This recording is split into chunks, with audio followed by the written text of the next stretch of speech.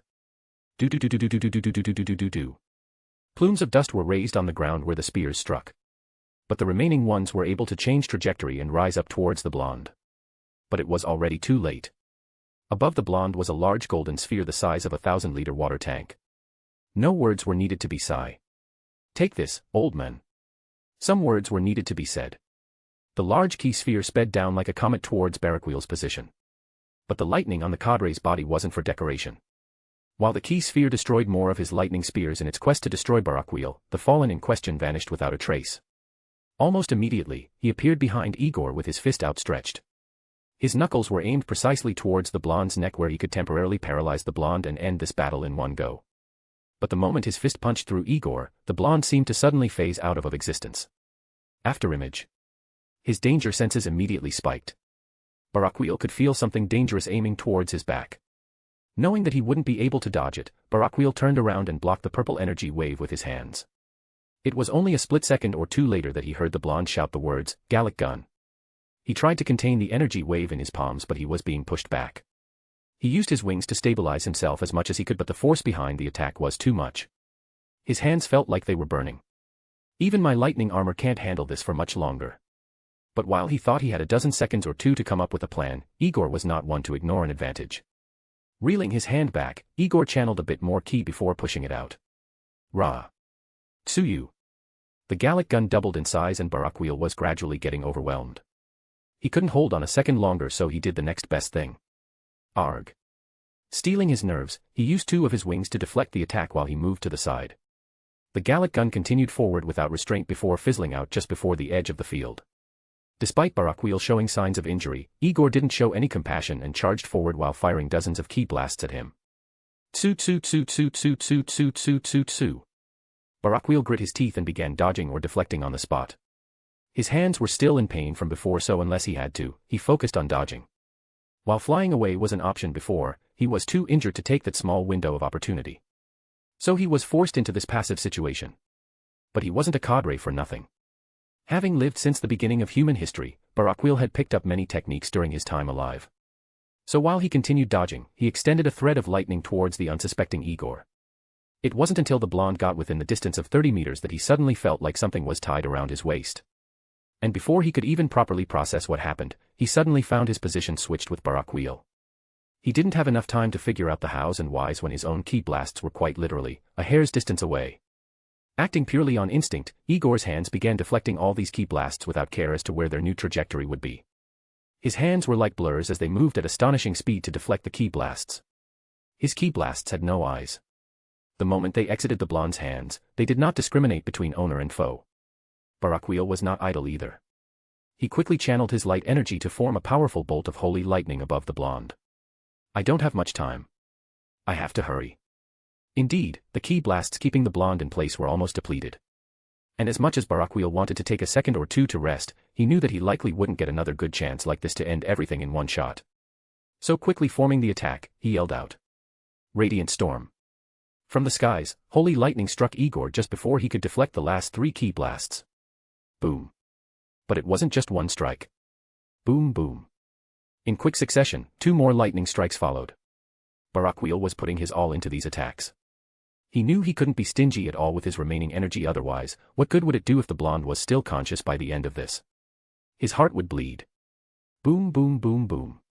While on a normal day, he could unleash dozens of lightning strikes without care, this time, he could only unleash 7 before feeling that he was soon about to be running dry on light energy.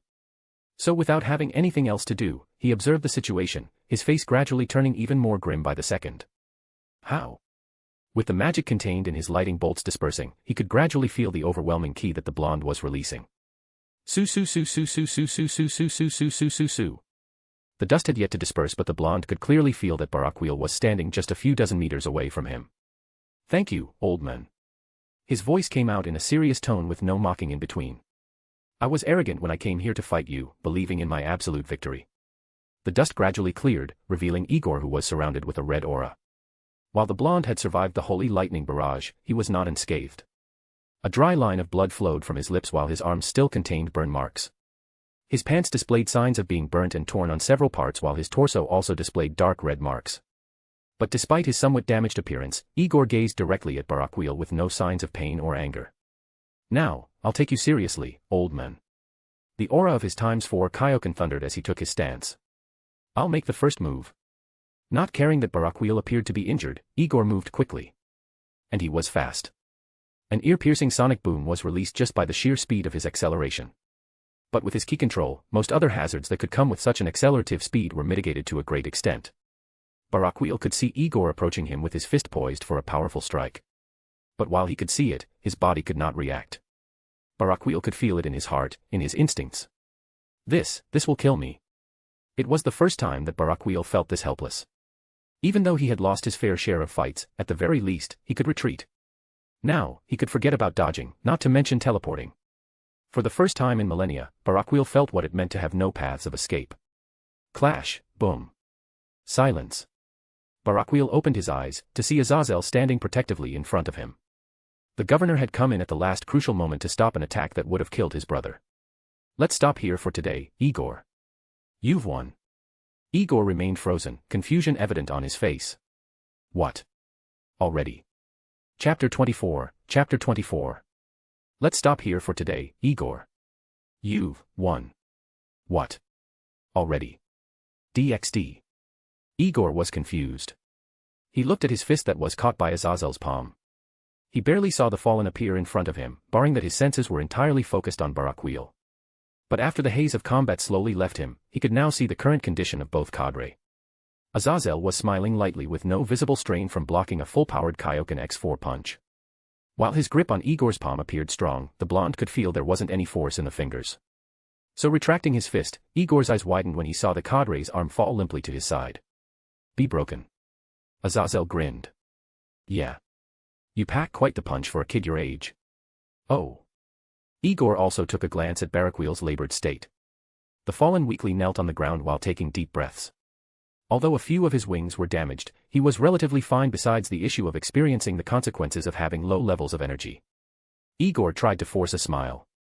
So I won. Truth be told, the emotion that pervaded Igor's mind at the moment was disappointment.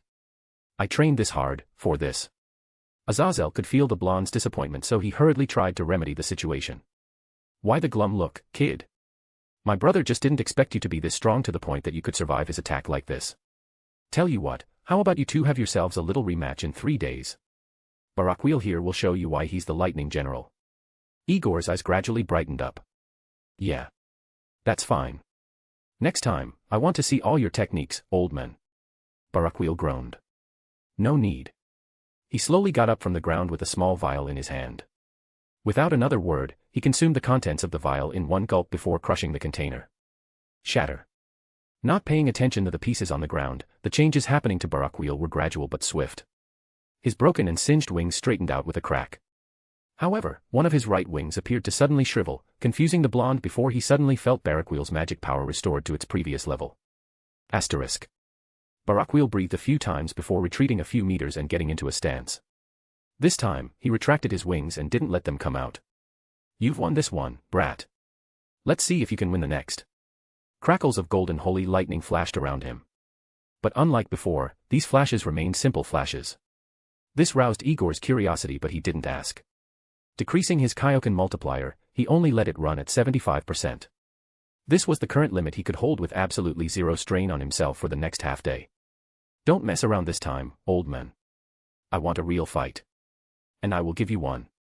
Sensing the atmosphere between the two of them, Aazel chuckled lightly before unfurling his wings. Don't forget to play nice, you two. Don't worry, Uncle A. I'll carry the old man on my straw mat if it gets too heated. While Barakiel remained impervious to Igor's provocation, Aazel chuckled lightly before taking off.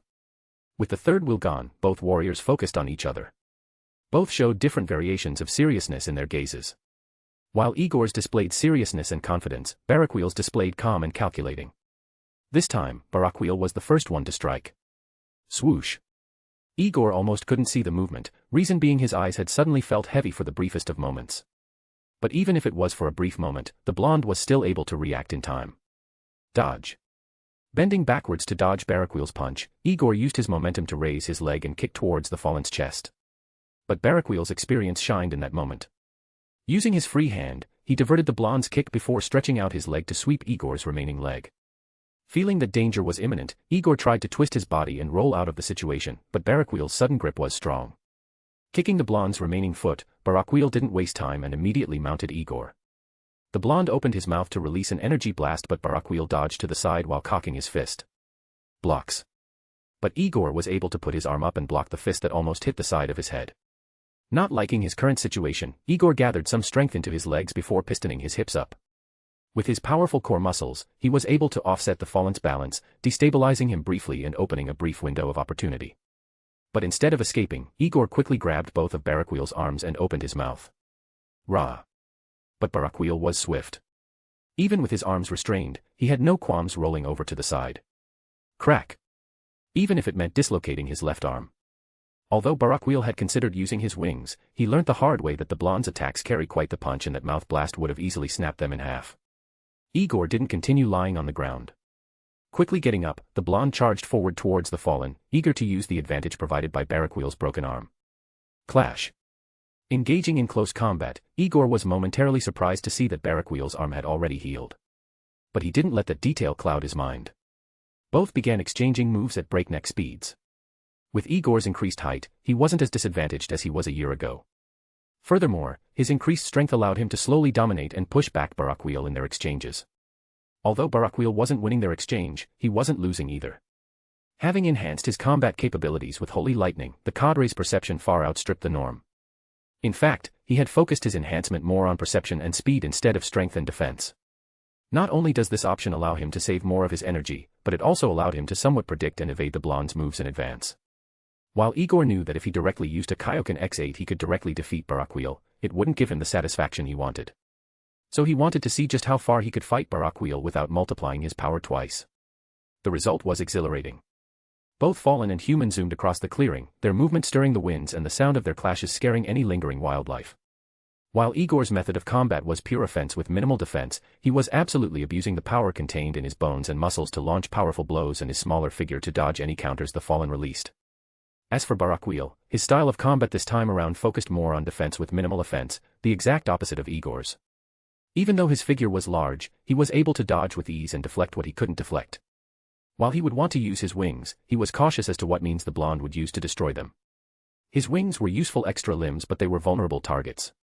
Besides, the other reason was that they would be useful to recharge any spent magic power he had. Right now, he had 9 more wings to draw magic power from. And this fight was just the beginning. DxD. Aazel and Claia were observing the battle from the air just over a kilometer from the scene. Compared to the chaotic scene at the battle site, both Fallen and Devil enjoyed the cool breeze that flowed through their wings. Despite having a broken limb, Aazel showed no signs of pain at all. So, Claia. What do you think? Claia watched on with genuine interest at the power Igor was displaying. He's powerful. Very powerful. Hey, and this isn't even his full power. Claia turned towards Aazel with eyes as wide as saucers. What? Don't play with me, Aazel-kun. It's true. You weren't here before, so you couldn't sense it through the barrier. But his power temporarily rose to that of a mid-Satan class. Mid. Are you sure? Aazel didn't say anything besides lift his limp arm. Due to being lifted, it awkwardly bent in the opposite direction. Claia audibly gasped while Aazel waved around his arm to show that it was indeed broken. This is what happened when I blocked his punch. My wrist and elbow are broken. The bones in my arm are cracked and my shoulder feels like it's a breeze away from dislocating as well. Even though he stated his condition, it was clear that he was simply saying it to arouse sympathy from the devil since Aazel showed no signs of being in pain. Claia weakly stretched out her hands, almost as if she was trying to see if it was truly broken. Aazel smiled at her worrying about him and so, decided to tease her. If you touch it, you owe me a kiss. The result was near instantaneous. Claia's face directly turned red before she punched Aazel on his good shoulder. Mao, Aazel. Don't tease me like that. Ouch. See. Now it hurts. Claia, fearing that she had aggravated the injury on his right shoulder from the sudden movement, panicked. Well, what do I do? Aazel leaned closer to her. Well, I have an idea. Realizing the implications, Claia lowered her head shyly. But she still asked anyway. What is it? Well.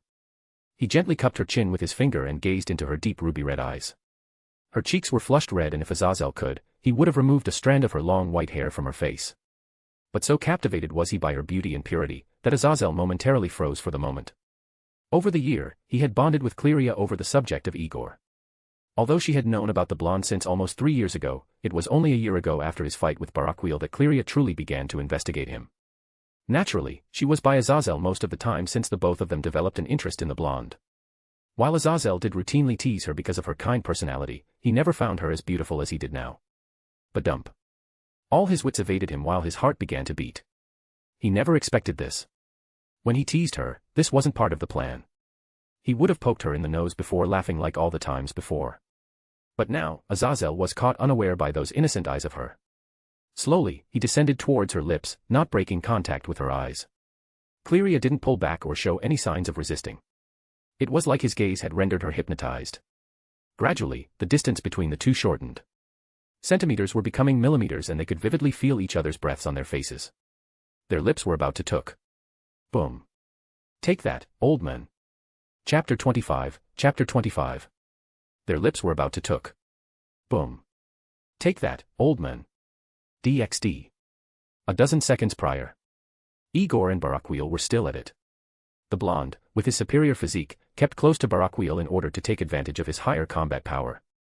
In order to combat that, Barakiel never dared to block Igor's blows head-on. He would only counter when there was a chance.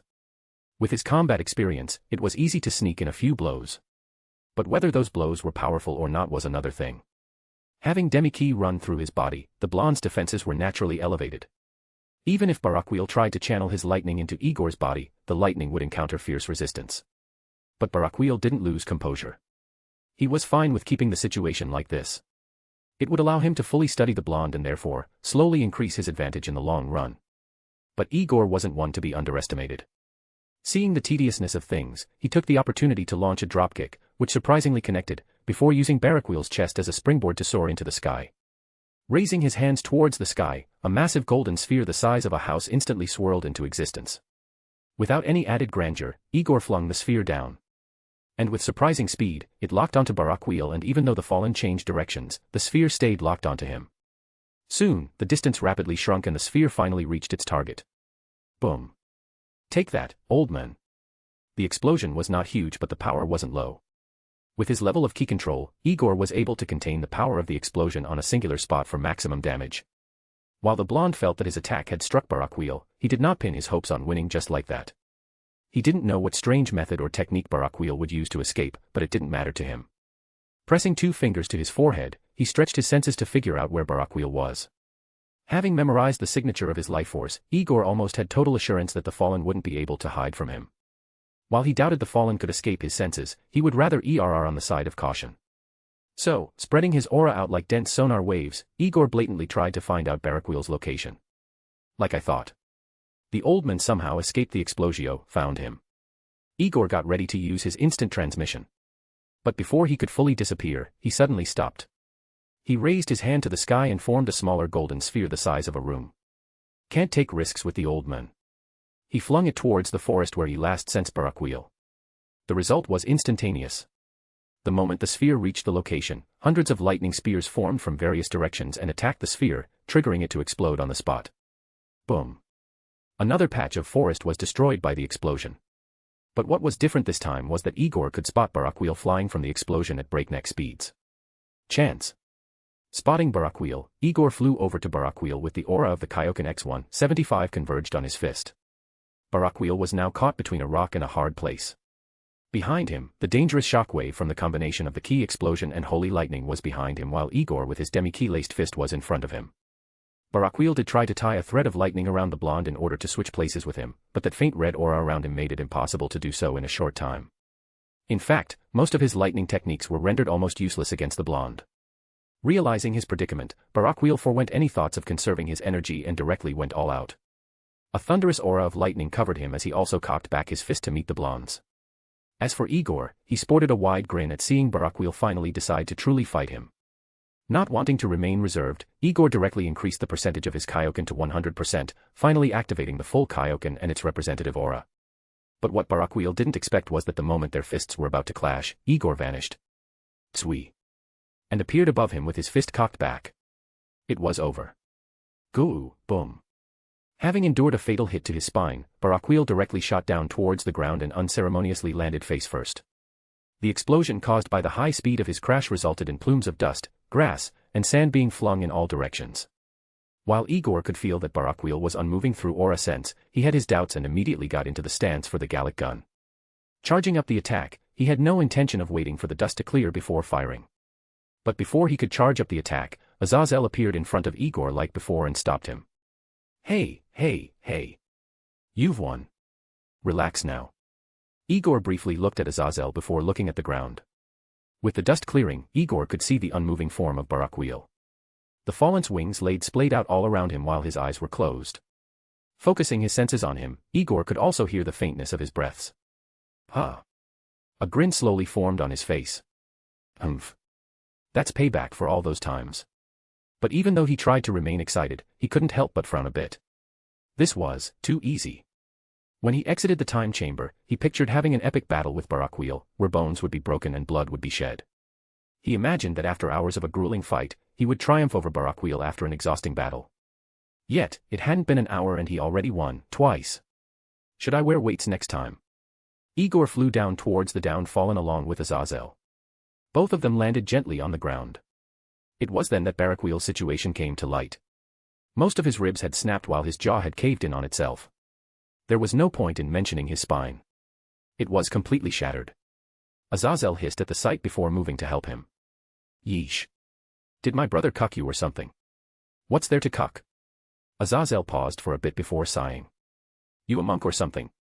Nope. Pretty close though. Aazel, who held a phoenix tear in his hand, froze. Are you? He glanced down towards Igor's crotch, his face turning paler by the second. What do you? It was then that Igor noticed what Aazel was insinuating. The blonde's face turned dark. Your mother. Fuck. I'm not lacking in anything, Uncle A. Oh, you sure? I mean, it's okay dash. Feeling Igor's killing intent begin to spread, Aazel chuckled. Fine. I'll stop. I was just messing with ya. Aazel turned his brother belly up, ignoring the grating sounds of broken bones and wings on the tenterhooks of snapping. Bottoms up, brother. He pinched Barakiel's nose before nearly shoving the entire vial in his mouth. Even though the vial was empty, Aazel didn't remove it. He simply waited for a few moments before Barakiel started coughing sporadically. But with the vial in his mouth, he couldn't cough out the phoenix tears. It was only when Aazel saw movement down his throat that he released his brother's nose and removed the vial from his mouth. Standing up as if he didn't almost choke his own brother to death, Aazel put the used vial into his pocket, with his recently healed arm. This was something Igor noticed but didn't ask about. This was more so because the loud cracks of bones resetting themselves was far more interesting to the blonde. What are these things and where can I find them? They're called phoenix tears. They are dash. Where can I find them? While it appeared as if Igor was being disrespectful, Aazel could practically see the stars in the blonde's eyes that were eager to know how to obtain the phoenix tears. You can find them in the underworld at the Phoenix clan dash. Take me there. Or at least show me the way. Igor appeared to be having a sugar rush. Just having a truckload could boost my training by 10 times. His quiet mutters were heard by Aazel, who let out a boisterous laugh. Ha. Kid. You really know how to crack me up. But before Igor could reply, Barakiel beat him to it. Shut up, Aazel. The fallen pushed himself up with a groan while at the same time retracting his wings. Igor's enthusiasm about the phoenix tears was diverted when he looked at Barakiel with a grin. So, I won, twice, in one day. He tried to, but he couldn't stop the gradually forming smile on his face. So, how do you feel? Barakiel merely scoffed before replying.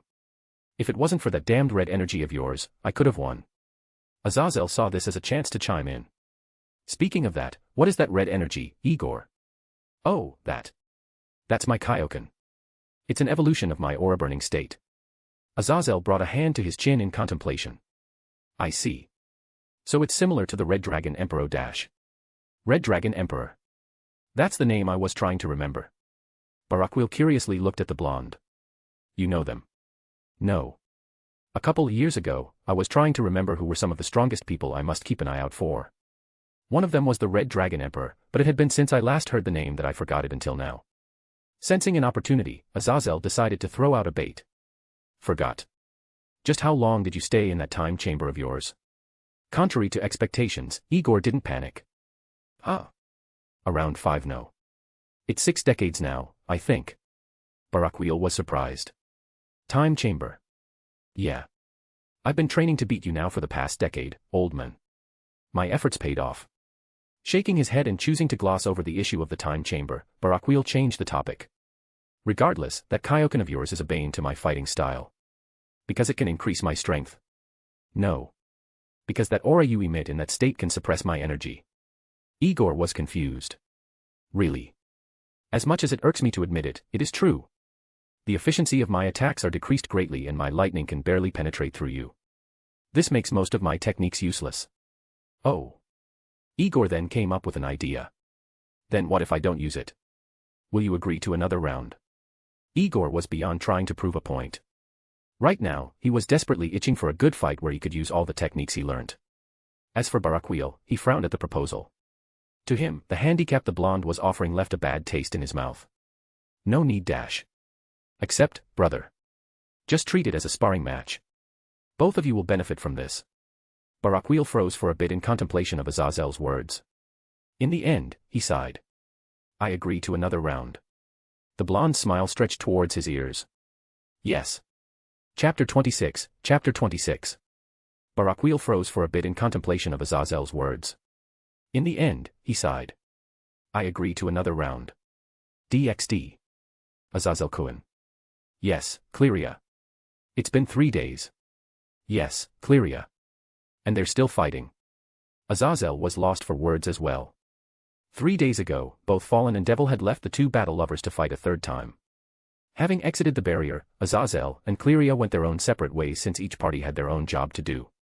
It was only through receiving Shuri's call asking for Barakiel's whereabouts that Azazel realized neither the blonde nor his brother ever returned. So abandoning his work, he went to find Claia before coming back to the scene. And the scene right now was a bloodied Igor and Barakiel still going at it.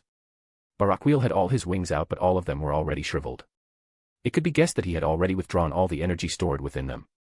Thankfully, they still offered him the ability of flight so he could dodge Igor's attacks. As for the blonde, his condition was quite terrible. Dried blood hung all over his body. Whether it was from the cadre or himself, it wasn't clear. His hair had already fallen to his sides. The last scene of the rope once holding his hair together in a ponytail was unknown. While their fight was exuberant on the starting day, their motions had gradually slowed down. Having a body with needs, they gradually tired until on the third day, their blitz-like motions were now degraded to the level of a street fight.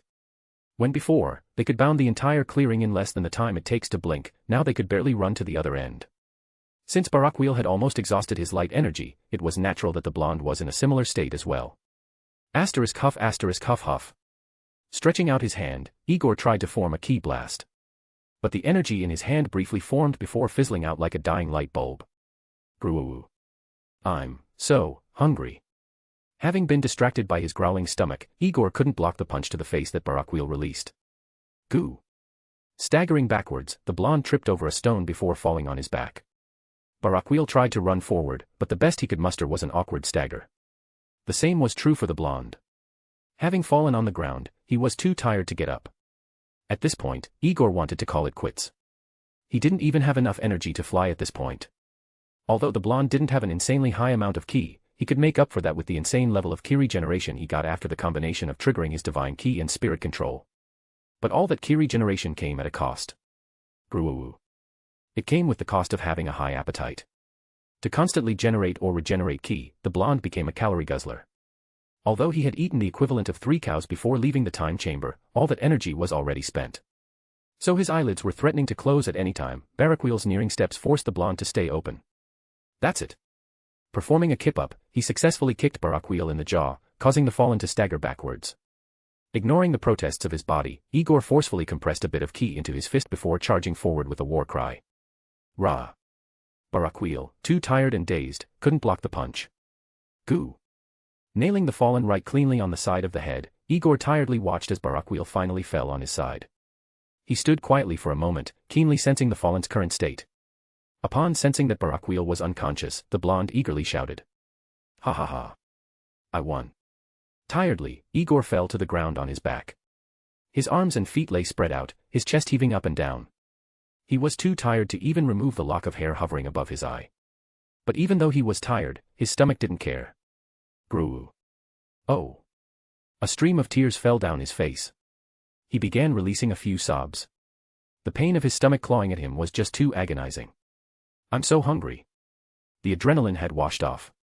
Now he could feel the full force of his hunger. He looked to the side, hoping to find even a single blade of grass he could nibble on. But unfortunately, most of the field had endured a thorough grass-cutting during their 3-day battle. The areas that survived were mostly those at the edges, and as fate would have, Barakiel and Igor were smack dab in the middle. The only things were sand and rock. Igor looked around. Not even a single bug could be found. Briefly falling into despair for a moment, Igor remembered that a few dozen kilograms of meat was lying just a meter or two from him. He didn't even need to consider twice. Briefly sitting up, he tried getting up and was successful for a bit before his legs gave up on him. Falling on his stomach, Igor wasn't discouraged by this minor setback. He crawled forward, looking at Barakiel's bicep like it was the plump roasted thigh of top-grade chicken. This would be the first time Barakiel wished his skin wasn't tan, since this only served to further motivate Igor to press on. The blonde was even using his chin to move forward, trying to decrease the centimeters of distance between them as soon as possible. In the end, the blonde got close to Barakiel and hurriedly grabbed his arm.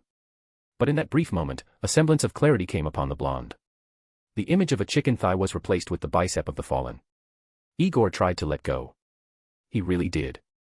But he couldn't stop squeezing Barakiel's arm. He could feel the meat inside. He reasoned to his stomach that eating people was wrong. But one look at Barakiel's wings provided his stomach with enough ammunition to shatter his resolve. His mind raced through all the things with wings. Chickens, ducks, turkeys, etc. The list went on, and with each entry, his eyes glazed over. In the end, he made a simple calculation. Wings plus meat equals food. And so with that, he opened his mouth filled with saliva. Chomp. He bit down with all the strength he had. But as the seconds trickled by, he couldn't break through the skin. NNNNNNGGGGG. The blonde felt like crying again. Meat was already in his mouth and yet he couldn't get it. He began shaking his head wildly, trying to at least tear the skin off. But that only served to awaken Barakiel. It took a while for the fallen to come to. But when he felt the pain in his left arm, he screamed, like a man. Ayawa. He began using his right hand to slap Igor's head with all his might. Pa. Pa. Get off me. But Igor remained stubborn. The blonde was just too clouded by hunger to let go. And he could feel it. Just a few more seconds and he would be able to pierce through that annoying skin. And Barakiel could feel it as well, since the frequency of his hits desperately increased. It was only fortunate for him that Aazel arrived at the scene with an amused smile. That's enough now, brat. Placing a finger on the back of Igor's neck, he released a jolt of light energy that slightly burnt the blonde's skin. Ack! Instinctively opening his mouth, Igor began slapping the point where it felt like a mosquito had bit him. Although he began slapping and scratching the spot, it was enough for him to regain some clarity. Turning towards Aazel with an aggrieved look, he shouted. What the hell, Uncle A? Aazel pointed towards a frowning Barakiel who was examining the bite mark on his arm. I never knew that my brother was a delicacy. While Igor wanted to reply, the world around him suddenly grew hazy. The motion of swinging his arms consumed 1 calorie too many and his body decided to shut down in order to conserve energy. The last words he heard were of Barakiel cursing his entire lineage to hell and back. Chapter 27. Chapter 27. The motion of swinging his arms consumed 1 calorie too many and his body decided to shut down in order to conserve energy. The last words he heard were of Barakiel cursing his entire lineage to hell and back. DxD. Barakiel and Aazel were at the former's home. It was now around 1400 hours, meaning it had been roughly 4 hours since Igor had won. Right now, the blonde was sleeping in the guest room upstairs while Barakiel and Aazel were sitting in the dining room. Shuri had already left half an hour ago to pick up Akino from school, leaving the two fallen to continue discussing the contents of the battle. Briefly enjoying the ruffling sounds of the tree leaves coming in through the open window, Aazel stretched his hand to take a batch of chips before speaking. Don't feel so bad about losing, brother. Remember, the brat said it himself. He had a decade to train for the fight against you. Barakiel also stretched out his hand to reach into the packet of chips. He seemed unnerved, but a trace of unease could be noticed. But 10 years. All it took was 10 years, brother. Even without that red aura boosting his power, his base strength is higher than mine. In fact, were it not for me using the Phoenix Tears, my loss would have been more miserable. Although Barakiel had pride, he also knew when to admit defeat. He was thoroughly convinced of his loss. What he couldn't accept was that just after almost 10 years of training, Igor could easily defeat him. But Aazel cut off his thoughts. It's not just 10 years. Taking the time to chew, he swallowed before continuing. He's probably trained for a few decades. The last 10 were what he needed to surpass you. How are you so sure? I asked Claia. She had paid attention to him a few years ago. She told me that just 5 years ago, he was barely middle class, and since all he did was kill a few ruffians, she didn't bother him. So in my opinion, what was possibly 5 or 6 years to us were more than 5 decades of solid training for him. Looking at his brother's serious expression, Barakiel's own gaze also turned serious. How sure are you? Completely. I just checked the brat for a sacred gear, and yet all I found within him was something similar to an hourglass. If I'm right, which I am, then the coveted time chamber Aryans were known for using is within him. Barakiel widened his eyes. He knew what would happen if word of this got out. Not only was the blonde Aryan, but he possessed the exact same artifact the Aryans were annihilated for. The Aryans were already a stronger variant of the human race. But what made them even more fearsome was the immense power they had. No other race in the entire world could deploy an army comprising of thousands of humans comparable to the strength of ultimate-class devils. The other races didn't dare to undermine the Aryans. It also helped that the Aryans were known for their relatively secluded lives in their personal dimension. But when everyone caught wind of the reason why Aryans were so strong was because of their time chamber, it was like the opening of Pandora's box. Greed and envy brewed in the supernatural world for years. It wasn't until the early 20th century that under the leadership of a few gods, dozens of different races began launching subtle attacks at the bases of the Aryans on Earth. They were also aided by the First World War, since attacks were easier to launch. The Aryans did try to fight back at first. But with quite literally millions of entities attacking them, their meager numbers couldn't bring any results. In the end, the Aryans decisively secluded themselves in their dimension and were not heard from again for 2 decades. It wasn't until the late 1930s that the last active entryway for their dimension was found in the regions of Italy. Even if the angels and the Vatican wanted to do anything to protect the Aryans, they couldn't. Not only had Adolf Hitler soured the reputation of Aryans, but anyone who even had an inkling of protecting the Aryans changed their mind when they saw the number of races eager to annihilate them. But even though they had massive numbers, the alliance of races couldn't break through the dimensional gate. It wasn't until the late 1930s that the wielders of the true Longinus and Dimension Lost sacred gears were found and brought to the gate. After a few attempts, the owner of the true Longinus finally managed to pierce through the gate while the Dimension Lost user stabilized it. And so, in 1939, the dimension of the Aryans was invaded. Despite their strength, they lacked the numbers. They tried to fight from both the supernatural and mundane front, with Hitler handling the latter. But they couldn't even last a decade before they were finally annihilated in 1945. The Alliance was ecstatic. They didn't waste any time and searched the dimension high and low for the time chamber. And yet, despite the thorough search, they couldn't find it. Even as the decades passed, the numerous losses they suffered were for nothing, since no one could find the time chamber. Barakiel was very familiar with this story. Although most of the Fallen never participated, Kaio-Ken was one of the more active fighters. Of course, neither of them cared for the time chamber. Being long-lived races, time held no meaning to them. And with their level of strength, they could already walk backwards on most battlefields. Asterisk. Although it was undeniable that having such an artifact could indeed boost the strength of their forces, most leaders of several factions were already tired of war. It was also because of his long life that Barakiel didn't have any designs on securing the time chamber. Rather, he was worried for the blonde. Brother, word of this must not leave this room. Aazel released a coy smile. Oh ho. Have you started caring for the brat? It doesn't matter whether I care for the young Demori or not. That boy has a lot of potential that he has yet to realize. We've lived for countless millennia, brother. Although we haven't trained much, we are powerful. Yet this boy, in less than a century, with no sacred gear, has already surpassed us in potential. Silence. Aazel listened to his brother. There was a hint of reminiscence on his face. Do you care so much because he resembles Yerd? Barakiel shook his head. That was before. After fighting the brat. Barakiel looked up to the roof while letting out a sigh. He seemed to have awakened something in me. He briefly clenched and unclenched his fist a few times. Brother. We are weak. Although I am many times weaker than you, Demori will eventually surpass you in strength. He propped his elbows on the table and leaned forward with a serious expression. Knowing all of this, I've decided. I am going to start training again. Aazel looked at his arm that was broken just a few days ago. Maybe you have the right idea about this. I've already studied sacred gears for so long. He grinned challengingly. Maybe it's time I study our people. Who knows, maybe we could become super Fallen dash. Their conversation was cut off when Shuri walked in along with Akino. Daddy. Akino didn't waste time and ran towards her father the first moment she saw him. Daddy. Daddy.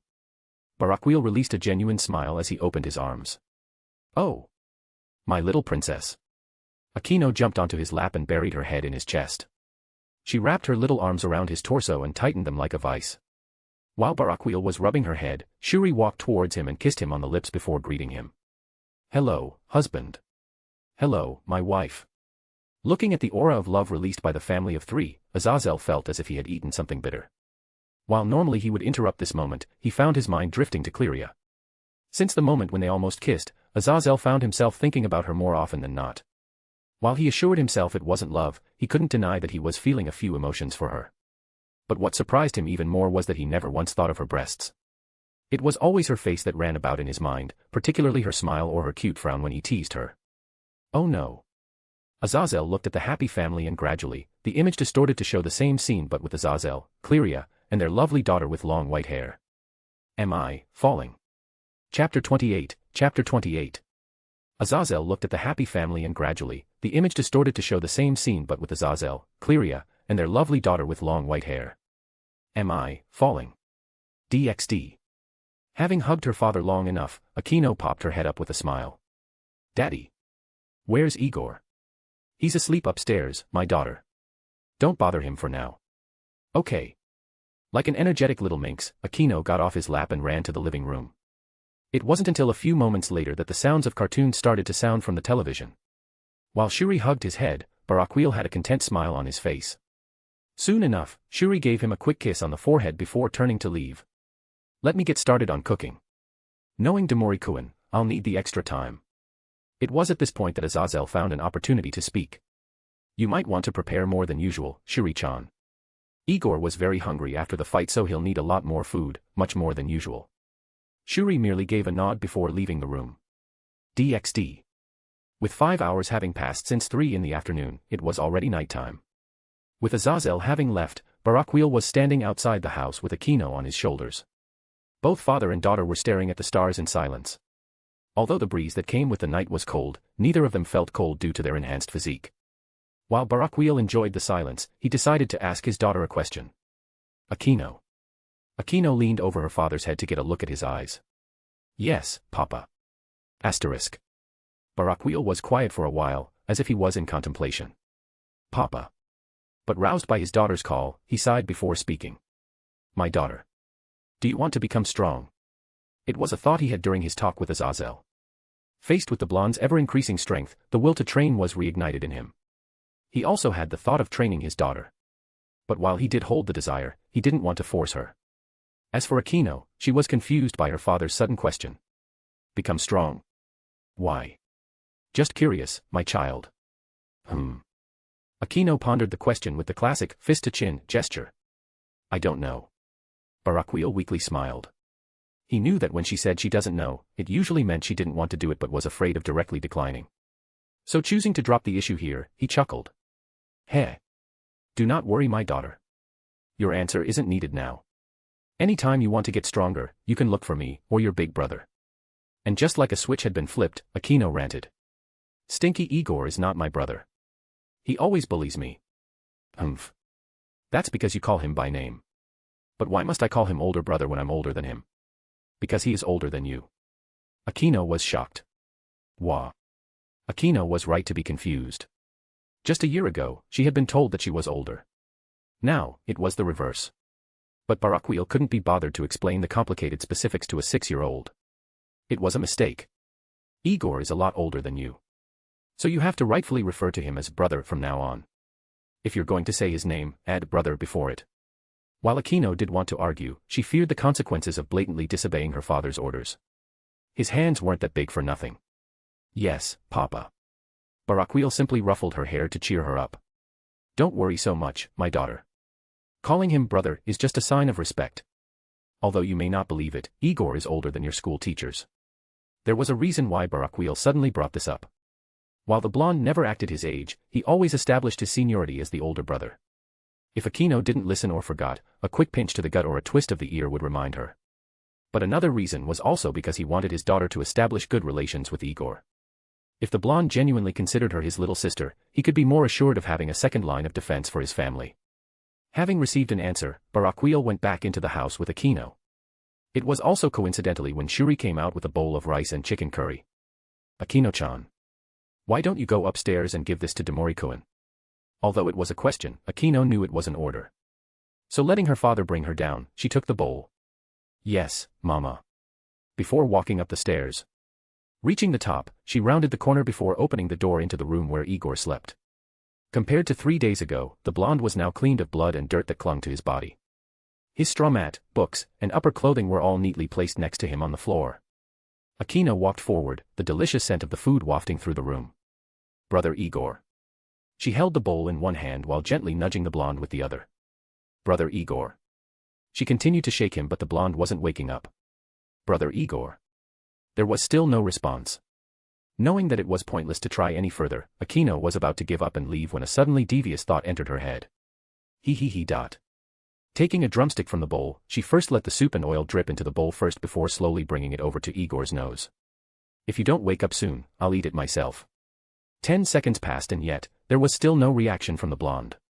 Akino was growing increasingly impatient already. Then I'll eat this nice juicy thigh.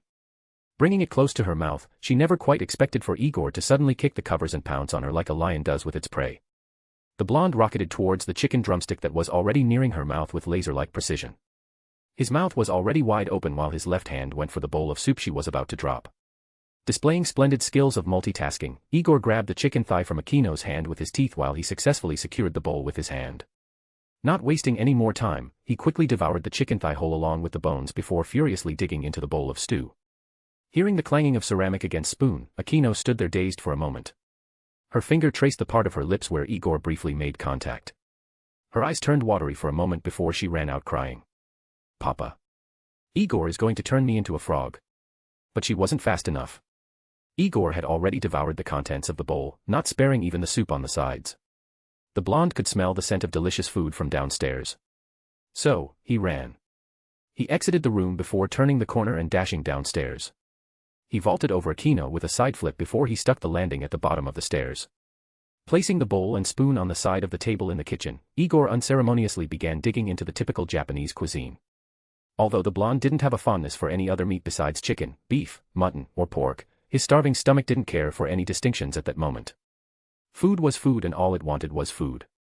Whether it was raw or cooked was of no concern at the moment for Igor. But Shuri did have concerns. While Barakiel remained sitting with a smile, Shuri was on the verge of panicking. She had never seen someone eat so voraciously before. Demori-kun. I had already prepared food for you. She ran towards the stove before removing the lid of a pot filled with chicken stew. The effect was instant. Igor lifted his head from the bowl he was digging into and stared at the pot. Thanks to having something in his belly, he had regained some lucidity or else he would have rushed forward like a madman. Seeing that Igor's attention was on her, Shuri spoke. Let me fix a bowl for you. No. I mean, no need, auntie. Just. He swallowed a mouthful of saliva before continuing. I'm sorry, auntie. But I'm really hungry right now. Please just. Realizing that he was overstepping his boundaries, Igor froze for a bit. Barakiel laughed at the blonde's actions before speaking with Shuri. Give the brat the whole pot, Shuri. Only the gods know what he'll do to you in the next 10 seconds if you don't. Shuri looked at the blonde. She could see his pupils begin to dilate while the little Adam's apple on his throat began to move up and down. Fufufu. In the end, she couldn't help but laugh at how desperate the blonde appeared. Okay, Demori-kun. Bringing the pot over to him, she nudged away the bowl of Akino's half-eaten food from Igor before placing the pot on top of a cloth. Eat slowly. As if the walls of Jericho had fallen, Igor stormed the pot with both hands. His hand speed proved his bachelor status as he shoved drumstick and thigh into his mouth. His powerful jaws crushed the bones to pieces. While the blonde would usually eat like a normal person when he was in Barakiel's home, he took no care this time to ponder how the sounds of bones being crushed would loudly reverberate throughout the room. At this time, Akino, who was frozen on the stairs, decisively took this moment to run around the table towards Barakiel. Papa. Igor kissed me and now I'm gonna turn into a frog. Oh. Takes a second to process the words. Smile slowly disappears. Holy music stops. What? Chapter 29, Chapter 29. Holy music stops. What? DxD. Igor was somewhat oblivious to Barakiel's sudden yell. He was too focused on eating to hear what Aino said. With his mouth full, the blonde quickly looked up to see what was wrong. But upon looking at the drumstick in his hand and Barakiel, he became conflicted. Bites chicken thigh. For a split second. Must eat. Whatever caused Barakiel to yell like that, the blonde didn't care about that right now. But Barakiel certainly did have a problem. Although his first instinct was to clobber Igor on the spot, he thought rationally about this. So slowly unclenching his fist, he forced a smile through gritted teeth. Tell me what happened first. Aino looked at the eating blonde with an expression full of grievance. When he took the meat from me, he also kissed me. Although it was a bit on the edge, it still counts, right? She looked up at Barakiel with puppy dog eyes. Papa. I don't want to be a frog. Watching from the sidelines, Shuri couldn't help but let a laugh escape through her lips. Puffed. Puffed. Aino heard those barely restrained laughs and cried out. Mamaya. Her face was full of indignation with little tears stringing down her face. Soon enough, Shuri stopped laughing and walked forward to hug her daughter. Don't worry, Aino-chan. You won't become a frog. As for Igor, he remained oblivious to these events. All the brainpower he had was focused on filling his stomach. And with the massive pot he was eating from, he was happy as can be. DxD. The next day arrived. It was already nearing the afternoon and the blonde had just finished ransacking the supermarkets of Kuo, forcing them to reschedule deliveries for their meat products. It was due to having one of Azazel's cards that he could walk down the streets with a giant backpack the size of a truck's cabin filled with different meat products. Walking down the streets towards the outskirts of town, Igor sung to himself while enjoying a meat skewer. Holy meat. Holy meat. All mia meat is holy meat. Repeating the song he composed on the spot, the blonde had a smile on his face. He had just beaten Barakiel thrice, equalizing the score to 3-3. Furthermore, he enjoyed 3 full pots of chicken and rice and now today, he was going to enjoy some meat in the silence of the forest. Not caring for the gazes of the few people on the street, the blonde eventually reached the boundaries of the forest and began flying since walking would be too inconvenient with the massive size of his backpack. Rising up into the skies, he showed no signs of being burdened by a backpack over 5 times his size. Flying over the trees, he even had time to enjoy the radiance of the sun fell upon him. He flew deep into the forest, covering a kilometer a minute. He wasn't in any particular rush as of right now. He was still enjoying the afterglow that came with having a very satisfying battle with Barakiel just a few days ago. Getting to the scene of their battle, the blonde promptly landed. There were slash marks dozens of meters long from his aura sabers and fist-sized holes stretching a few meters underground from Barakiel's light spears. There were barely any patches of grass left and in contrast with the rest of the forest, this former field looked like a desert with years of experience. Asterisk. Flying over towards the edge, the blonde landed by a tree before he began emptying his backpack of all frozen meat. Taking out a foldable tray from his bag, he laid it out on the ground before turning towards the meat. Unwrapping and disposing of the plastic containers, the blonde began channeling his ki into the meat, quickly cooking it. The smell of meat quickly wafted throughout the entire forest, attracting some less than friendly animals. But a simple release of killing intent chased them away. It didn't take long before the blonde could smell the meat was fully cooked. Sniff sniff. Smells good. Without wasting any further time, he picked the cooked leg of a sheep and began feasting. And it tastes good. Digging in, it wasn't until 2 hours later that Igor ate his fill. Packing everything up, he got ready to make his way back to Barakiel's house with a content smile on his face. After seeing the old man and his family, I'm satisfied. I think I'll leave tomorrow morning. Training so high up in the Himalayan mountain range shouldn't get me annoying attention from random people. Surrounding himself with aura, Igor flew over to Barakiel's home. DxD. Arriving at the house, Igor was just in time to encounter Shuri grabbing her umbrella. Hey, auntie. Where you going? Demori-kun. I'm going to the store first, then I'll go and fetch Aino on my way back. Oh. Can I come with you, auntie? Ah. Of course, Demori-kun. Let me put this bag down first. I'll catch up to you later, auntie. Giving a gentle nod of her head, Shuri walked away while the blonde put down his backpack. He took out the folded tray inside and leaned it against the wall.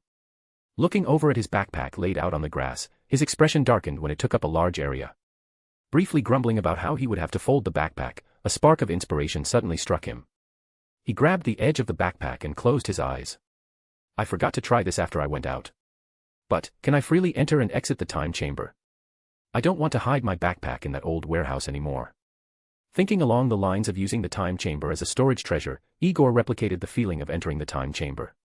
In almost an instant, a white light covered him and his view changed to the familiar sight of the time chamber. But upon seeing the backpack in his hand, the blonde grinned. It works, huh? Looking at his hand, Igor could see it was illusory. Even the bag itself was illusory. But upon letting it go, it regained solidity. Meh. Thinking about how this works is beyond the scope of what I'm willing to learn. Looking towards the massive door in the chamber, he briefly wondered if he could exit without using it. Since I'm ghost-like, it should work. His words were cut off when the view of the time chamber shifted to that of the front yard in Barakiel's home. Igor looked at his hands and noticed that he had also regained solidity. Huh, neat. As long as it works. Deciding not to ponder too much about these things, he searched for Shuri's energy signature while holding 2 fingers to his forehead. And, there she is. Tsui. DxD. Shuri walked along the streets without care. With a perpetual smile on her face, she hummed a low, sweet tune while carrying her handbag with both hands. Having worn a long dress with floral patterns, she embodied the appearance of a young wife. Her lush, black hair flowed down along her back, and despite wearing a sun hat, the male students from different schools were enchanted by the radiance she exuded just from being silent. Many of them were used to her walking along this path, and it is precisely why many clubs, especially those related to sports in different schools, were lacking male members. Many boys knew of Shuri Himejima, who was a miko at the shrine near the outskirts of town. So it was understandable that instead of working to earn sports scholarships or study hard, they would prefer to watch her smiling face and be satisfied with it. For years, they've never seen a different expression on her face. Not one of anger or surprise. She was an ethereal goddess that would remain unchanging in their hearts until today. When Shuri happened to walk by another house, Igor appeared behind the wall of that house and vaulted over the wall. Tsui. OSU. Kia. Seeing Igor swing his legs over the wall, Shuri dropped her handbag and damn near relieved herself on the spot. Landing with a thud, Igor flashed his signature sunny smile. Hey auntie. If Igor could read minds, he would have heard a myriad of curses one would never expect from someone as kind as Shuri. Demori-kun. You frightened me. Perception 101, auntie. Death can come from anywhere, so always keep your eyes peeled. Psi*. She couldn't muster any strength to argue with the blonde. So she chose to drop the issue and pick up her handbag. Let's go, Demori-kun. With the both of them walking away, the boys on the street stood still, their horizons widened. While some of them were angry at Igor for tarnishing the image of their goddess. Damn delinquent. Some were praising the blonde with tears in their eyes. Fellow brother. Thank you for the Kia moment. The only reason they weren't jealous was because they clearly heard the auntie. Otherwise, Igor would have been cursed to oblivion. DxD. Igor and Shuri had just come out of the supermarket with 2 plastics full of ingredients and spices that were finished back home. Now, they were walking towards the kindergarten Aquino went to. Just like before, they walked in silence. While Shuri found it a bit unnerving, Igor showed no signs of being uncomfortable. With the only last words spoken being Igor offering to carry the plastics, Shuri decided to talk about something.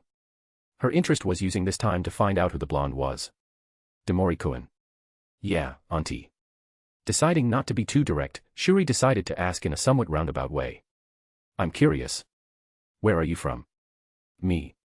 I'm from Italy. Well, my family's from Italy while I grew up in America. Noting that information, she continued. I see. And where is your family now? Without missing a beat, Igor replied. Dead. They were killed. Oh, I'm sorry to hear that. Don't worry, auntie. It was a long time ago, so I've healed enough to talk about it. Knowing she almost stepped over a line, Shuri decided to stop questioning the blonde's past and focus on his future. If you don't mind me asking, what do you aspire to be, Demori-kun? And as if a light had been switched, Igor confidently grinned. His eyes blazed into her soul as he uttered this sentence. The strongest in the universe. Chapter 30. If you don't mind me asking, what do you aspire to be, Igor-kun? And as if a light had been switched, Igor confidently grinned. His eyes blazed into her soul as he uttered this sentence. The strongest in the universe. DxD. Shuri was quite taken aback by his declaration. While she certainly didn't expect the blonde to aspire to gain wealth, it didn't cross her mind that he would make such an arrogant statement of becoming the strongest. But the weird thing was, she believed him. The level of confidence Igor had in his words and the strength he has now proved that he certainly has the determination to reach that goal. It made Shuri even more curious him. Demori-kun. I never expected you to have such a lofty goal. Of course, auntie. You better believe I'm going to surpass everyone and become #1 on the list of strongest people. Fufufu. You certainly have an admirable goal, Demorikoen. But how will you achieve it? Easy. I'll train and climb up the ranks. I've already surpassed the old man. Next on my list is Uncle Aazel. Although he doesn't show it, I know he's crazy strong. Igor could still vividly remember when Aazel blocked his punch. Although he didn't pay attention to it at the time, he noticed the issue when he was reviewing the entire battle during his feast. I still remember when Uncle blocked my punch. Although I managed to break his arm, it's like some invisible force prevented me from tearing his arm clean of his shoulders. Shuri almost froze at Igor's sudden description of the events. You broke his arm. Yeah. Although, I feel like he let me break it or something. I think he intentionally weakened himself just to get a feel as to how powerful I was. Shuri was getting a bit lightheaded, something Igor noticed. What's wrong, Auntie? Shuri waved away his concern with a sigh. It's nothing, Demorikoen. It just amazes me that you can talk about breaking someone's arm with such ease. Oh. Well, you have to be ready to do much more than that if you want to embark on the path of the strong, Auntie. Shuri's face darkened in dread. What do you mean? Igor easily replied. I'm talking about killing, Auntie. You have to be prepared to either lose your life or take lives if you want to be strong. Shuri had a bad premonition. Demorikoen. Have you killed before? Igor looked up and thought. Yeah. A couple of times actually. There was silence. Shuri did not know how to reply to such an answer. So young and yet. Noticing that Shuri was suddenly quiet, Igor looked over at her with a frown of confusion. Auntie. You there? Shuri's absent-mindedness ended when Igor started waving his hand all over her face. Oh, sorry, Demorikoen. It's just that, I never guessed that you'd killed someone before. Of course I did. What else am I supposed to do when 4 guys come at me with knives? Let them go. I'm not an idiot. Having replied as a matter of factly, Igor continued to regale his story. It was a few years ago and it was my first time having stepped into Kuo. I was super hungry at the time so I didn't know what to do. I then came up with the idea of scavenging some metal from the abandoned factories outside town so that I could sell them to the local scrapyard for money. I was carrying a bundle of copper wire at the time when some random guys I don't know showed up and told me to drop the wires and go. His face then darkened. Auntie. I did not break bones and tear muscles in my training just to get bullied by some scrubs with missing teeth. I naturally told them no and so they rushed at me with their weapons out. I hadn't killed anyone at the time so I dodged a few times and tried convincing them to leave. It didn't work. Since they continued attacking me, I didn't hesitate any longer. I immediately killed them and took their possessions. He stopped walking right then and there and looked at Shuri directly in the eye. If I was weak, I would have been either forced to go hungry or die that day. I don't regret killing them and I would do it again. Because if I have to choose between satisfying my hunger or sparing their lives, saving my hunger is worth hundreds of times more than their worthless lives. Shuri also looked at Igor. She couldn't understand how the normally sunny boy she had come to like could reveal such a dark expression and harbor such negative ideals. Just what did you see to make a face like that? Although Shuri didn't agree with his method of thinking, she understood. Even though she advocated for kindness, she wasn't naive. If she was, she wouldn't have been able to stay married to Barakiel for this long. Seeing Shuri's discomfort, Igor laughed before walking ahead. Auntie. Don't embark on the path of the strong. You won't survive. Shuri was in a daze for a moment before she suddenly processed Igor's words. Demorikoen. What do you mean? Letting Shuri catch up to him, the both of them began walking slowly. Your heart is too kind, Auntie.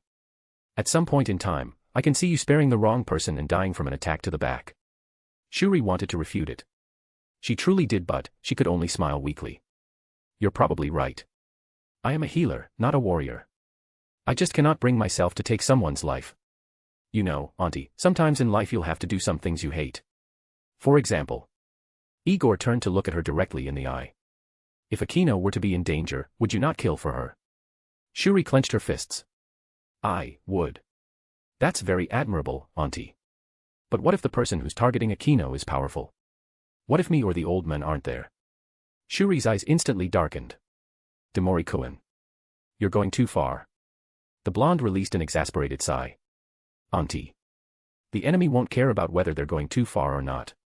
What's important here is what if someone as strong as the current me comes and wants to kill Akino?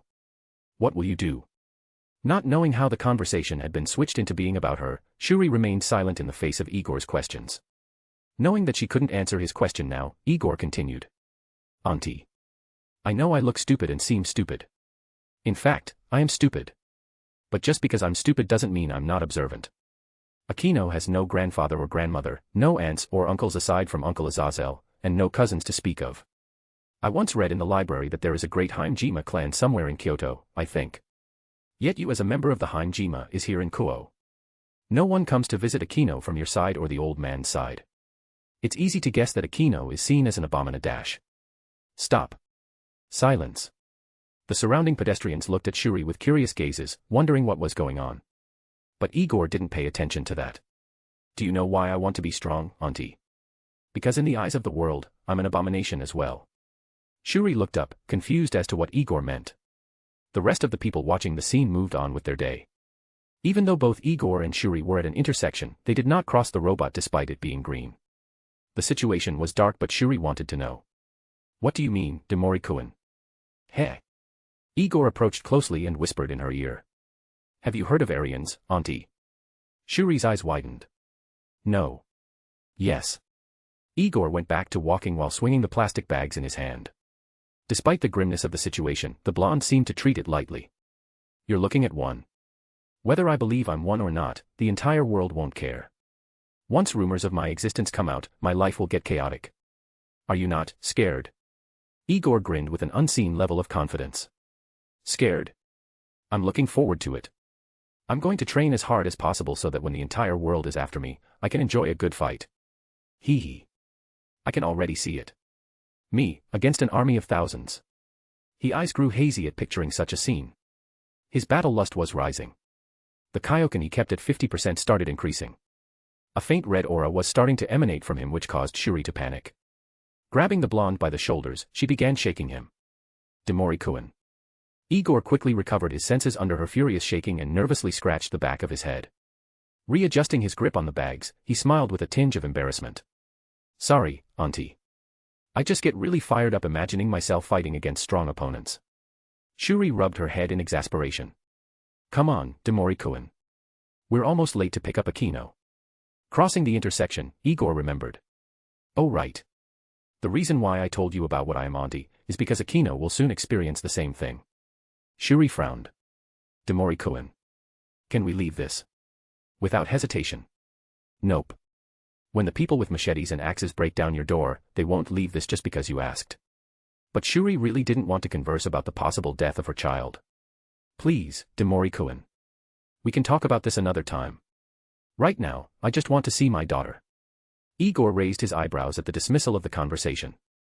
Although he wanted to push the issue, he chose to respect Shuri's feelings. So stealing a stick sweet lollipop from the shopping bags, he opened the wrapper and threw it in the trash. Okay, Auntie. But inwardly, he thought. I'll have to talk about this with the old man as well. I don't want to come back after a few years to find out everyone's dead. Upon noticing how much he's come to care about the family of three, Igor smiled weakly. TCH. There goes my plan of not getting attached. Chapter 31. I'll have to talk about this with the old man as well. I don't want to come back after a few years to find out everyone's dead. Upon noticing how much he's come to care about the family of three, Igor smiled weakly. TCH. There goes my plan of not getting attached. DxD. After walking in silence for a few minutes, Shuri and Igor finally approached the kindergarten that Akino went to. It was quite noisy since there were dozens of children running around inside the fenced enclosure. Many children stopped playing and looked at Igor. With his long blonde hair and blue eyes, Igor's appearance aroused the children's interest. Furthermore was that he was wearing a blue haori and open-toe boots. His appearance was completely out of place and easily garnered the children's attention. Hey! Look at the big brother over there. Whoa! Awesome! He looks like Trunks. Hello, big brother. The children all ran over the fence and began calling or complimenting Igor. The blonde merely gave them a glance before focusing on finishing his lollipop. Meanwhile, Shuri was silent the whole time. The words she heard from Igor were resounding throughout her mind over and over again. That's very admirable, Auntie. But what if the person who's targeting Akino is powerful? What if me or the old men aren't there? While she did often consider this issue, she believed she was hidden well enough. With Cleria-sama acting as the overseer of this town, they won't dare to come, right? Although she rarely engaged herself in the world of the supernatural, she was knowledgeable enough in knowing that if anyone from the Himejima clan wished to come to Kuo, they would have to go through Cleria. With the bounded field covering the entire town, it was nigh impossible for any of the supernatural to sneak in. Shuri was assured in Claria's competence since not once had there been a case of stray devils, exorcists, or any other party infiltrating Kuo without her knowledge. Furthermore, there's my husband and Azazel who also occasionally stay here. With these facts, no one would dare pursue us here, right? Her thoughts were wavering. But she couldn't ponder any further on them when Aquino came rushing through the door to the reception. Mama. Rushing towards her mother, Aquino wrapped her arms around her waist. Shuri smiled and gently rubbed her head. Go and fetch your bag so we can go. Okay. Turning around, she ran into the hallway towards the room where their bags were usually stored. As for Igor, he was casually paging through a few children's books placed on the shelves. With each book he paged through, his face scrunched up even more. Faced with the onslaught of pictures of various princesses and princes, he muttered to himself. Praise the Lord, my father homeschooled me. Shuri caught that little tidbit of information and approached the blonde. You never went to kindergarten. Igor didn't reply but instead showed her the cover of Cinderella. My father was smart. When other people were learning these things, he taught me about useful stuff like cars. Shuri's curiosity was tickled. Cars? As in identifying different cars? No, auntie. He closed the book and placed it back on the shelf. My father taught me how to fix cars. He used to run an automotive repair shop before he died. Since that garage was our family's source of income, he took advantage that I was still young to teach me as much as he could about repairing cars, what tools to use, and how to improvise. And did you understand? He laughed. Of course not, auntie. I was a snot-nosed brat who would rather watch Popeye than hold a torque wrench. What is important though, auntie, is that while I didn't understand at the time, the knowledge remained in my head. Although he was laughing just a moment earlier, his gaze turned pretty solemn. Though, I guess that knowledge is pretty useless since the shop was probably destroyed. Anyway, It was in that moment that Aquino came trotting back. I'm back, Mama, brother Igor. What are you doing here? Looking at Aquino's dirted appearance, Igor's mood improved. Why can't I come, little chick? Aquino clenched her fists. I'm not a little chick. You certainly are to me. Your wings haven't grown big enough yet, so of course you're a little chick. Rah. Aquino charged forward and grabbed Igor's haori before biting his shirt. She looked up as if wishing for him to see her ferociousness. With the lower helms of his shirt captured within her teeth, Igor simply smiled and rubbed her head. If you keep biting, I'll turn you into a frog. Immediately, Aquino let go and ran over to Shuri with an aggrieved look. Mama. Help me. Hiding behind her mother, Aquino stuck out her tongue at Igor while she clutched on tightly to her mother's dress. Shuri as well as the surrounding staff smiled sweetly at the scene. But their faces quickly changed when Igor started stripping. What are you doing? Having dropped his haori on the ground, Igor gestured to the wet patch on his shirt. Having a wet patch on my stomach feels uncomfortable. Without further ado, Igor pulled up his shirt and the effect was instant. Many eyes of the female staff and even some wives lowered towards the blonde's shredded abdomen. As the shirt moved further up, their gazes also moved up with it. Gulp. The blonde did not disappoint. That wide, muscled chest of his resulted in the young staff members having reddened cheeks while the more experienced women stared at the blonde with half-lidded gazes. Igor was oblivious to all of this. Folding his shirt into a rough bundle, Igor dropped it on the floor before bending over to pick up his haori. This gave view to the glistening muscles on his back. The way they moved as he bent over made some women directly begin to fan themselves. Standing up, the blonde put on his haori but did not bother to button it. This left a teasing view of his chest and abs. The young receptionist in her late 20s walked over to Shuri and whispered in her ear. Nene-san. You don't mind bringing him here more often, right? Shuri shooed her with her hand. No, Tanigawa-san. Meanwhile, Aquino was completely confused as to why so many people were staring at the blonde. What's so good about this stinky brother? DxD.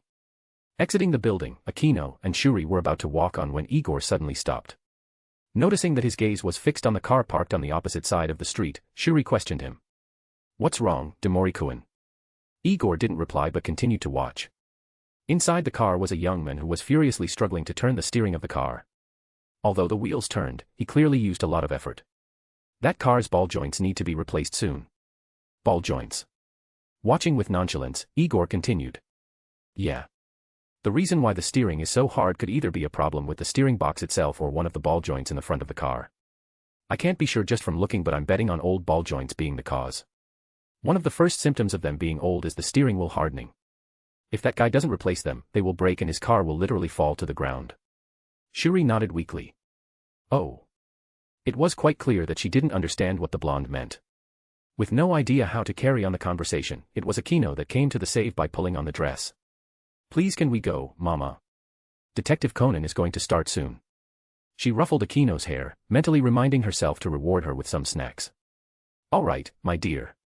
Taking their first steps, both Igor and Shuri calmly walked by while Akino was clearly full of energy. It was quite fun for the both of them to watch the young girl try subtle tactics at getting them to hurry up. It only served to make them walk slower just to see her pout. It was still only 3 in the afternoon, nearly an hour before the anime would start.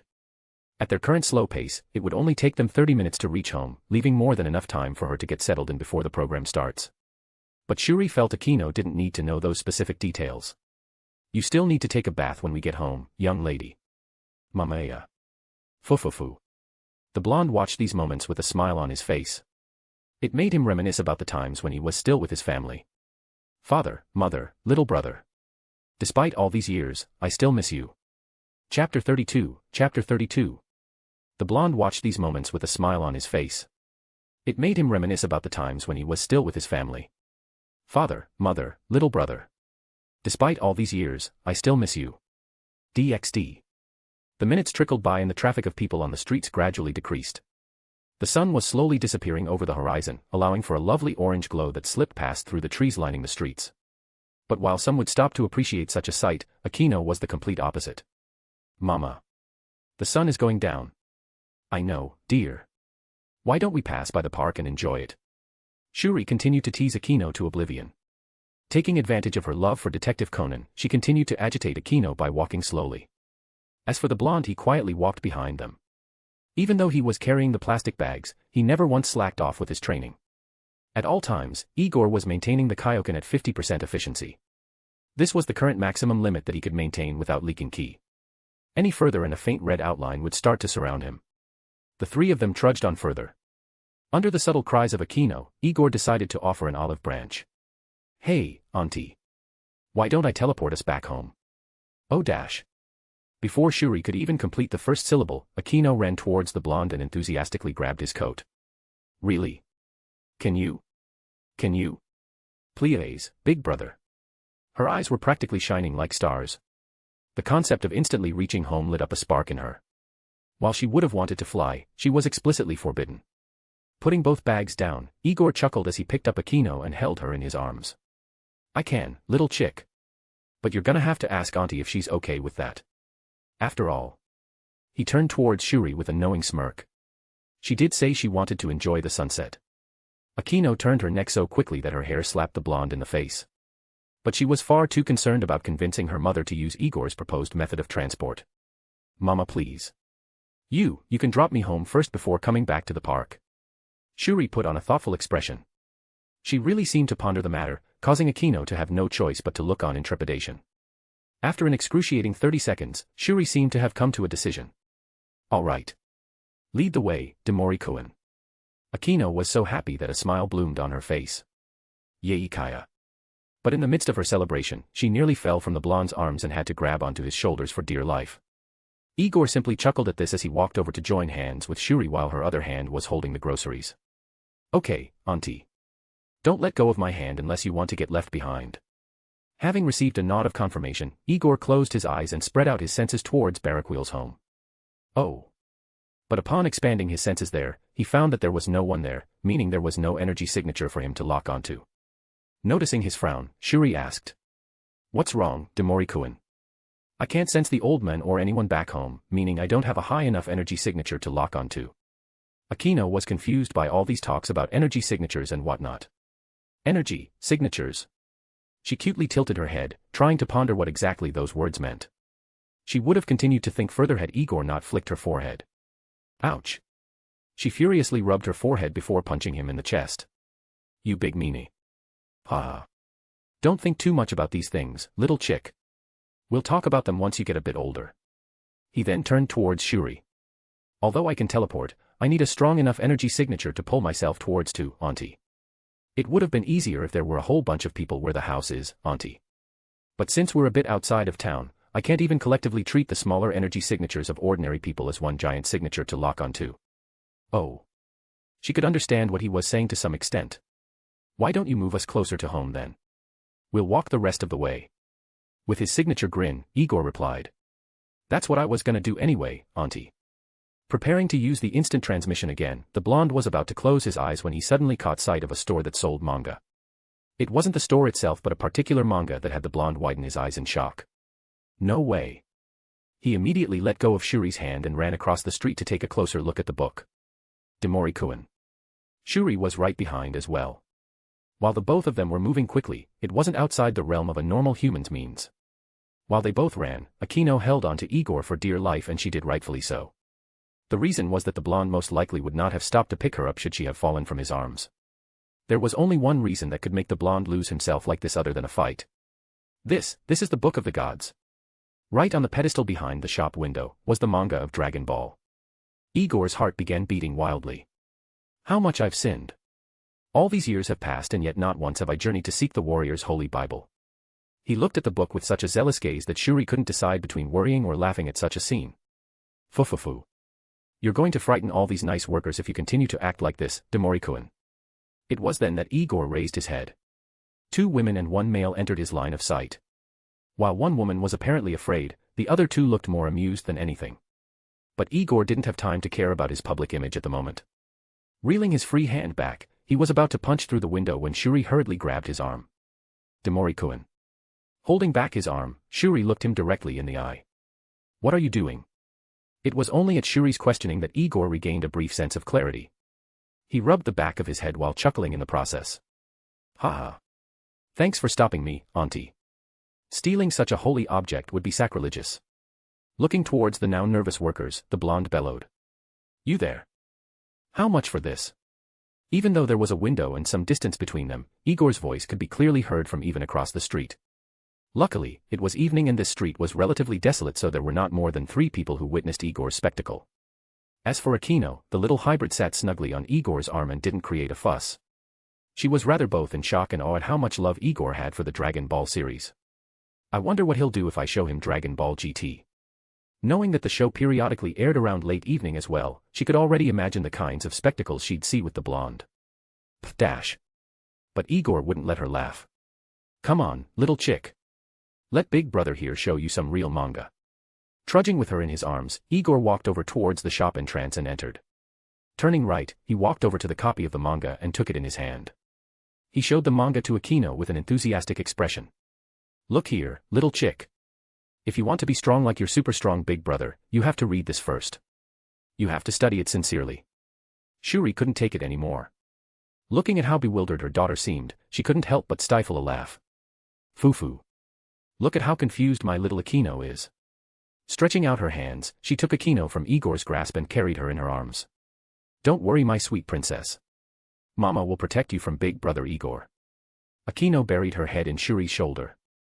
Her face was completely flushed with embarrassment at being treated like a 3-year-old. Mama. Fufufu. Turning towards the store employees, she directly asked for the price of the book.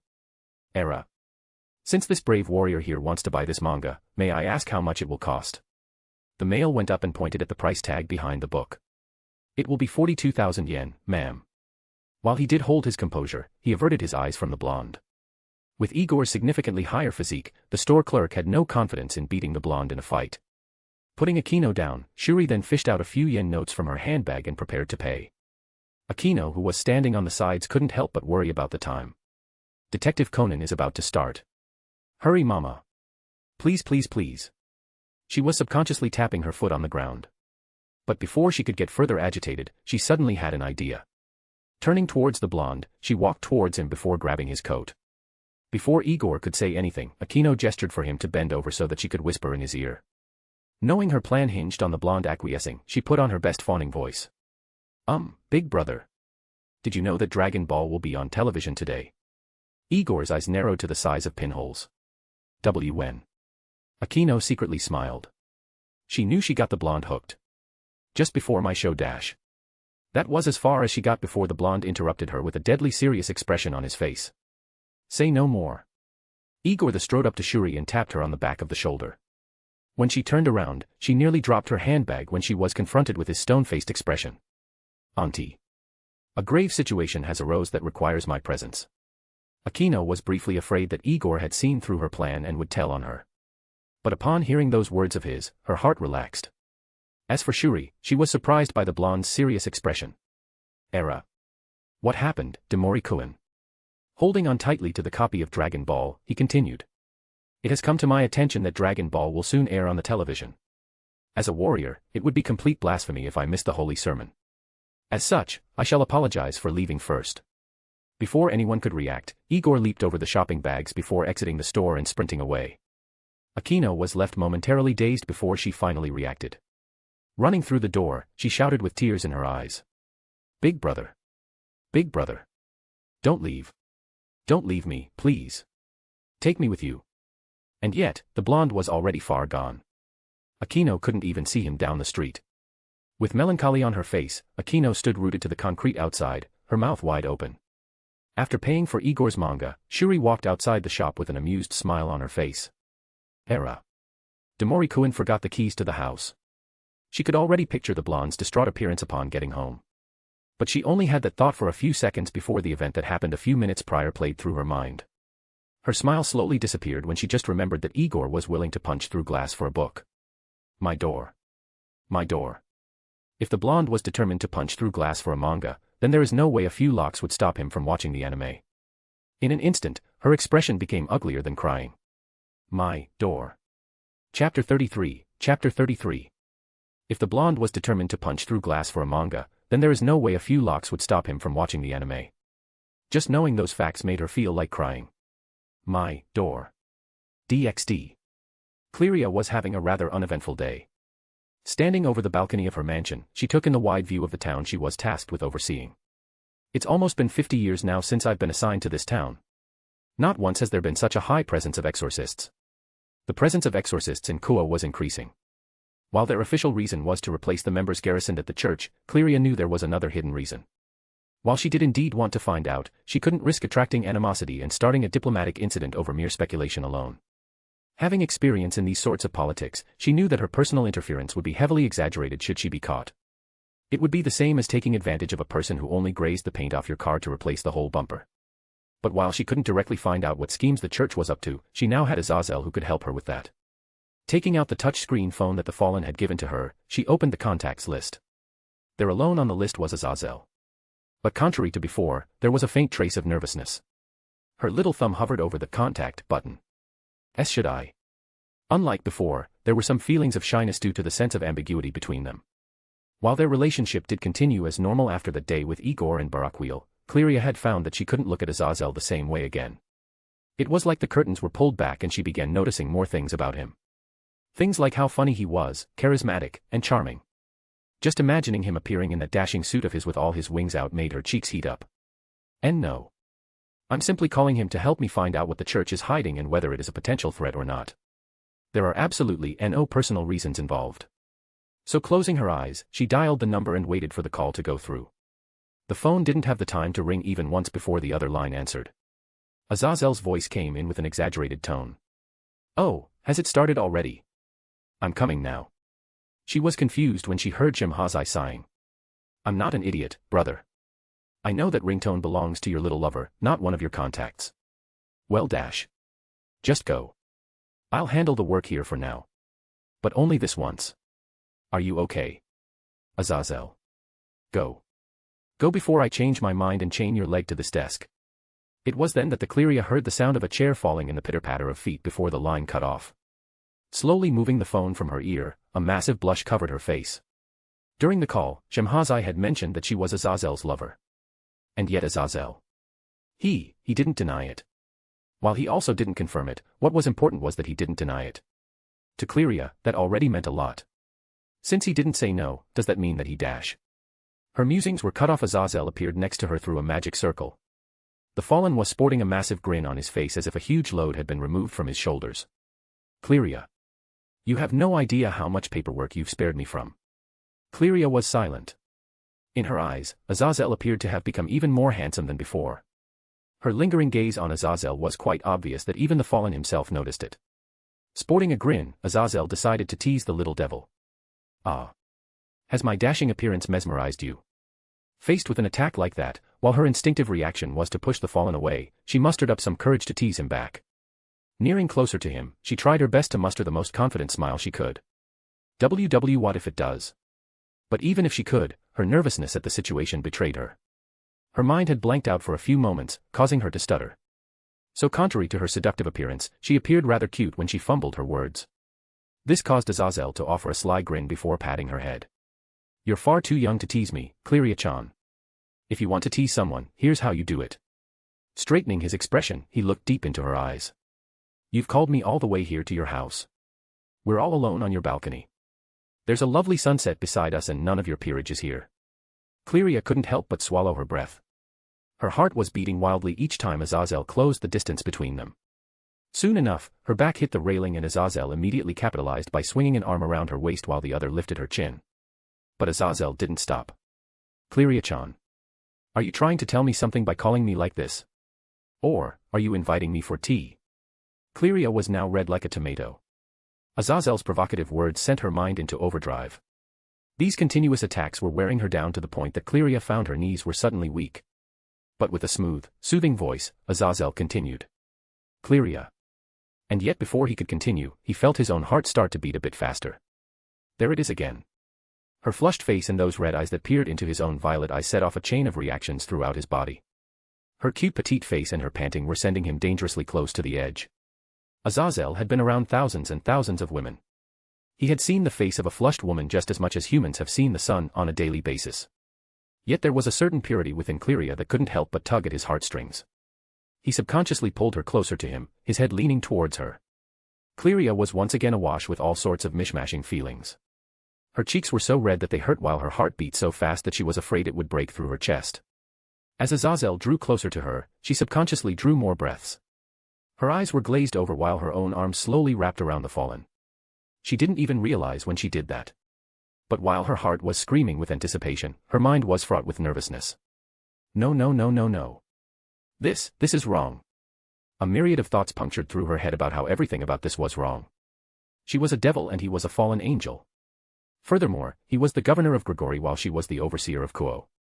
While her identity held less status, both were relatively sensitive.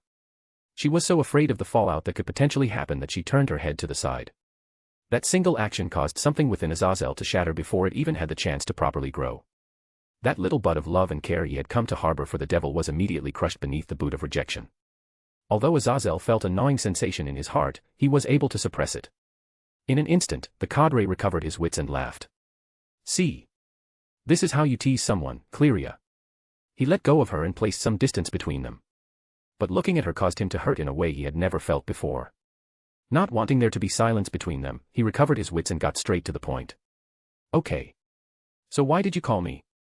I'm sure it isn't because you wanted to see little old me. Unless.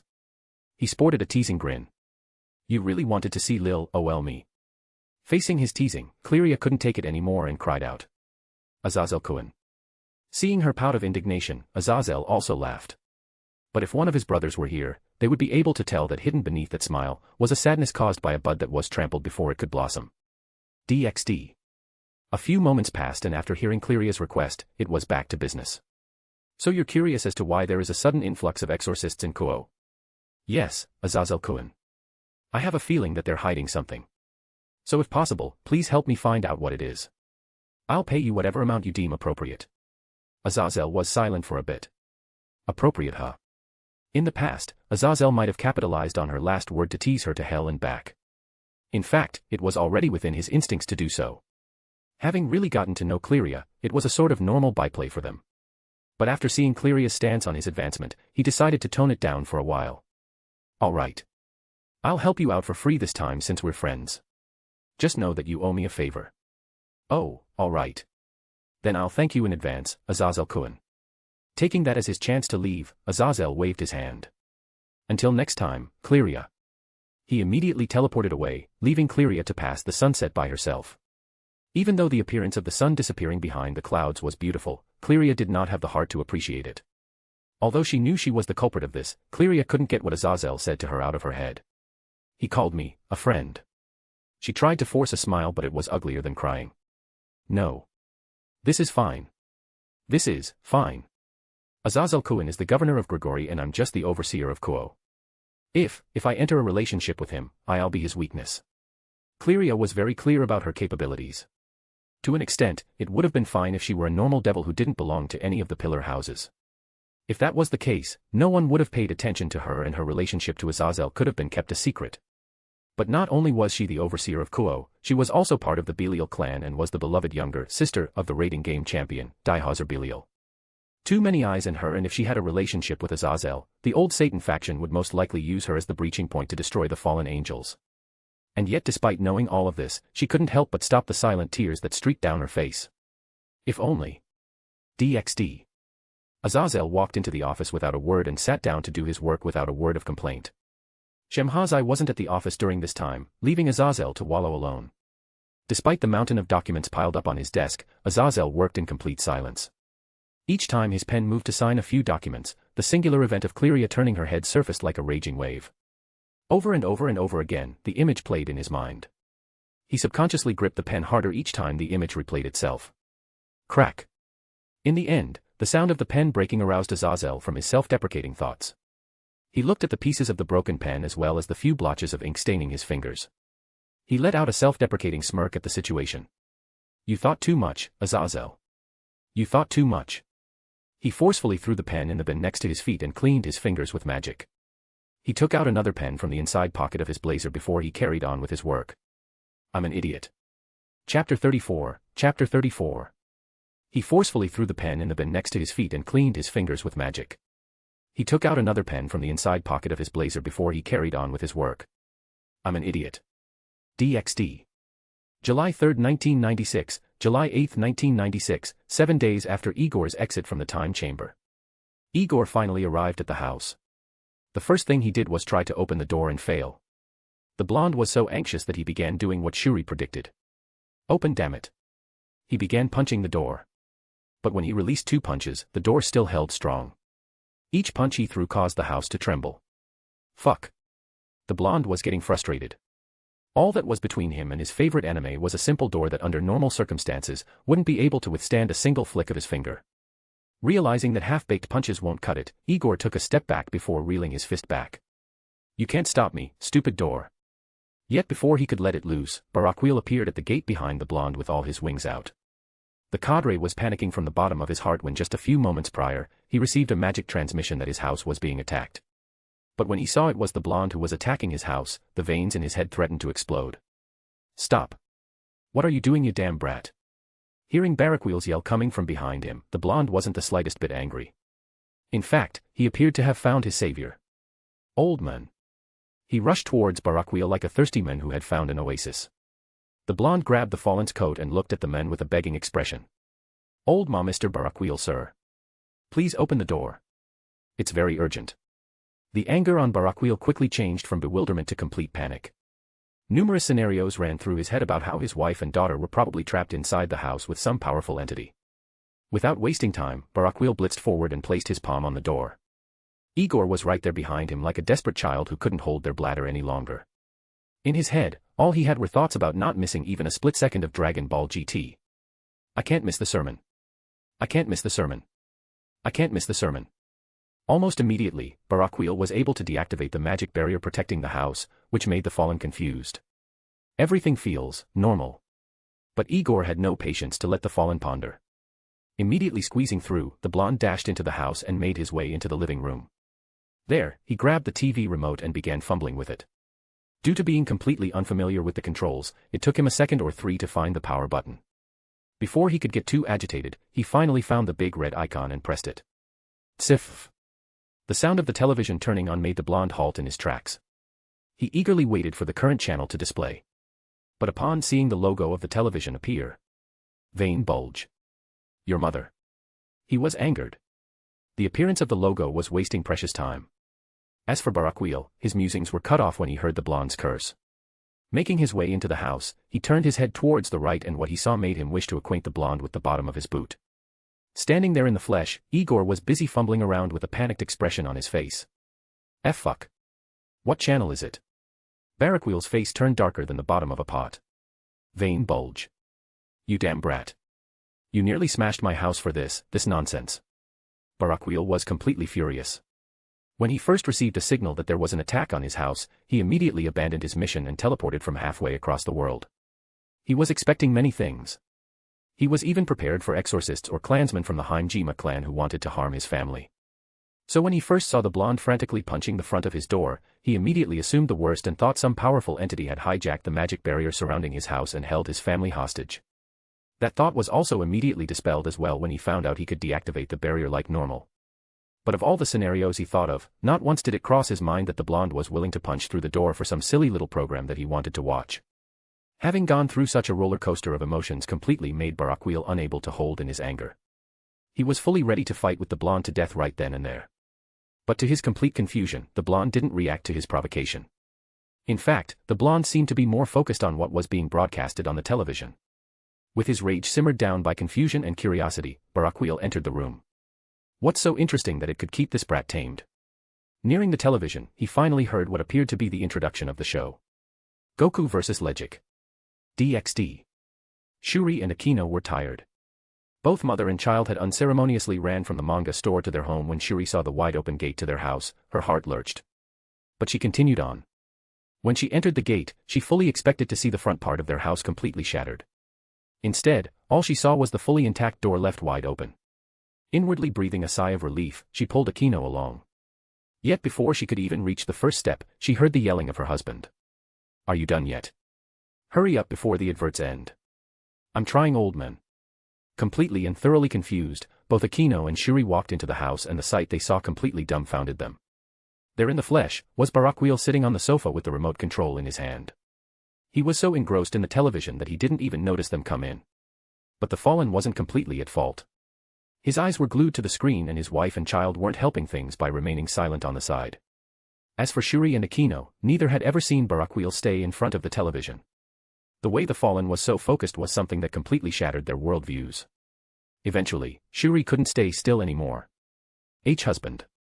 Barakiel turned his head towards them with mild surprise. "Oh. When did you brat? Hurry up, it's back." The transition of the advertisements ending and Dragon Ball airing again was shown on television, prompting Barakiel to shout for the blonde to run. As for Igor, his frantic voice could be heard from the bathroom. "Fuck. Why won't it fall down? Shake it, brat." The blonde was covered in a cold sweat as he watched the last drop hang onto his equipment like it was superglued to it. "I'm shaking it as vigorously as I can, old man." The situation was dire. Igor knew the transition was already reaching its end. "Damn it. I'll just buy new underwear." Quickly sheathing his equipment, he quickly flushed the toilet and ran from the bathroom. Goo goo goo goo goo goo goo. The blonde soon appeared around the corner. With the living room having two directions of entry, he came in from the other one. He didn't bother greeting Shuri and Akino and instead, ran to the couch. Coming from behind the couch, he vaulted over it before sitting down. Both men were so focused on the television that both mother and daughter just stood there. Shuri was experiencing a lot of first times today. It was the first time Barakiel watched television. It was the first time he ignored her for this long.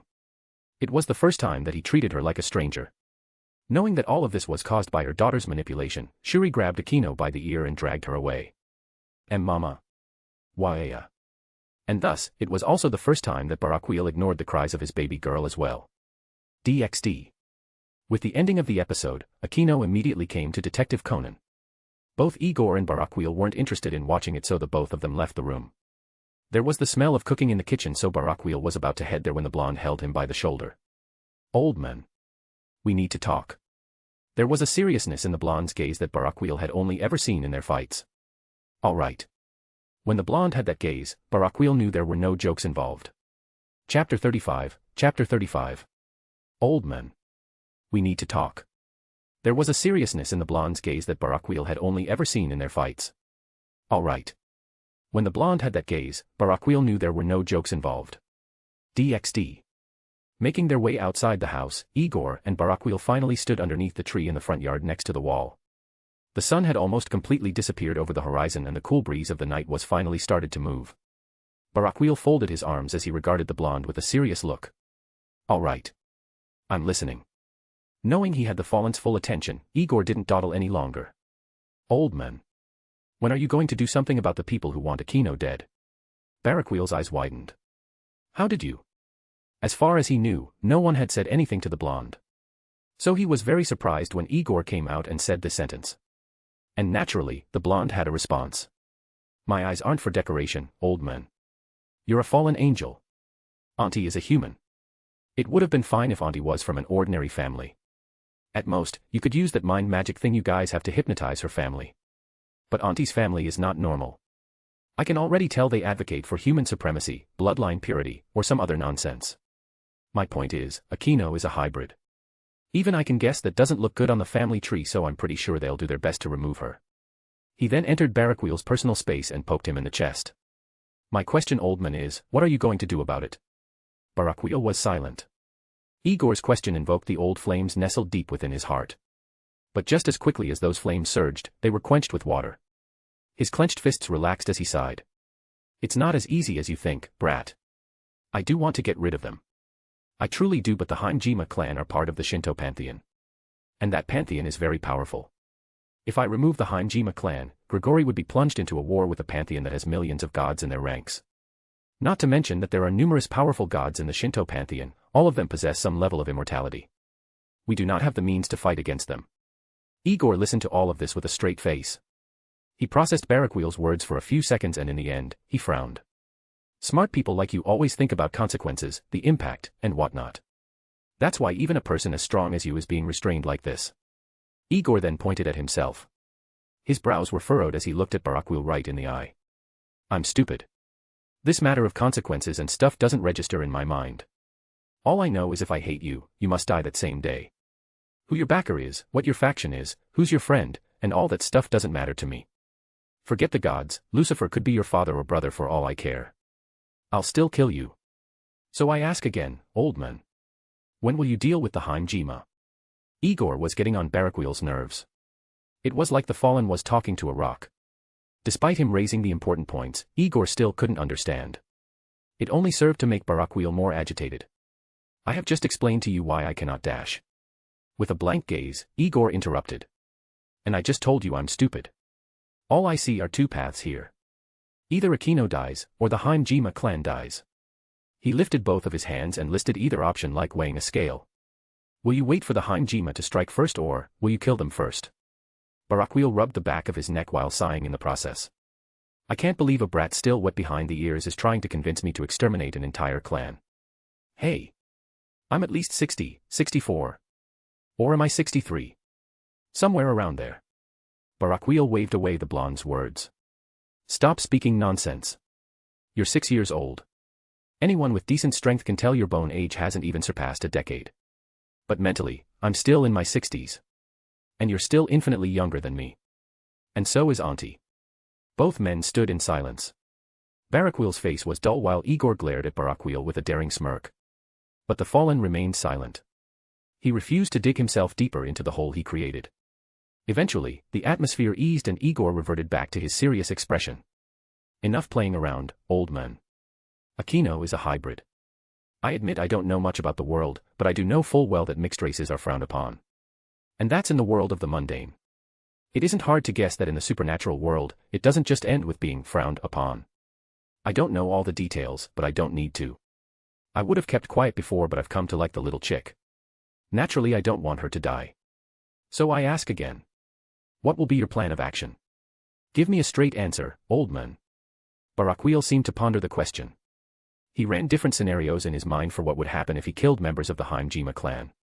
Each time, the scenario ended with the anger of the gods and the destruction of Grigori. He couldn't help but shake his head helplessly. My answer is still the same. I cannot wage war against the Himejima because not only would it harm Grigori, but also because Shuri would be devastated. Igor looked at Barakiel. He really looked at him. What about assassination? Without missing a beat, Barakiel replied. Divination magic. Even if I can protect my identity, I cannot protect my race. They will be able to find out that the one who exterminated the Himejima clan was a fallen angel. If they dig deeper, they will eventually tie the whole thing back to me. Eventually, Barakiel rubbed his forehead while taking in a deep breath. Look, brat. I want you to understand this very well. I am not terrified of the Himejima clan or the Shinto pantheon. What I am afraid of is being the cause for the next great war. What I am afraid of is causing the death of my people. What I am afraid of is my wife and daughter harboring hatred for me.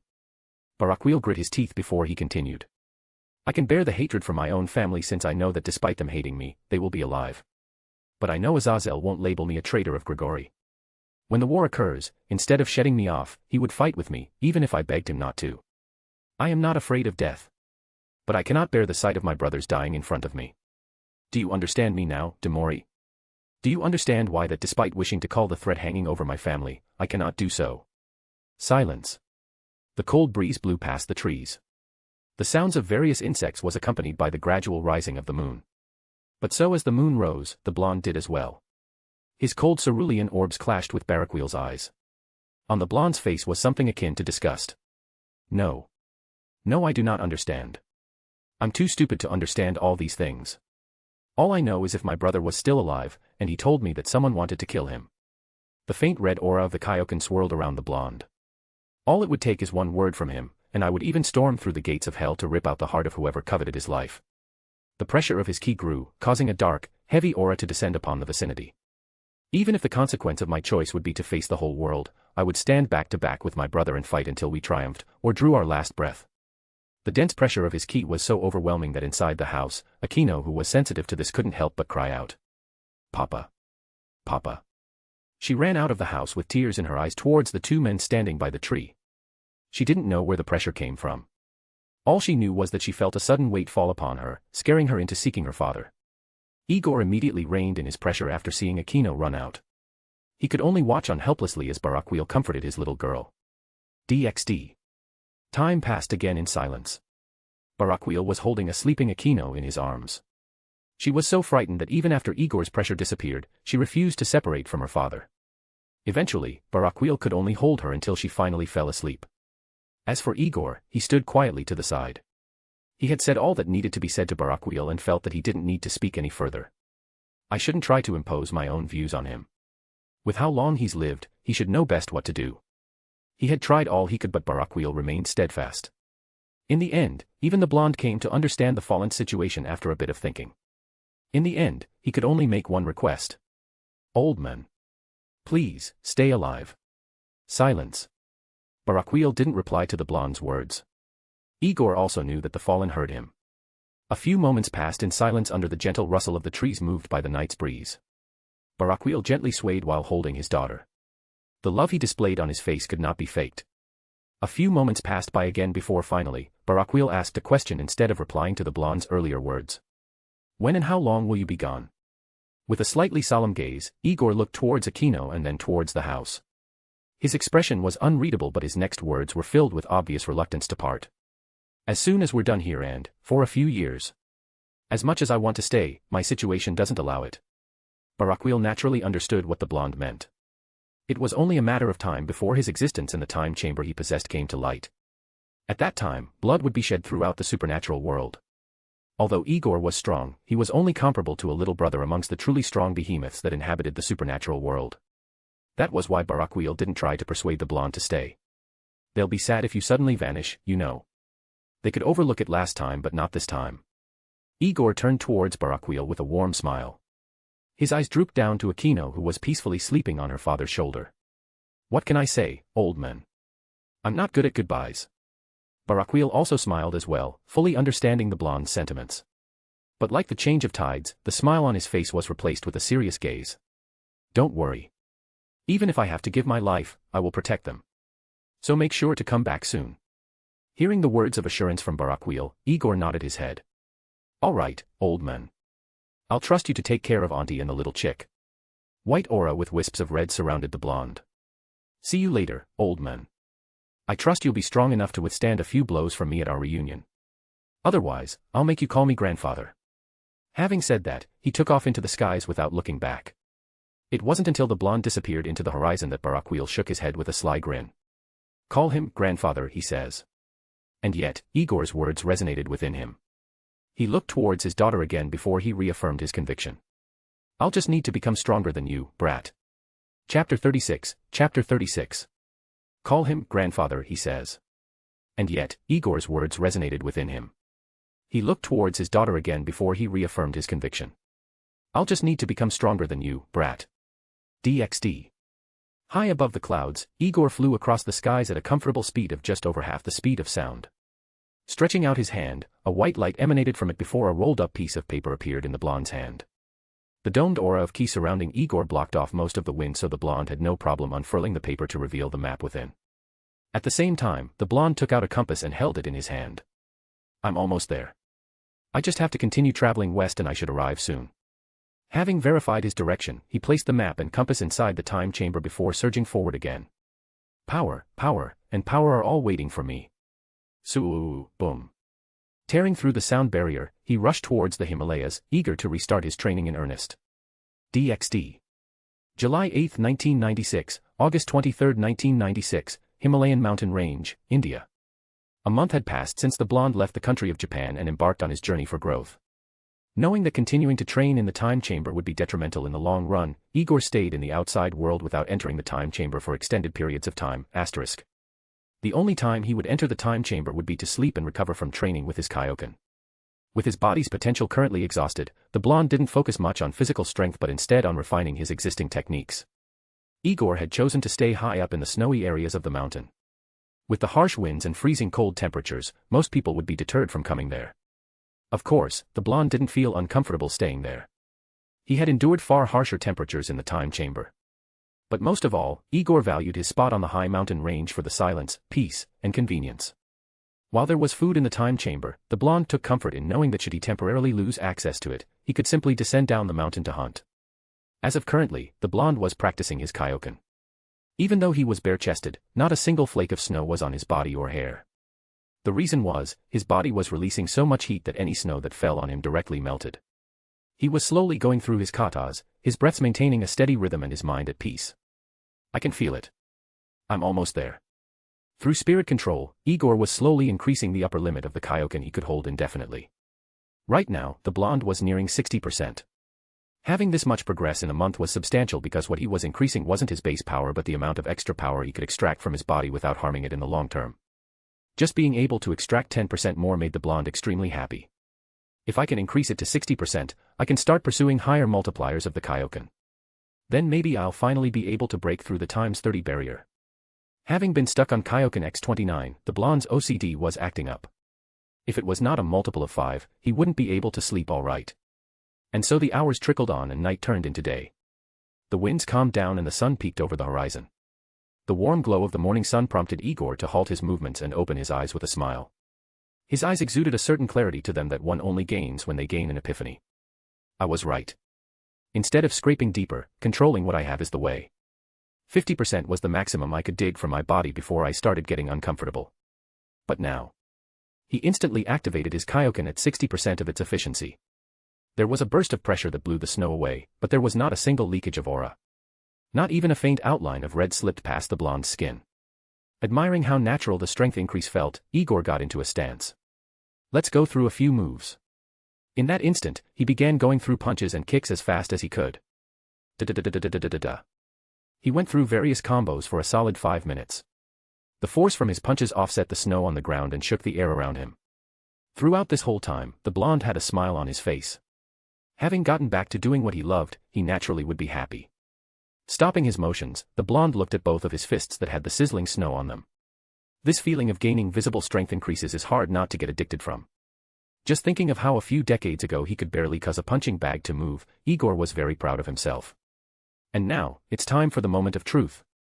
Clenching his fist, the blonde prepared himself. If I don't reach Kaioken X30, I'll write my name backwards. Asterisk. Having resolved himself, Igor stood with his back slightly hunched over. Slightly spacing his feet, he bent his knees and clenched his fists.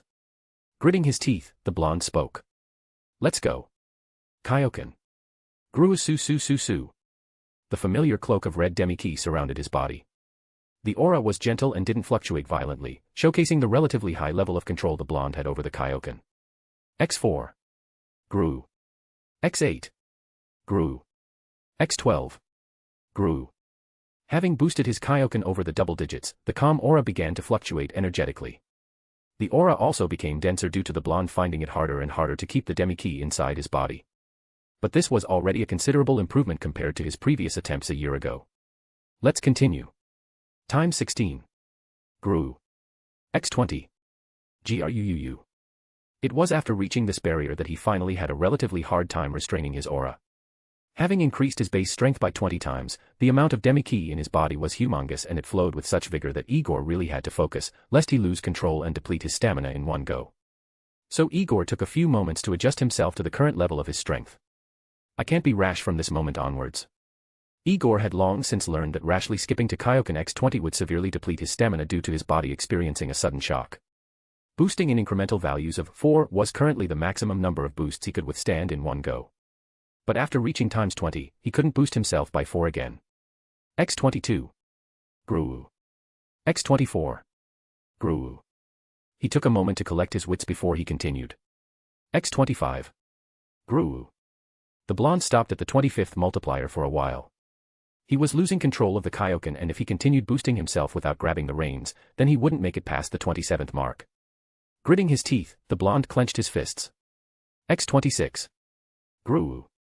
His aura surged like a giant red bonfire. His entire body already appeared red from the copious amounts of demi-ki running through every single fiber of his body. X27. Gruu. X28. Gruu. Times 29. Gruu. Igor truly had to stop here. The veins all over his body were bulging and his muscle mass had noticeably increased. The amount of aura surrounding him had even caused his entire figure to appear illusory. But Igor was determined not to stop here. So close. He could feel his control over his aura slowly slip through his fingers like wet soap. Already over half his stamina had been consumed in less than a minute. But the blonde wasn't going to stop now. Graia. Gruu.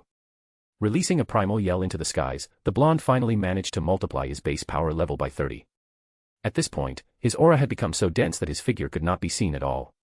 The aura was fluctuating so violently that the ground cracked and the nearby rocks were blasted off. All the snow in the vicinity had melted away while the winds became violent. Igor was releasing so much aura that it became a pillar that towered over 8 meters.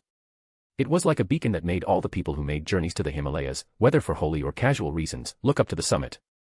While the mundane looked at this scene with awe, the supernatural hurriedly fled the scene. After all, they could clearly feel the immense pressure Igor was emitting. Yet just as quickly as this aura surged, it slowly began to plummet. On the summit, Igor could feel that he had exhausted his stamina and almost bled himself dry of ki. Not wanting to experience the feeling of his body going into shock, he gradually decreased the multipliers of the Kaioken until finally, he was in his base state. Huff huff huff huff. The blonde was on shaky legs while visible steam wafted from his body. Yet despite all of this, Igor had a smile on his face. I did it. Plop. Falling down on his knees, the blonde couldn't support his body any longer before he fell face first on the hard ground. His breaths were slowing down, his eyes gradually shutting down. And yet, all the blonde could think about was the fact that he succeeded.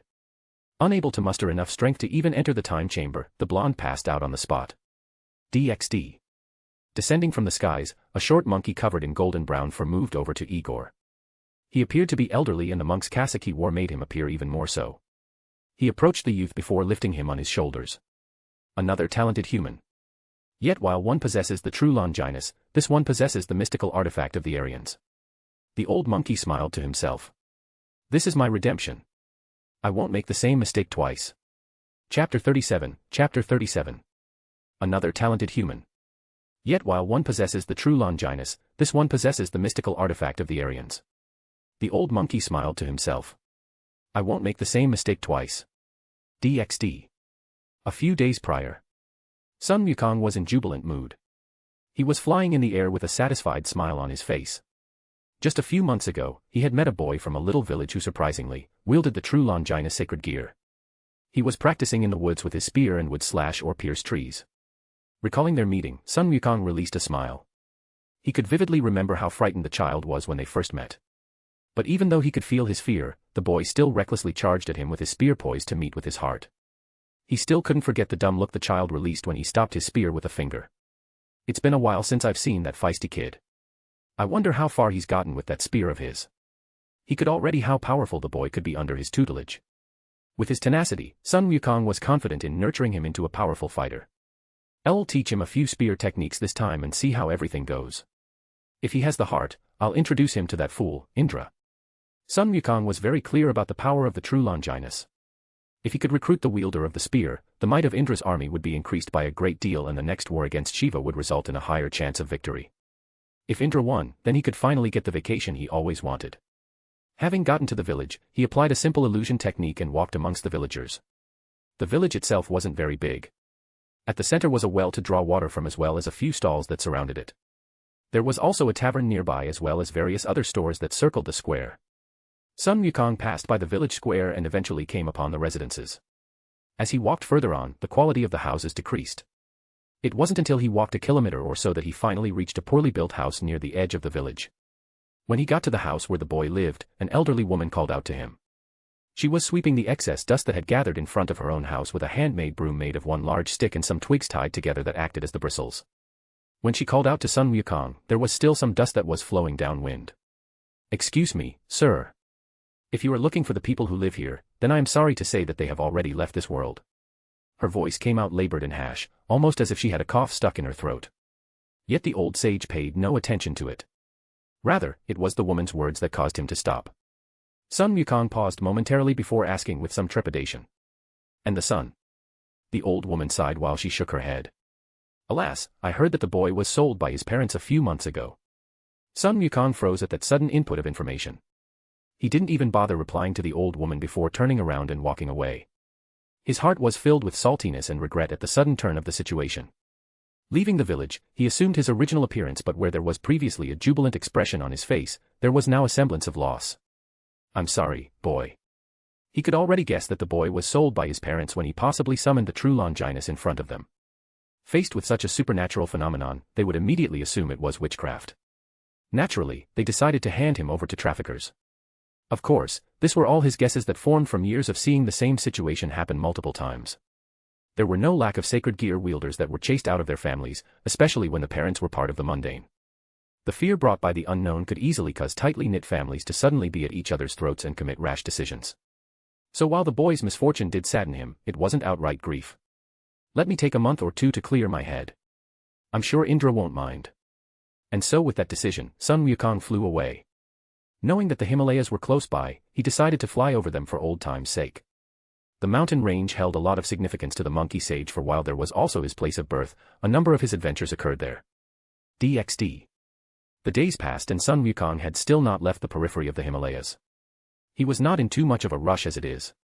During this time, the old sage had not concerned himself too much about the boy's disappearance. Since it was a mistake, he wouldn't wallow in it for an unnecessarily long amount of time. So traveling through the Himalayas, Sun Wukong flew through the paths that he and his confidants took in the past when journeying to the west. It was a relaxing feeling that brought back numerous fond memories to the old sage. But that was when things started to drastically change. Just when he had taken a break on Flowerfruit Mountain, the place of his birth, Sun Wukong was surprised to suddenly feel a massive amount of energy come from the west. And that energy was increasing drastically. The old sage looked on with a curious expression. Such a high power level, and it's steadily nearing the upper end of God class. Asterisk. Sun Wukong had truly never felt such an energy before. He could tell it was ki, but at the same time, it was far more ferocious, more domineering, and far more rebellious, a far cry from the normal ki he knew of. Feeling such a strange and unique ki, Sun Wukong's interest was thoroughly aroused. "I suppose I could see which young buck is kicking up such a stir." Naturally, he could also sense the youth behind the ki. It lacked the maturity or feel that came with beings that have lived for many years. With his sensory capabilities, he could everything right down to the gender of the person as well as their current state of mind. So changing directions, he flew towards the ki that felt like newly brewed wine. DxD. A human boy. The entire world will go bananas if they see this. Right below him, Sun Wukong observed a steaming Igor yell out his multipliers. With this little information, the old sage could already guess the reason. Some kind of power multiplying technique. But I've never heard of this one before. And I sense no sacred gear in him, so what he's using definitely isn't a variant of the boosted Giro. He's reaching his limits. After hearing the blonde shout out his 29th multiplier, Sun Wukong keenly observed the flow of ki through Igor's body. His ki veins have expanded immensely and the speed of the flow is completely insane. If I didn't see it myself, I would not believe that there's a human who can wield such power. Sun Wukong continued to watch the blonde grit his teeth and power up to times 30. Even though the increase was only by a single multiple, reaching the times 30 landmark directly caused the blonde to lose control of his ki, resulting in a giant visible pillar of red ki to rise into the skies and a powerful pressure to descend upon the immediate vicinity. The shockwaves alone were enough to rattle the snow throughout the entire vicinity. Fortunately, Sun Wukong stopped the potential avalanches with a wave of his hand, otherwise, numerous casualties would have resulted from Igor's display of power. But instead of feeling angry at the potential loss of life, Sun Wukong only grinned. So young in age and yet he could give a large chunk of the supernatural world a beating. When he suddenly felt numerous spatial fluctuations that indicated several people were spawning magic circles nearby, the old sage snapped his fingers and immediately, the fluctuations disappeared. He locked down this vicinity and prevented anyone from being able to teleport. Watching the blonde finally collapse to the ground in exhaustion, Sun Wukong descended from the skies and finally landed next to the blonde. Haha. Such a good seedling must not be captured by those factions. He could already feel numerous people rushing towards the scene. So grabbing the blonde by the scruff of his coat, he vanished. Chapter 38. Watching the blonde finally collapse to the ground in exhaustion, Sun Wukong descended from the skies and finally landed next to the blonde. Haha. Such a good seedling must not be captured by those factions. He could already feel numerous people rushing towards the scene. So grabbing the blonde by the scruff of his coat, he vanished. DxD. August 23, 1996, August 24, 1996, Flower Fruit Mountain, Himalayan mountain range, India. In a small room with simple furniture, Igor was lying on a straw mat while there was a small blue orb of energy freely hovering below the ceiling that lit up the room. The room was relatively simple in appearance. Apart from the straw mat, there was barely anything else. There was a desk and chair as well as a shelf full of books. Beyond that, there was nothing. With a day having passed since his relative success in finally accessing the 30x Kaioken, the blonde was rightfully exhausted. It was only after a proper rest did he finally manage to wake up. Pushing away the thin excuse of a blanket, Igor yawned for a full minute or so. He then slowly got up and walked straight towards the door. He appeared seemingly uncaring or oblivious to the new change of surroundings. Rather, he pulled open the door and the sight he was introduced to was majestic. There were several other buildings similar to the one Igor had just walked out of. Each of them was arranged in a rectangular formation with equal distance between each other. The entire courtyard these rooms were built on was paved and there in the center was an abnormally large plum blossom tree. Several humans and monkey yokai in simple gray robes could be seen walking through the courtyard surrounding the tree. None of them seemed to notice the half-naked blonde who was idly scratching his stomach. But while none of them paid attention, the blonde only had a simple question in his mind. Since this isn't a dream, what the hell did I get myself into? Slowly rising into the air, Igor continued to extend his senses outward. As he rose higher and higher into the sky, a sudden yell from below reached his ears. Sir! Sir! Looking down, Igor was met with the panicked gaze of a talking monkey. Sir! It's forbidden to fly here. Please land quickly. Common sense dictated that since the blonde is in an unknown place where there are unknown entities that reside with unknown power levels, he should obediently land on the ground and observe the situation. But something about the word forbidden made the blonde smile before looking away. It's forbidden, huh? I wonder what the punishment is. Igor calmly floated in place while the relentless warnings from the monkey below finally stopped. Already, several people were attracted by the spectacle and judging by the expression on their faces, they were waiting to watch a good show. It didn't take long however before a tyrannical aura descended on the vicinity. In an instant, a large human towering over 2 meters in height appeared beside the blonde with his fist cocked back. Igor instinctively activated his Kaioken X4 on the spot and curled up his body to block the abnormally large fist with both his arms and shins. Boom. A shockwave spread throughout the vicinity, shaking the trees as well as other things not bolted to the ground. The man widened his eyes in shock. It was also then in that brief moment that Igor was able to fully take in his appearance. He seemed like a barbarian warrior with his massive muscles and the animal fur draped over his shoulders like a cape. Along with his baggy pants were massive black boots that had a steel toe on the front. He had long glistening hair that appeared to be wet and a massive beard that reached right down to his chest. Having assessed his target, Igor offered a grin before suddenly appearing behind the man, ready to deliver a powerful elbow strike to his upper back. Hoppa. Goo. Yet, his attack was blocked by an ownerless staff that suddenly appeared between him and his target. HAAA. This gave the towering mountain of a man enough time to turn around and open up some space between them. Yet as soon as he saw the staff, the man's ferocious expression was immediately replaced by a respectful one. He lowered his head while cupping his hands. Disciple Ragnar greets Master Sunday. Feeling particularly mischievous, Igor grinned. It's Master Demori. And I don't remember taking in an unfilial disciple like you, ACK. I think he means me, brat. Behind Igor stood Sun Wukong and the elderly sage was pulling the blonde's ear. As for Ragnar, only the barest feint of a smile at the blonde's misfortune graced his lips. As for down below in the courtyard, everyone immediately knelt on the ground and bowed their heads. Even with their heads lowered, the reverence behind their voices was passionately displayed. Disciple greets the venerable sage. The yell of a few hundred people reverberated throughout the mountain. This caused Sun Wukong to grin mischievously. Leaning close to the blonde's ears, he spoke.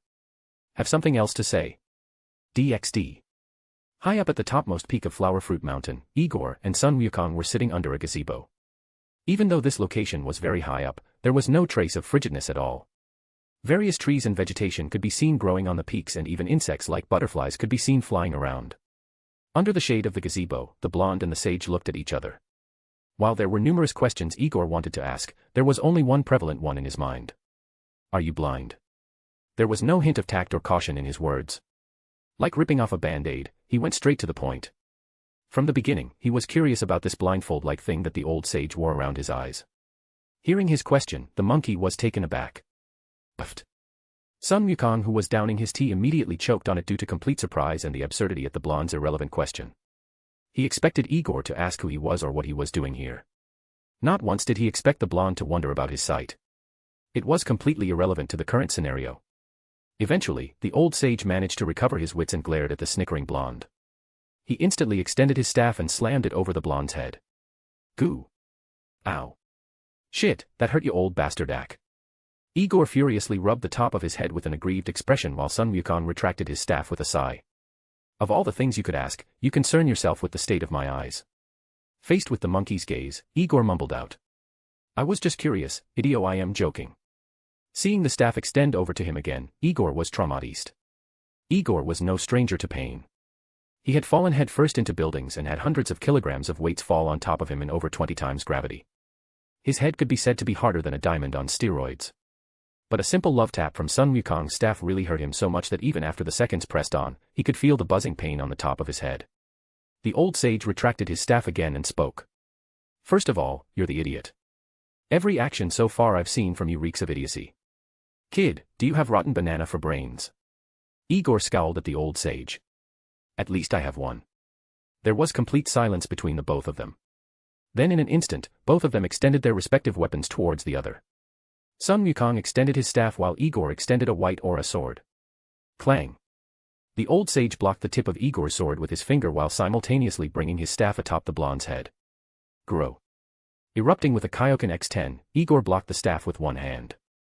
But as Sun Wukong increased the pressure, the blonde was forced to cancel his aura saber and block with both hands. Crack. The stone chair beneath him started to crack under the crushing weight of Sun Wukong's staff. The old sage was leisurely using one hand, and yet to the blonde, it felt like hundreds of tons were being pressed upon him. But he wouldn't yield. Grew. Boosting himself to times 20 in one go, Igor started pushing the staff up. He even managed to get onto his feet as well. His muscles were bulging while grunts of exertion escaped through his gritted teeth. He looked at Sun Wukong provocatively, as if he was saying, it won't be that easy. The old sage didn't speak. With a simple downward movement of his wrist, all of Igor's momentum was crushed in that instant. Crash. The chair turned into rubble and the blonde lay groaning on top of it. All the tea was spilt on the table due to the sudden vibrations that caused the table to shake. Sun Wukong watched the blonde's red aura fade with a tired gaze. Was I like this as well? Chapter 39, Chapter 39. The chair turned into rubble and the blonde lay groaning on top of it.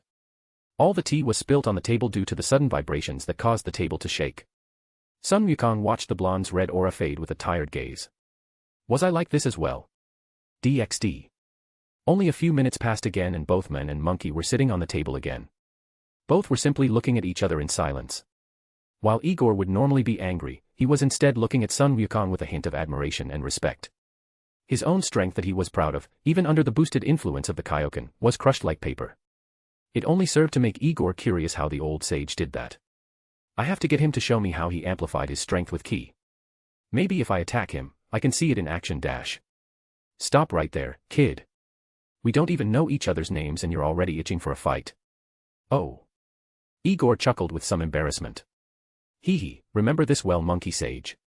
My name's Igor von Demori, #1 contender for the title of strongest in the universe.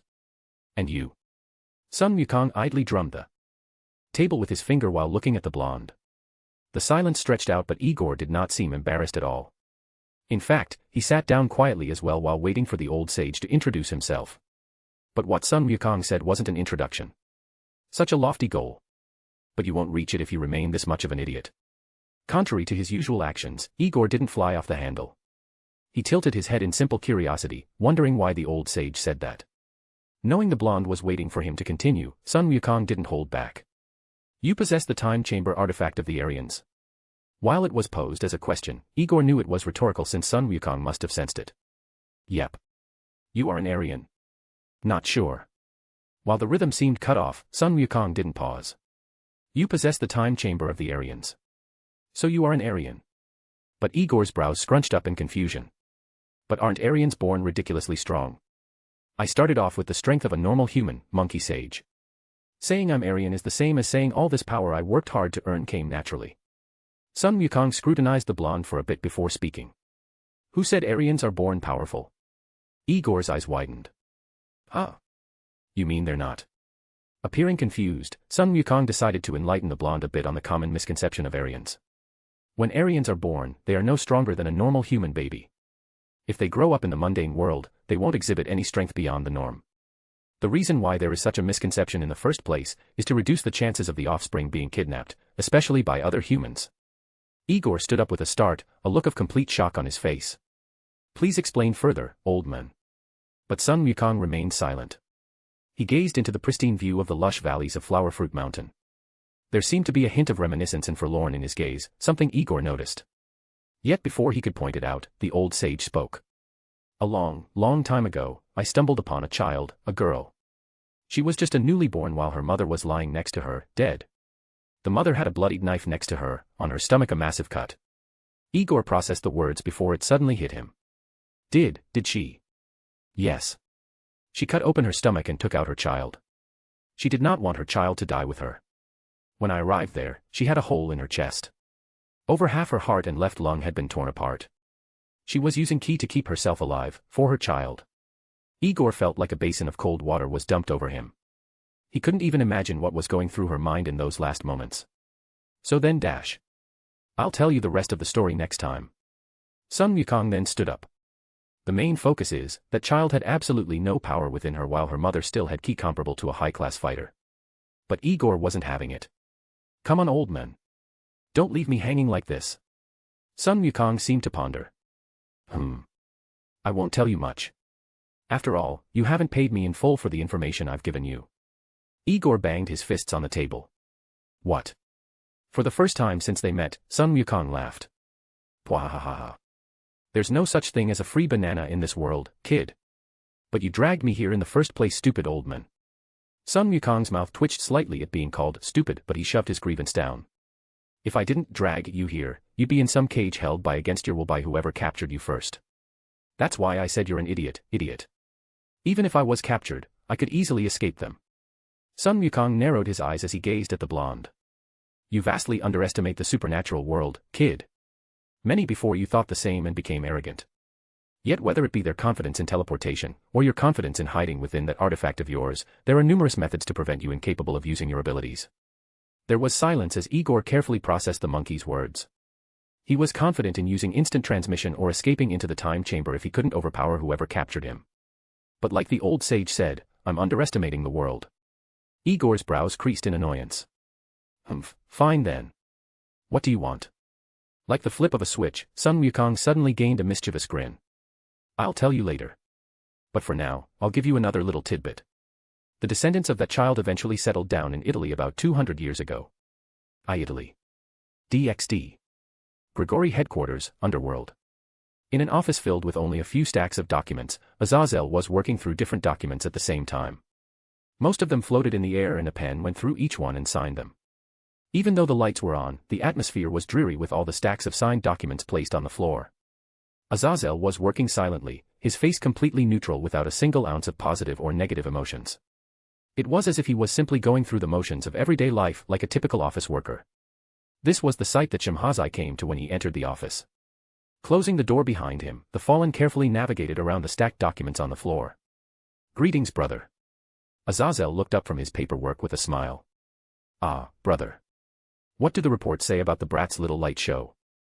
Shemhazai walked over next to Aazel with a few documents in his hand. Reports state that Demorikuin released a massive burst of power that spread throughout the region that could be felt halfway across the world by most supernatural entities. He then placed the documents on the table and showed Azazel colored images of the giant red pillar of ki that emanated from Igor, as well as eyewitness reports stating that they saw the red ki. I believe that this is the Kaioken technique you told me about. Azazel leaned back into his chair with a yawn. Yeah. It's some kind of power multiplying technique that can boost the brat's overall power level. Shemhazai shuffled the papers with a raised eyebrow. Truly. How powerful is this Kaioken compared to the Red Dragon Emperor's boost ability? Azazel stroked his beard as he mentally compared the two abilities. For starters, both depend on stamina, but if we take the quality and red inability of the boosts into account, the Kaioken wins. I've noticed over the years that while the Red Dragon Emperor can boost their power, it ultimately depends on the wielder themselves. When they boost, they will quickly begin to lose their power. Sometimes, they will lose that power in an instant due to not being able to retain it for long. That is why even if they boost 10 times in a short interval, they will only retain that strength for a moment before it disappears. At the very least, that is what I have observed. Azazel then sat up properly and pointed towards the picture of the red pillar. As for this Kaioken technique, I don't have much knowledge about it, to be honest. I've never even heard of such a technique until I met the blonde and saw it for myself. Different than the Red Dragon Emperor, the blonde can seemingly maintain his boosts indefinitely. As long as he has stamina, he can keep that technique active.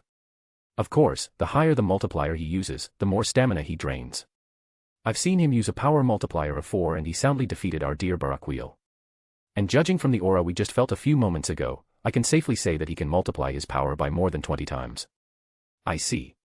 Shemhazai then collected the documents and neatly placed them on the side of the desk. How is our relationship with him? Azazel released a smile as he thought about Igor's antics. It's quite good. I heard from Barakiel that the blonde has taken quite a liking to them, especially little Aino. He even affectionately calls her little chick. That's very good indeed. Do we know when he will return? He didn't specify, but we do know it will take a few years. The silence grew unnervingly long. Shemhazai still stood next to Azazel while the latter was now looking up at the former in confusion. Anything else? No. Since you've been working so diligently for the past month, I have nothing I need to give to you. In fact, we're already way ahead of schedule. Azazel perked up. Oh. Well, that's certainly nice. I'll go and grab myself a drink after this. Indeed. You've been working so hard in silence that not once have you ever left the office.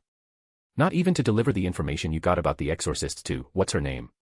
Azazel stopped moving, his expression gradually darkening. Do not go there, brother. But Shemhazai had no intention of listening. It was, Claia, right. But Azazel slammed his fist on the table in anger. The topic of Claia was a sore subject for him. It was mostly the embarrassment and humiliation he felt towards himself that he overthought things. Shemhazai. Do not ask. Do not ask around. What has happened, has happened. Silence. The silence in the office was disturbed by the cracking sound of wood slowly splitting. Azazel tapped the desk with a finger, quickly mending it before the crack could spread further and compromise the structure of the table. A few more seconds passed before Azazel sighed. I have received a clear answer from her. There is no need to pursue this matter any further, brother. So please. Azazel did not want to revisit this topic anymore. It made him feel pathetic, and that feeling only served to make him angry. He was not angry at Claia rejecting him, but at himself for overthinking things and ruining their relationship with his impulsiveness. Shemhazai watched as his brother looked at the wood patterns on the desk with melancholy. You have finally experienced your first love, brother. Besides Kokabil, who showed no obvious interest in such matters, Shemhazai and Barakiel had always wanted their wayward brother to finally settle down and experience the peace and fulfillment it brought. Shemhazai still clearly remembered the unconscious smiles and the sparkle of life in his brother's eyes whenever he mentioned Claia. I will not let things end like this, Azazel. Not when you were so close. DxD. Chapter 40, Chapter 40. A few more seconds passed before Azazel sighed. I have received a clear answer from her. There is no need to pursue this matter any further. DxD. Shemhazai had noticed it within the first week that something was off about his brother. Usually, Azazel would never stay for more than 3 days on his desk without causing some sort of fuss. And yet he didn't complain about wanting a break or some free time. He didn't even fiddle around with his sacred gears like he usually did, which was a major cause for concern in Shemhazai's eyes. At first he didn't think much of it. But as the weeks drew on, he finally discovered the reason why. It was when Azazel sent a messenger to deliver documents to Claia Belial that Shemhazai caught on. Ever since they met under the mutual issue of Igor, Aazel always personally engaged with her. At first, it was to build relations and rapport with her. But lately, it was because he purely enjoyed her company. And yet for Aazel to suddenly change all of that, it was easy for Shemhazai to deduce what happened. Knowing that his brother had potentially fallen in love with Claia, Shemhazai didn't want him to give up on this issue. It is why that even though Aazel showed clear signs of not wanting to converse on this issue, he would relent. Brother. Will you truly let it end like this? Aazel looked up from his paperwork at Shemhazai. He truly appeared as if talking about this was uncomfortable for him. But knowing his brother's quirks, Aazel could only sigh in defeat. What do you expect me to do, brother?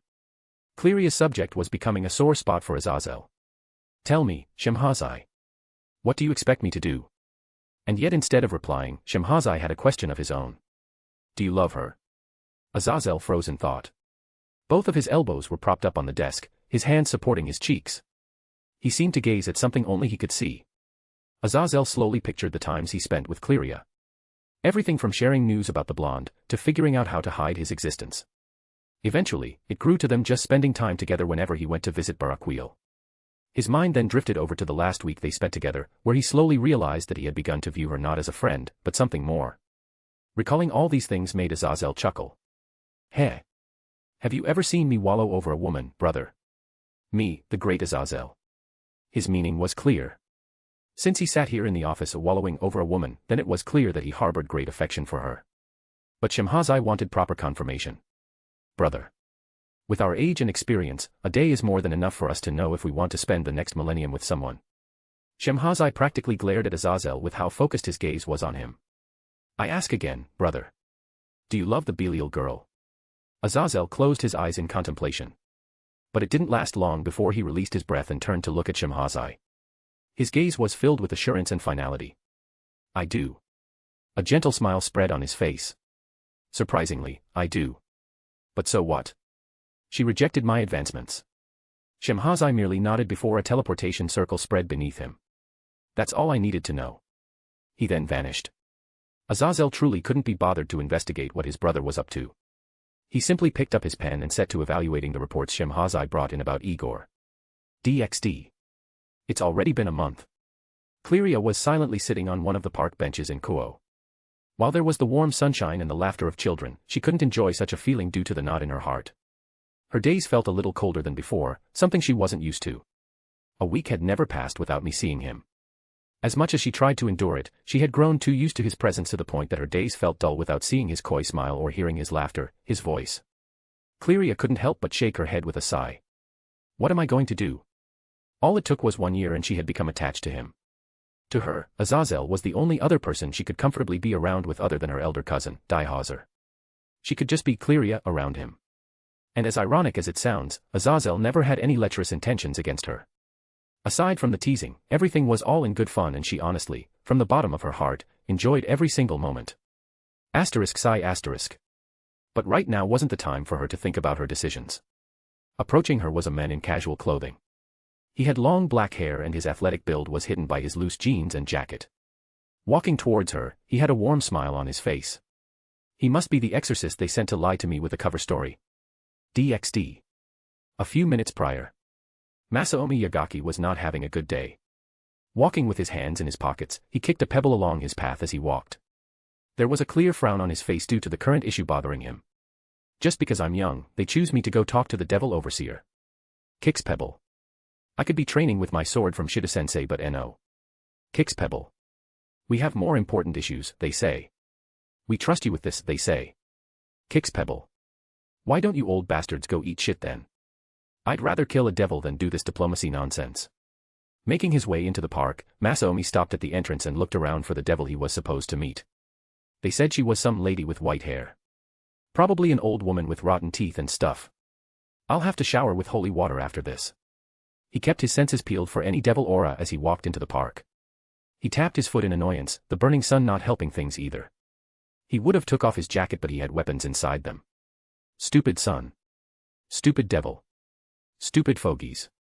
One person would have been enough to deliver the holy sword to Shida-sensei. So why is an entire squadron required? Oh right.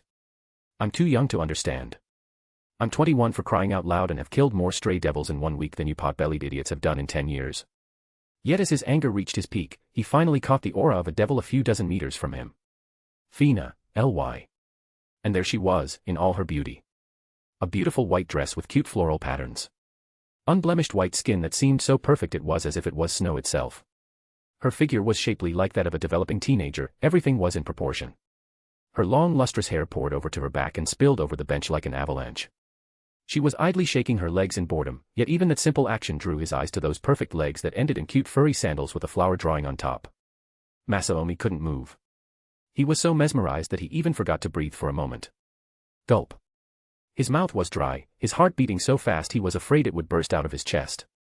His stomach felt empty, almost as if he was riding a roller coaster. And when she glanced at him, it was as if all the floodgates were opened. But it was also due to her glance that he quickly recovered his wits. Striding towards her, he had to avert his eyes to their surroundings in order to control his thoughts. This is a devil. How the hell is this a monster? Ever since he was a young exorcist in training, Masaomi had been told that devils are hideous creatures that seek to enslave humankind. Yet when he looked at her again, she seemed as pretty as an angel. Knowing that he was staring again, Masaomi took deep breaths. All right, Masa. Take deep breaths. Play it cool. He strode over confidently towards her and did his best to calm his rampaging heart. Greetings, Lady Belial. My name is Masaomi Yagaki of the Protestant Church. A pleasure to meet you. Claria offered a curt nod of her own as she patted the space next to her. It is indeed a pleasure to meet, Yagaki-san. Badump. Her voice. It's so heavenly. No. Calm down, calm down. Masaomi chuckled as he sat down. Hee hee. Not only is Lady Belial pretty. She also seems easy to talk to. It was such a cheesy line that Claria couldn't help but giggle at how he delivered it. Won't your friends back in church reprimand you for flirting with a devil? Not if they are as beautiful as you. Masaomi smiled when he saw Claria laugh again. Although it appeared as if he was simply teasing her, he had truly become smitten with her the first time he saw her when he entered the park. In his eyes, she looked no different from a normal human girl. All the belligerent and aggressive strategies he was told to use went down the drain. Instead, he wanted to get to know her a bit more. It was to the point that he had even forgotten the purpose of their meeting. But Claria didn't. Thank you very much. I truly appreciate the compliments, Yagaki-san. But please tell me the reason why you all suddenly came to Kuo. Masaomi leaned back into the bench to emphasize his chest. But when he realized he was wearing a jacket, he scowled internally. I knew I should have worn a vest. Yet not wanting to keep the beauty next to him waiting, he explained. Don't worry, Lady Belial. We were sent here to replace some of our personnel who had been stationed here for a while. Nothing serious, I promise. He didn't want to lie to her, but he was clear about where he belonged. Telling her that they're transporting a holy sword to an exorcist living in her territory wouldn't be received pretty well. Yet in front of his words, Claria only displayed a polite smile. You're barely 20 years old and yet you're trying to lie to me. Claria was aware that she appeared to be a teenager due to her height. But having centuries under her belt and having grown up in a political family allowed her to easily spot lies. I see. I appreciate the clarification, Yagaki-san. Getting up to leave, Claria was about to walk away when Masaomi stopped her. Wait. Crap, I stuttered. Don't ruin this, Masa. Don't stammer. Don't appear clingy. Just speak casually. Taking a short breath, he looked into her eyes. When will we meet again? ? Realizing his blunder, Masaomi hurriedly clarified. I mean, don't I usually have to keep you up to date with these kinds of things? It's so that you won't suspect us of having bad intentions. Claria watched Masaomi's flustered appearance and she couldn't help but smile. How cute. And just as quickly, the memories of Azazel making her flustered rushed into her head like karma. Feeling her cheeks brighten, she stammered out all right. Before retreating. Watching Claria leave, Masaomi also had equally bright cheeks. Having seen her face scrunched up like a hamster's at that last moment, his heart was beating wildly. And it was also in that moment that he realized something. Crap. We didn't negotiate our next meetup. Masaomi gripped his hair in panic, internally berating himself in the process. You're useless, Masaomi. Useless. Useless. Useless. Chapter 41. Crap. We didn't negotiate our next meetup. Masaomi gripped his hair in panic, internally berating himself in the process. You're useless, Masaomi. Useless. Useless. Useless. DxD. Having exited Kuo Park, Claria was suddenly intercepted by young men with long silver hair. Contrary to the weather aside, he was dressed in warm clothing. Claia noticed him and giving a friendly smile, she greeted him. What a lovely surprise to meet you, Shemhazai-san.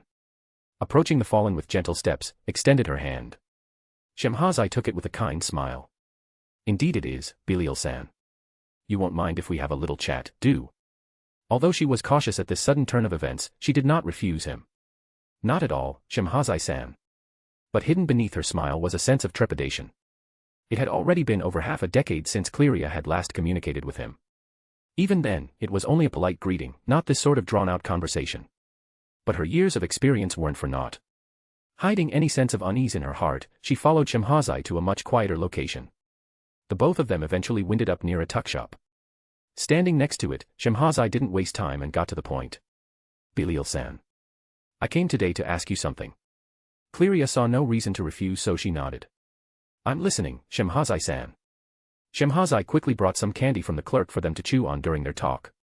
Not only would this help to calm the clearly nervous Claia, it would also seem as if he wasn't here to prod or interrogate her. Handing her a sweet, he spoke. My wife has been sad that you no longer visit her. Oh. Claia was truly surprised. She expected that Shemhazai would come here to talk about her relationship with Aazel. But upon hearing the fallen inquire about his wife, she started to relax. Unwrapping the sweet in her hands, she responded with a relaxed smile. It's because I'm so busy that I don't have the time to visit her anymore. Claia lamented in her heart about one of her very few genuine friends. Evelyn was a middle-class devil that she met around a century ago. Both of them enjoyed watching raiding games, and it was also because of them that they both met. Their friendship was a fruitful one, and once it was verified that Evelyn didn't possess any malicious intent against her, Claia began to truly treat her as a friend. Having been friends for decades, it came as a complete shock to her when Evelyn revealed to her that she had married the Vice-Governor-General of Grigori. It was 3 years ago when she first heard the news. She was apologizing for not inviting her, but Claia understood the reasons. If word of their union went out, countless assassins would be sent to kill her. Unfortunately, the last time they spoke with each other was over a year ago. Eventually, Shemhazai and Claia started chatting about Evelyn. Shemhazai would ask questions about his wife under the guise of wanting to know more about her. They continued speaking, and Claia would enthusiastically answer any questions the cadre had. They would order sweets from time to time and continue talking, the atmosphere between them gradually relaxing. It was only after a little over 2 hours of speaking that Shemhazai looked up at the setting sun. The shop behind them had closed down and the park had emptied out. Thank you for today, Belial-san. I never knew that Evelyn had such a rich history. But alas, I must get going now. Claia softly smiled in response. Indeed, it was enjoyable speaking with you, Shemhazai-san. She also gazed at the sunset as well, her clasped hands slowly moving towards her chest. You must truly love your wife. Shemhazai had a gentle smile on his face. With all of my heart. I've loved her since the first moment I saw her, just like how you love my brother. Yes, I do. Silence. It was then that Claia realized what she had just admitted. Wait. So engrossed was she in Shemhazai's words that she didn't even notice her little blonder. But he didn't care. Just that simple yes was more than enough for him. My job here is done. Weigh it. Shemhazai simply smiled while a teleportation circle formed under him. Thank you for your confession, Belial-san. DxD. Hey old man. Tell me more about those descendants in Italy. Right now, Igor was flying with Sun Wukong down the mountain. The blonde now wore a long-sleeved black shirt after some insistence from the monkey sage for him to wear something on top. Igor was genuinely curious about the descendants of that woman. Hearing the word Italy had struck a chord in the blonde since in his previous world, the Demori family was based in Italy. Even if it was just the tiniest sliver of a chance, Igor genuinely wanted to seek some of his kin in this world and if possible, find someone who shares the same surname. Hearing the blonde continue to inquire about his possible relatives, Sun Wukong stopped. With his nose pointed in the air, he spoke with confidence. All right, I'll tell you. I'll even travel with you to them. But in exchange, you'll have to do me a small favor. Sun Wukong was absolutely sure the blonde would agree. He had long since figured out that Igor was yearning for a family connection, something he would take advantage of. Hee. Once he agrees, I'll bind him to this favor and recruit him to Indra's army. After all, being recruited to fight is a small favor compared to finding family members, right? But instead of receiving a response, Sun Wukong only found Igor to be staring at him weirdly. Small favor my ass. The blonde was truly considering whether he should run, but he bit the bullet instead. Let's do it like this, monkey sage. You show me where the descendants of that lady are, and I'll consider whether to accept your favor depending on what it is. You have my word that I won't back out without a proper reason. As slim as the chance might be, Igor couldn't bring himself to let go of such an opportunity. As long as they possessed the same blood, he would wholeheartedly treat them as family. Such was his yearning when he was thrust in an unfamiliar world. Sun Wukong accepted the favor with a nod and grabbed the blonde by the shoulder. All right, kid. I'll bet on your word this once. Let's go. And like that, they vanished. Rome, Italy. Igor and Sun Wukong were walking through the richer districts of the city. The monkey sage used a transformation technique to appear like the human version of himself in his 50s. Both monkey and human walked down the streets in relative silence. It was sunrise, so the traffic on the streets had increased immensely due to people leaving work for home. Hundreds of people were walking on the sidewalk, and yet the duo paid no attention to them. Struggling to ignore the noisiness of the city, Igor was grateful when Sun Wukong eventually led him to a less populated area of the district. Seeing the beautiful houses, Igor couldn't help but whistle. These people are living the soft life. Sun Wukong didn't show much care for the extravagance of these houses. They worked for it. Now come on. We're almost there. Okay, monkey sage. Following Sun Wukong, the duo soon came upon a massive mansion with large black gates attached to tall white pristine walls. Rows of trees and carefully maintained gardens could be seen from outside the gate. Igor and Sun Wukong didn't approach too close, but stood quite away from the gates. Kid. I want you to follow my lead from here. DxD. Shemhazai teleported away from Claia with a barely perceptible smile on his face. Just as I thought. Using a roundabout way of interrogating her, Shemhazai found out that Claia held feelings for his brother, something he already guessed was possible. His line of questioning confirmed a few things. Claia was not against fallen angels. Her happiness for him and Evelyn was genuine. She also did not seem to be seeing anyone. He was initially curious about the exorcist that came earlier than him, but having heard the contents of their conversation, those worries were extinguished. There were times when she stared absent-mindedly at the surroundings whenever he talked about his relationship with his wife. He had a hunch as to who she might have thinking about for her to zone out like that. So he laid that little trap at the end to bait her in. Even now, as he walked along the paved grounds of Grigori, Shemhazai released an imperceptible smile. He could already imagine his brother's happiness. I can already see all three of us brothers sharing drinks and talking about our women. Yet while he contemplated the future, Claia was stuck in the present. Looking at the spot where Shemhazai vanished, her face was buried in her hands, a steam of embarrassment sifting through her fingers. Why, I said it. I really said it. She didn't even know that she was led into a rhythm, and before she knew it. This is embarrassing. Her true thoughts were fished out without her noticing before it was too late. Grigori, Underworld. Azazel was sitting near one of his lakes with a fishing rod in hand. Fishing was one of the pastimes he genuinely enjoyed doing. As the Governor-General of Grigori, the job itself came with its own headaches. Doing something as mundane as fishing helped him relax. Yet even as he held the rod, his mind was elsewhere. He had heard the whole conversation his brother shared with Claia. He had also especially heard the last part. The fact that she said yes, even if it was subconsciously, made him smile, because if she truly despised him, then she wouldn't have said yes even if a knife was on her throat. Hearing the soft sounds of shoes moving through grass, Azazel didn't look up when Shemhazai stood behind him. You didn't have to. But, thank you. Shemhazai crouched down and gave Azazel a friendly shoulder pat. No problem, brother. Every one of us knows you deserve this the most. Turning around, Shemhazai took a few steps forward before he paused. Don't take too long, brother. With that, he continued walking away, leaving Azazel to continue his fishing. Hee hee. Try as he might, Azazel couldn't stop the slowly spreading smile on his face. Even if he tried to frown, his lips would tremble for a bit before the corners of his lip curved upwards.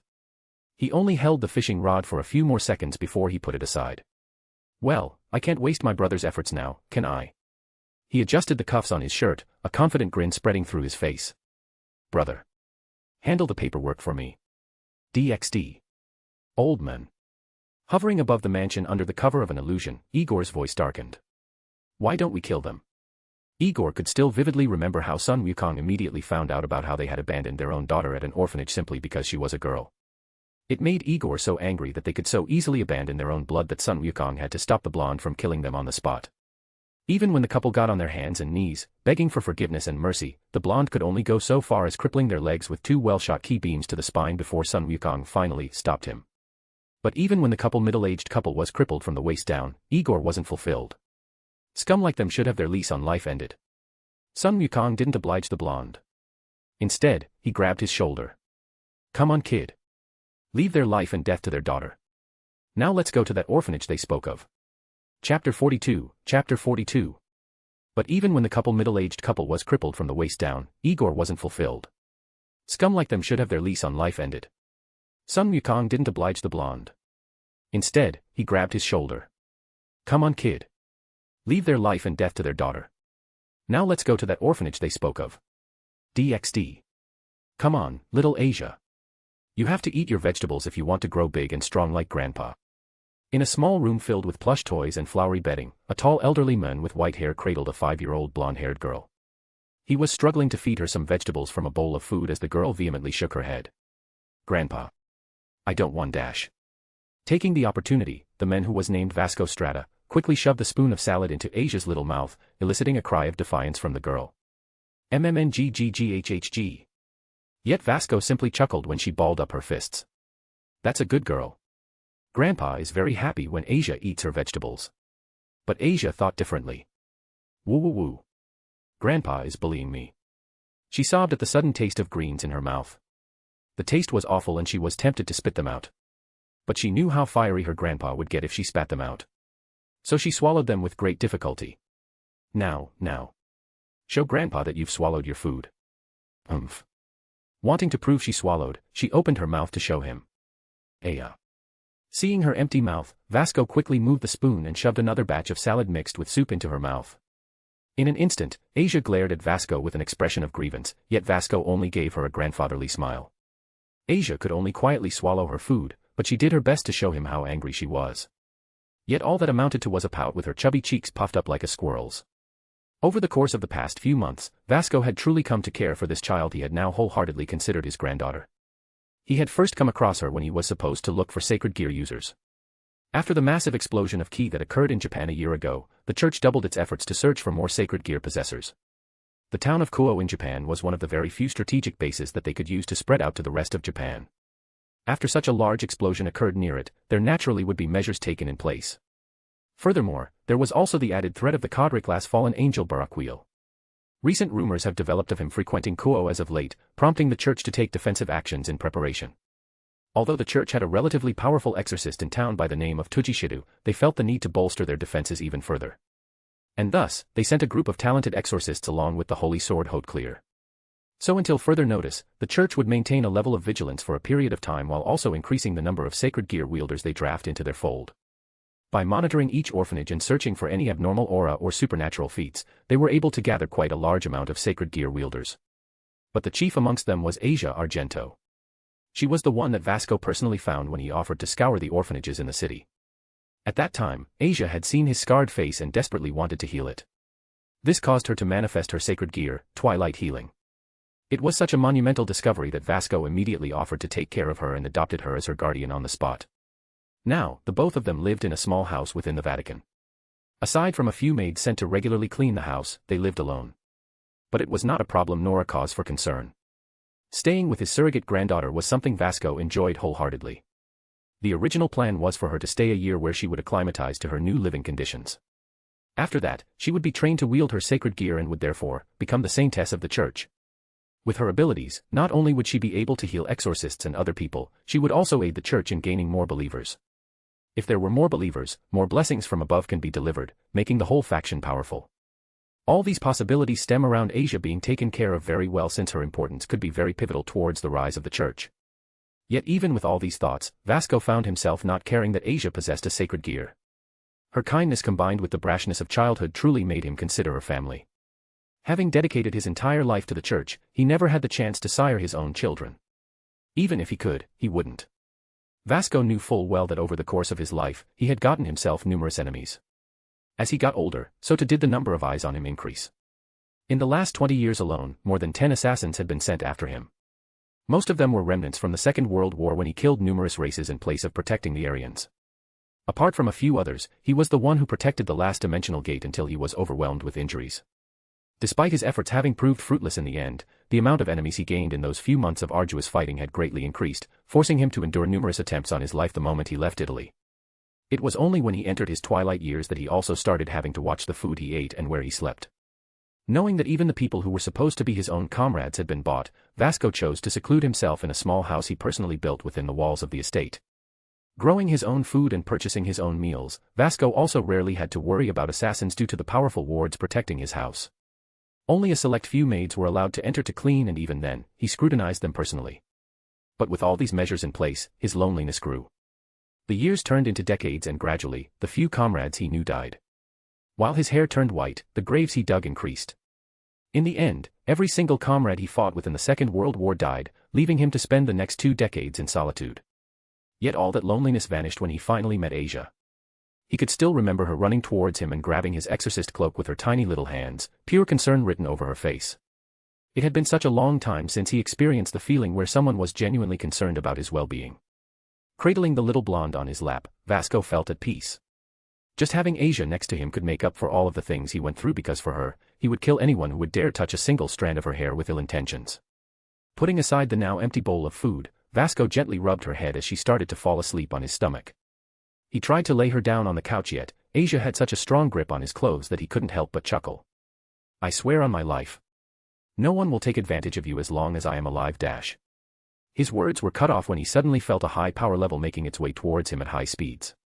He carefully put Asia down, not interrupting her slumber, and stood up with a grim expression on his face. Which yokai would be so brazen? He was getting ready to walk out, and yet before he could even move towards the door, Sui. Igor in all his glory suddenly appeared inside the room with his instant transmission. Vasco was immediately put on high alert. Yet before he could act, he was bewildered when the blonde looked towards Asia. "Sister. DxD. A few minutes prior. Under the cover of an illusion, both Sun Wukong and Igor flew towards the Vatican. Their search at the orphanage had yielded results. They found out that roughly 9 months ago, she was taken in by a cardinal priest of the church in the Vatican. Igor was initially disappointed that all that was left of that woman's descendants with traces of Aryan heritage was a single person. He was genuinely hoping that he would maybe find a large clan full of people with blonde hair. But during their flight, Sun Wukong explained to him everything about how relations between Aryans and normal human would further dilute the Aryan blood within them. This meant that out there were humans with Aryan ancestry but were lacking the defining traits. While Aryan blood was strong, successive generations of mixed human Aryans marrying normal humans would further dilute the blood and therefore, slowly erase the Aryan traits of pale skin, blonde hair, and blue eyes. Asia's father was an example. He possesses the typical Aryan traits of blonde hair and blue eyes, while his wife possessed brown hair and green eyes. In the images of Asia they were provided with in the orphanage, she had blonde hair and green eyes. Having looked at her sunny appearance, Igor was very curious to meet his blonde comrade who shared the same ancestry as him. At this point, the blonde fully accepted he was Aryan. Knowing he was in a mystical world, he was fully prepared to accept what he was after coming across irrefutable logic. It was also this reason why he was curious as to just who his parents were in this world and why he so desperately wants to find any traces of his lineage. But while the blonde was consumed by his thoughts, something happened that caused him to stop. When they were roughly 10 kilometers from the Vatican, he felt something like a rope that was rushing out of his heart towards the direction of the Vatican in front of him. His instincts were screaming at him to follow it, and each time he hesitated, it felt as if his heart was twisting in on itself. Cold sweat formed on his brow as he looked further on. Arg. His hand reflexively moved towards his chest, his indecision leading to further pain. Igor was confused as to what was happening. He briefly considered the notion of it being an enemy attack. But standing like this and doing nothing went against his character. Screw it. Fight first. Plan later. Not looking towards Sun Wukong, Igor was covered in white aura before he rushed forward. Sun Wukong stood there with his hand meekly reaching out. Stop. Don't go. But his facial expression was completely different from his words. Even though he appeared as if he wanted Igor to stop, one look at his face and anyone could tell he was itching to watch a good show. Shrugging his shoulders, Sun Wukong looked on ahead. Well, I tried. Chapter 43. Plus. Sun Wukong stood there with his hand meekly reaching out. Stop. Don't go. Yet on his face was a smile of immense curiosity. Well, I tried. DxD. Igor moved forward towards the Vatican, not caring that he was charging into the base of one of the most powerful factions in the supernatural world. All that was in his mind at this moment was the fact that he could feel as if something very important to him was nearby. He could feel it in his blood, like a hunger that must be satisfied at any means necessary. Igor did not try to hide his aura. He didn't even consider it. So drawn he was by this feeling that all rational thought had been erased. But soon enough, he felt it. That empty feeling in his heart finally felt as if it was fulfilled. That empty invisible string he had been following finally connected to its target. A series of basic information appeared within Igor's head. Female. 5 years old.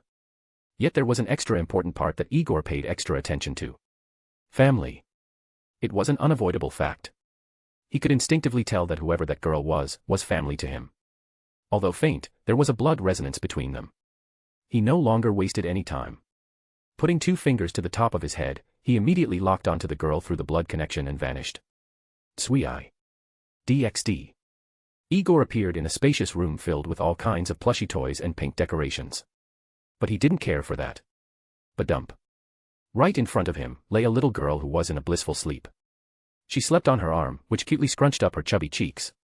But that wasn't the complete reason that made Igor's heart rate suddenly spike. Badump badump badump. His heart was beating so quickly because this girl looked awfully like his mother. From the golden hair to the contours on her face. Everything about her resembled his mother. The contrast was so perfect that his eyes almost became wet around the edges. Yet before he could take a step forward, a massive fist suddenly closed in on him. Get away from my granddaughter. Igor was so surprised by the sudden appearance of Vasco that he could barely block in time. From the moment he entered the room, he never noticed the existence of the towering elderly male. And now he paid for it. Boom. Although he managed to quickly put up his guard, he was off balance. Thus, the blonde was sent crashing through the walls of the house. Did that just happen? Flying through the air, it took a good second or two for him to properly process that he was in fact sent flying through the wall. Frowning in annoyance, Igor flipped himself and landed on his feet. He looked ahead with a serious gaze, a small outline of fiery white aura surrounding him. That punch was strong. As for Vasco, the elderly titan put a simple sleep spell on the terrified Asia, who was roused by the loud crash. Knowing that exorcists will come to take Asia away later, he charged forward, determined to capture this strange boy who could suddenly teleport into his warded room with ease. As for Igor, he stood a few hundred meters away from the house in silence, ignoring the numerous exorcists surrounding him. The blonde looked straight ahead with cold fury visible in his eyes. As soon as Vasco appeared a few dozen meters from him, Igor directly addressed him. I am not here to fight. All I want is my little sister who you're holding here. Give her to me, and I will leave with only property damage as my crime. The underlying tone in the blonde's words were clear. Either Vasco hands over Asia, or there would be bloodshed. Igor truly did not want to fight at that moment. Having lived for decades, the fact that he found the closest thing to his blood relative made him increasingly eager to meet Asia. It was also for this reason that his patience was wearing thin as the seconds passed. To him, Vasco was like the obstacle that stopped him a thirsty man from reaching an oasis. Playing around was the last thing on his mind. There was truly no battle lust within him. But for Vasco, the only impression he had on the blonde right now was that he was an enemy who somehow discovered that Asia had unlocked the Twilight Healing Sacred Gear. Never mind him, Asia's importance to the church and the faction as a whole was important. Under no circumstance could she leave his sight. And adding personal reasons to the mix, Asia was the light in his heart that gave him a reason to live. To him, the blonde was a threat to the granddaughter he loved with his whole heart. And thus, he must be eliminated. Sue. Charging forward, Vasco focused holy power into his fist and aimed it at the blonde's face. Boom. A giant shockwave cascaded from the clash. Yet as everyone's sight finally caught up, all they saw was Igor calmly blocking Vasco's fist with his hand. Multiple gasps of shock and hisses resounded the area. Every exorcist observing the scene was thoroughly shocked to the point that some of them dropped their weapons. As for Igor, multiple veins on his forehead were threatening to burst from rage. He could feel that Vasco was just slightly stronger than him in his base form. But that was in his base form without the Kaioken. Igor constantly had his Kaioken activated at 60% efficiency, meaning that Vasco's fist filled with holy power did absolutely nothing to him. On a normal day, he would have entertained the thought of fighting the strong elderly men in front of him. But he was so anxious to meet Asia that the mere fact that he was being prevented from meeting the only family member worthy of his acknowledgement made him truly wish to boost himself twice and instantly kill Vasco. Yet even though he was struck first, Igor gritted his teeth and spoke. I am not here to fight. All I want is my little sister. Do not force my hand. The only reason the blonde hadn't lost his rationale was because he could still feel Asia sleeping in the house. Furthermore, he felt that he couldn't teleport into the room any longer, likely a defensive measure that was executed by the old man glaring at him. And his pride wouldn't let him run past Vasco to go to Asia. The last thing he wanted was being chased all over the world. Just the number of exorcists surrounding him was more than enough for him to know that simply up and leaving with her would cause endless troubles. And if he could, he would rather kill them all here to rid himself of possible trouble. But like his initial intentions, he truly did not want to reap lives unnecessarily. He was not clear about the whole situation yet. When he first saw Asia, she looked so peaceful and there was no sign of abuse. That is why he could still hold himself back with gritted teeth, even though his rage was threatening to bubble over. Vasco jumped away from the blonde and without pause, summoned Durandal in his hand. Surrender yourself peacefully, or face the consequences. Su su su su su su su su su su su su su su su su su. You really treat me as a vegetarian, don't you? Gruuu. A violent red aura manifested around the blonde. He tried diplomacy, but it wasn't working. He didn't attack first, yet the elderly male in front of him was truly pushing every button in his body. As for Vasco, he was even more determined to stop Igor from advancing any further, especially after sensing the violent ki emanating from him. He was even more sure that Igor was a yokai in disguise. Immediately, he charged forward and swung Durandal at the blonde. Yet. Grab. Igor stopped the blade with his hand. I'm done asking. With his power having increased tenfold, his power had already surpassed that of the mid-Satan class. Taking into account his powerful body nurtured by gravity training and numerous herbs, it was easy for him to grab the blade of the holy sword, especially with demi-ki shrouding his entire body. Igor coldly looked into Vasco's eyes, a terrifying pressure spreading from him. Reeling his fist back, Igor tore away the sword from Vasco's grasp before punching the man in the stomach. Boom. He acted so quickly that Vasco could barely see the blonde's actions. By the time his brain caught up, he was already sent flying through the air. Quickly reacting, Vasco performed a backflip before righting himself on the ground. His hand clutched his stomach, right on the spot where a dark red corruption seemed to spreading from it. But that pain paled in comparison to what he saw Igor do. Igor was holding Durandal with a tight grip while the sword seemed to be vibrating immensely. Yet the blonde cared not for the sword rejecting him. It was with his next words that Durandal finally stopped resisting. Obey, or be destroyed. With the blonde finally channeling demi-ki into Durandal, the sword finally stopped shaking and willingly submitted to Igor. Feeling the sword's acquiescence, Igor pointed it towards Vasco. His words were cold, his judgment final. Die. Tsui. Chapter 44, Chapter 44. With the blonde finally channeling demi-ki into Durandal, the sword finally stopped shaking and willingly accepted Igor. Feeling the sword's acquiescence, Igor pointed it towards Vasco. Die. Tsui. DxD. Kuo Town, Japan. It was almost nighttime in town. The evening breeze flowed in and the streets gradually emptied. Husbands and fathers were coming home from work to a home filled with the warmth of their wives and families and a warm meal. Yet among the people who lived alone, Claia once again spent another day alone at her home. As for her peerage, they were either in the underworld conducting various business or patrolling Kuo for any stray or unauthorized supernatural entity. Claia, as the overseer of Kuo, acted as the brains behind everything and so was responsible for coordinating all of her peerage's movements. While a few pawns would patrol, most of her other pieces would form new contacts or maintain existing contacts. Claia took her job as the overseer of Kuo very seriously. As such, she needed to keep up to date with the latest news on whatever happens in the supernatural world and whether it would affect her territory. Right now in her office, Claia was mulling in her head about how to handle the church. With the aid of Aazel, she had received intelligence depicting that an unknown holy sword had been transported into town. She had no idea if the church was planning to attack her or had a greater plan in mind. She had been monitoring their movements for the past few days yet nothing of note happened. Looking at the latest report of the church's movements in her hand, Claia dropped the paper before burying her head in her arms. I'm really tired of playing this game. Just what is the church up to? The fact that a weapon that could literally erase her from existence is in such close proximity to her made her restless. The fact that she couldn't decipher the church's intentions made her even more restless. Even when she personally tailed a few of their exorcists, they never said anything of note. All of this became an immensely frustrating experience for her. Should I increase the surveillance? Or should I maybe dash? It was then that she suddenly felt a pair of strong arms wrap around her body. She was about to panic but when she heard the voice of the owner. Ask Aazel for help. She panicked even further. But this time, for a complete different reason. WWR. SSSHH. Silencing her, Aazel stretched out his hand towards one of the documents and picked them up to examine. Meanwhile, Claia was already blushing up to her ears, the feeling of his hot breath on her neck making her body shiver. She silently endured the torture while Aazel made occasional hums as he read through different documents. Claia trapped the hems of her skirt between her fists, her head lowered to the point that her chin touched her chest. Yet even though her shyness level was rising through the roof, she made no move to try and escape the enclosure of his arms. They feel warm. But Claia would never say that out loud since it was too embarrassing to admit.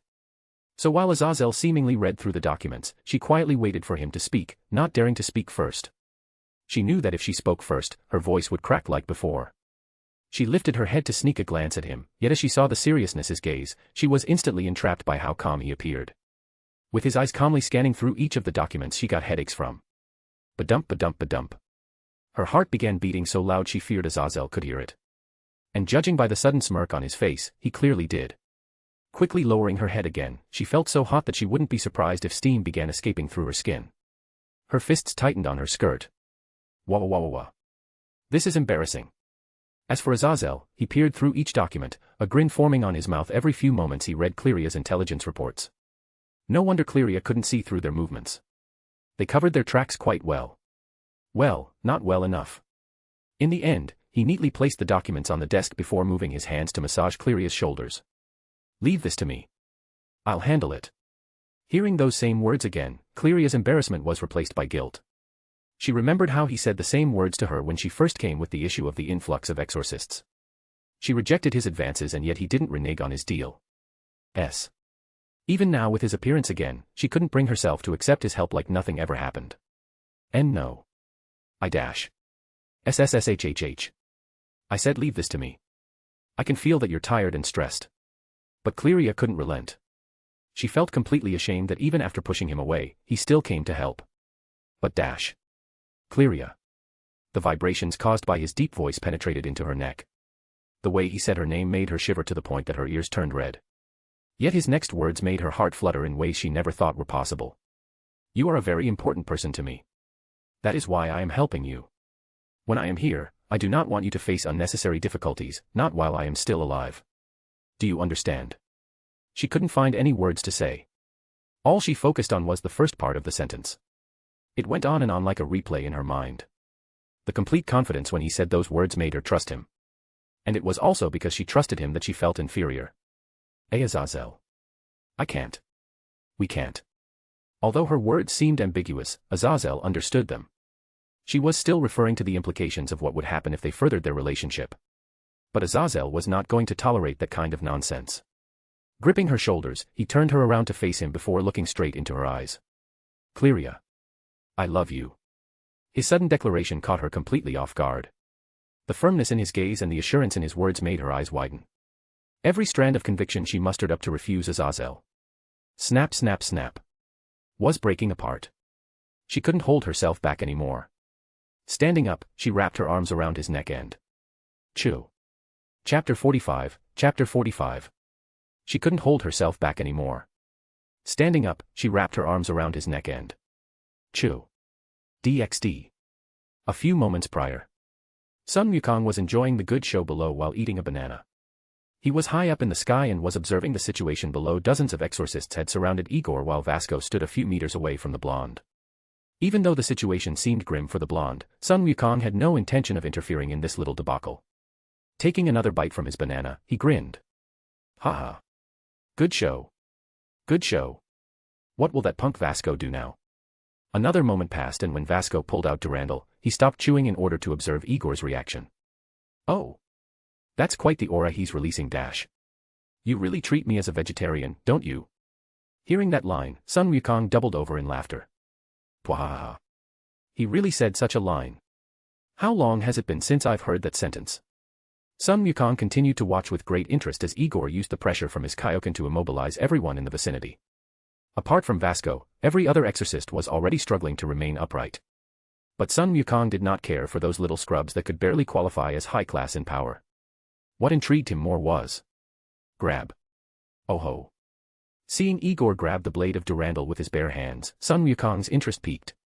To be able to grab that little thing, is it his aura that is suppressing that sword? Sun Wukong knew that whenever Vasco wielded Durandal, he could cut through almost anything with ease. Yet for him to fail to slash through Igor's hands raised a few intriguing questions about the blonde and his Kaioken. And in a short moment, his questions were answered. The moment Igor grabbed Durandal by the handle and channeled his demi-key into it, the monkey sage was able to sense what was happening. So it's suppression. That strange key of his can completely suppress the holy power within that pesky sword. Sun Wukong truly wanted to see what Igor would do next. But when he sensed the subtle killing intent the blonde released, he knew he had to intervene. DxD. Having lost every ounce of patience within him, Igor pointed Durandal at Vasco. His words were spoken with finality, his judgment decided. Die. Tsui. Appearing above Vasco, Igor stabbed down with cold determination and intent to Vasco's skull as a sheath for Durandal. But. Grab. Sun Wukong appeared in an instant and stopped a potential war between the yokai and heaven by trapping the blade between his fingers. Question mark. Igor stared wide-eyed at Sun Wukong, stopping him from delivering the killing blow. But he was more curious than angry. From the little he knew about the monkey sage, he seemed to be the type to never interfere in most matters unless it was necessary. As for Vasco, the elderly male finally noticed the tip of the blade hovering above his skull. He quickly sidestepped away from his rather precarious position. A cold sweat formed over his brow after experiencing the literal expression of, "Death looms over you." But Vasco was no stranger to dangerous situations. Regaining his composure, he was ready to fight again, but he was completely unprepared for the sight of Igor and Sun Wukong suddenly bickering with each other. The old monkey was hovering above the ground, his height level with the blonde as he screamed into his face. "You stinkin' kid. Do you know just how troublesome it would be you killed that punk?" Igor's face turned red from anger, his throat muscles working themselves to deliver a severe tongue lashing to the meddling sage. "Who the hell cares who that old man is?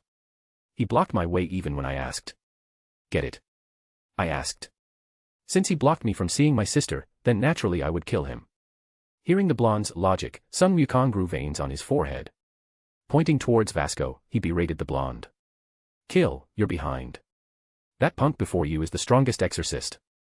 If he dies, the church will become an annoyance. And not just for you, but for my entire race as well, you little shit. Little shit, your ass. Who told him to block my way when I clearly came in peace? Your sense of peace is warped, you stupid lil shit. Listen here. This is Vasco Strata. If he dies, then kill yourself as well." Sun Wukong grabbed the stem of his nose in helplessness while Igor remained silent in shock. "Now I regret letting you come here. I should have grabbed you by the ear." Sun Wukong was very clear about the position of Vasco Strata. He was one of the peak combat personnel that the church had. If Igor killed him, the church wouldn't be meek, but instead attack radically in order to preserve their reputation. It would not be a stretch if seraphs were sent after the blonde. Furthermore, Igor used ki, which is currently known to only be usable by yokai. Just this alone would cause an irreconcilable grudge between the Heaven faction and the yokai faction. The reason the grudge would nigh unsolvable is because the death of Vasco Strata would open a floodgate that could only be closed with Igor's corpse. If the church did nothing, then they would be showing weakness and several other factions would begin to take advantage. That is why Sun Wukong immediately stopped Igor. Because Vasco dying would be far more troublesome. But furthermore, Sun Wukong believed Vasco was not someone who should die meaninglessly. Yet the blonde considered none of this. When Igor heard Sun Wukong say, "Vasco Strata," a chord was struck within the blonde. Every ounce of anger vanished in an instant when he once again looked at Vasco. An expression of fanaticism was on his face, almost the same as a fan looking at their idol. "Vasco Strata. You're the Vasco Strata. The strongest human." There was so much admiration in the blonde's gaze that neither Sun Wukong nor Vasco knew how to react to the sudden turn of events. The gaze in Igor's eyes was so genuine that Sun Wukong didn't know whether to laugh or sigh in relief. As for Igor, he laughed awkwardly as he extended his hand towards the elderly male. "Hee, sorry about before, Senior Strata. I was just too anxious to see my sister that I couldn't recognize you." While Vasco stood in a daze, Sun Wukong slapped Igor on the shoulder. "Kid. What nonsense are you talking about? Do you know this punk?" "Punk?" Igor turned to glare at Sun Wukong. "Call Senior Strata a punk again, monkey sage. I dare you. I double dare you." Ignited by the blonde's taunts, Sun Wukong fired back. "Punk. He's a punk. His whole family is filled with punks. What will you do now?" Igor spit some saliva to the side before glaring at Sun Wukong. "That's it. If I don't beat you into the ground in 10 years, I'll change my bloody name to Shitvon Demori." "Well, you might as well change it now." Sun Wukong was so riled up by the blonde that his entire face had turned red. He had never met a brat so insufferable that even he who had seen entire dynasties rise and fall, could be angered to death by him. While Sun Wukong and Igor argued with each other, Vasco finally regained his wits and let out a boisterous laugh. Ha ha ha ha ha. The situation in front of him was truly too hilarious. Vasco had already swept the matter of nearly dying under the rug. Such a scenario was not rare for him. Rather, the sudden event of the blonde showing him great respect and even referring to him as Senior, Mr., truly made him unable to hold back his laughter. It was like a sudden twist in a tale. Furthermore, it was truly entertaining to watch the venerable sage, Sun Wukong, completely lose his composure to a lad who appeared to be in his teenage years. Wiping a tear from his eye, he looked at Sun Wukong. Old Sunday. Where did you find such an interesting lad? Sun Wukong merely crossed his arms while he looked away from the blonde. Humph. Even after all these years, you're still addressing me so casually, you punk. Vasco only laughed harder, causing Sun Wukong to groan. Igor looked at these two elders who suddenly appeared to have an amicable relationship. He was about to inquire as to how they knew each other, but a sudden tugging in his heart made him pause. In his mind, the image of Asia being carried away by an exorcist surfaced. The little blonde was struggling with all her might, her screams of resistance falling on deaf ears. Let me go. Let me go. Grandpa. Help. Please help. His head instantly whipped towards her location, his body oozing killing intent. He didn't question the vision nor harbor any doubts. Whether it was a trick or an illusion did not enter his mind at all. All he knew was that the girl he wholeheartedly considered his little sister was crying for help. I'll kill you. In an instant, he activated Kaioken X20 and charged forward. Any lethargy or pain he might have experienced by suddenly boosting his base strength by 20 was suppressed by pure rage and stress that churned through his blood. Both elders watched on as the blonde soared away in a red blaze of fury. But while Vasco was heavily concerned, Sun Wukong only glanced once in the blonde's direction before huffing and grabbing Vasco's shoulder. Don't worry. The one who's going to die deserves it. Sun Wukong had instantly sensed the ill intentions the party who kidnapped Asia had. He had absolutely no qualms in the blonde killing him. Chapter 46. Chapter 46. Both elders watched on as the blonde soared away in a red blaze of fury. But while Vasco was heavily concerned, Sun Wukong only looked once at the blonde's direction before huffing and grabbing Vasco's pants. Don't worry. The one who's going to die deserves it. DxD. Igor blazed forward, his target entering his sight. He could see the man was wearing a robe with a hood covering his head. But the blonde cared not for his appearance. All he could see was that his sister was struggling to escape, and this man was about to inject her with a substance. In that moment, all Igor saw was red. Pure unadulterated rage stemming from primal fury resulted in a roar of anger that shook the surroundings and stunned the kidnapper. Raya. Tsui. Boom. The man couldn't even properly react before his head was blown to pieces by Igor's punch. The impact was so fast and powerful that everything from the neck up was shattered into pieces before being flung into different directions by the force of the punch. The scene was so gruesome that if Asia had witnessed it, she would have been traumatized. Luckily, Igor had ripped her away from her would-be kidnapper and tossed her to the side before delivering the final blow. With the now headless corpse about to fall over, Igor immediately paid attention to Asia, who had covered her ears and was in a fetal position. The crunching sound of bones cracking and exploding completely terrified her young and fragile mind. Although she did not witness the gruesome scene, just the auditory aspects were more than enough for her to completely shiver in fear. The little blonde was so scared that Igor wasted no time and hurriedly went over to console her. He knelt down and brought her into his embrace. Immediately, Asia moved her hands from her ears and wrapped her arms around his waist. Burying her head into his chest, she did not consider whether he was an enemy or not. All she wanted in that moment was to latch on to the nearest source of comfort. Igor was momentarily surprised but did not reject her. He rubbed her back while muttering words of comfort over and over again. It's okay. It's okay. It's okay. The blonde himself was also smitten with panic. In that brief moment when the kidnapper was about to inject Asia with the syringe, he felt more panic than fear. It was fear that came from the depths of the heart, the same fear that comes with almost losing a loved one. Thus, these words of comfort were not just for Asia, but for himself as well.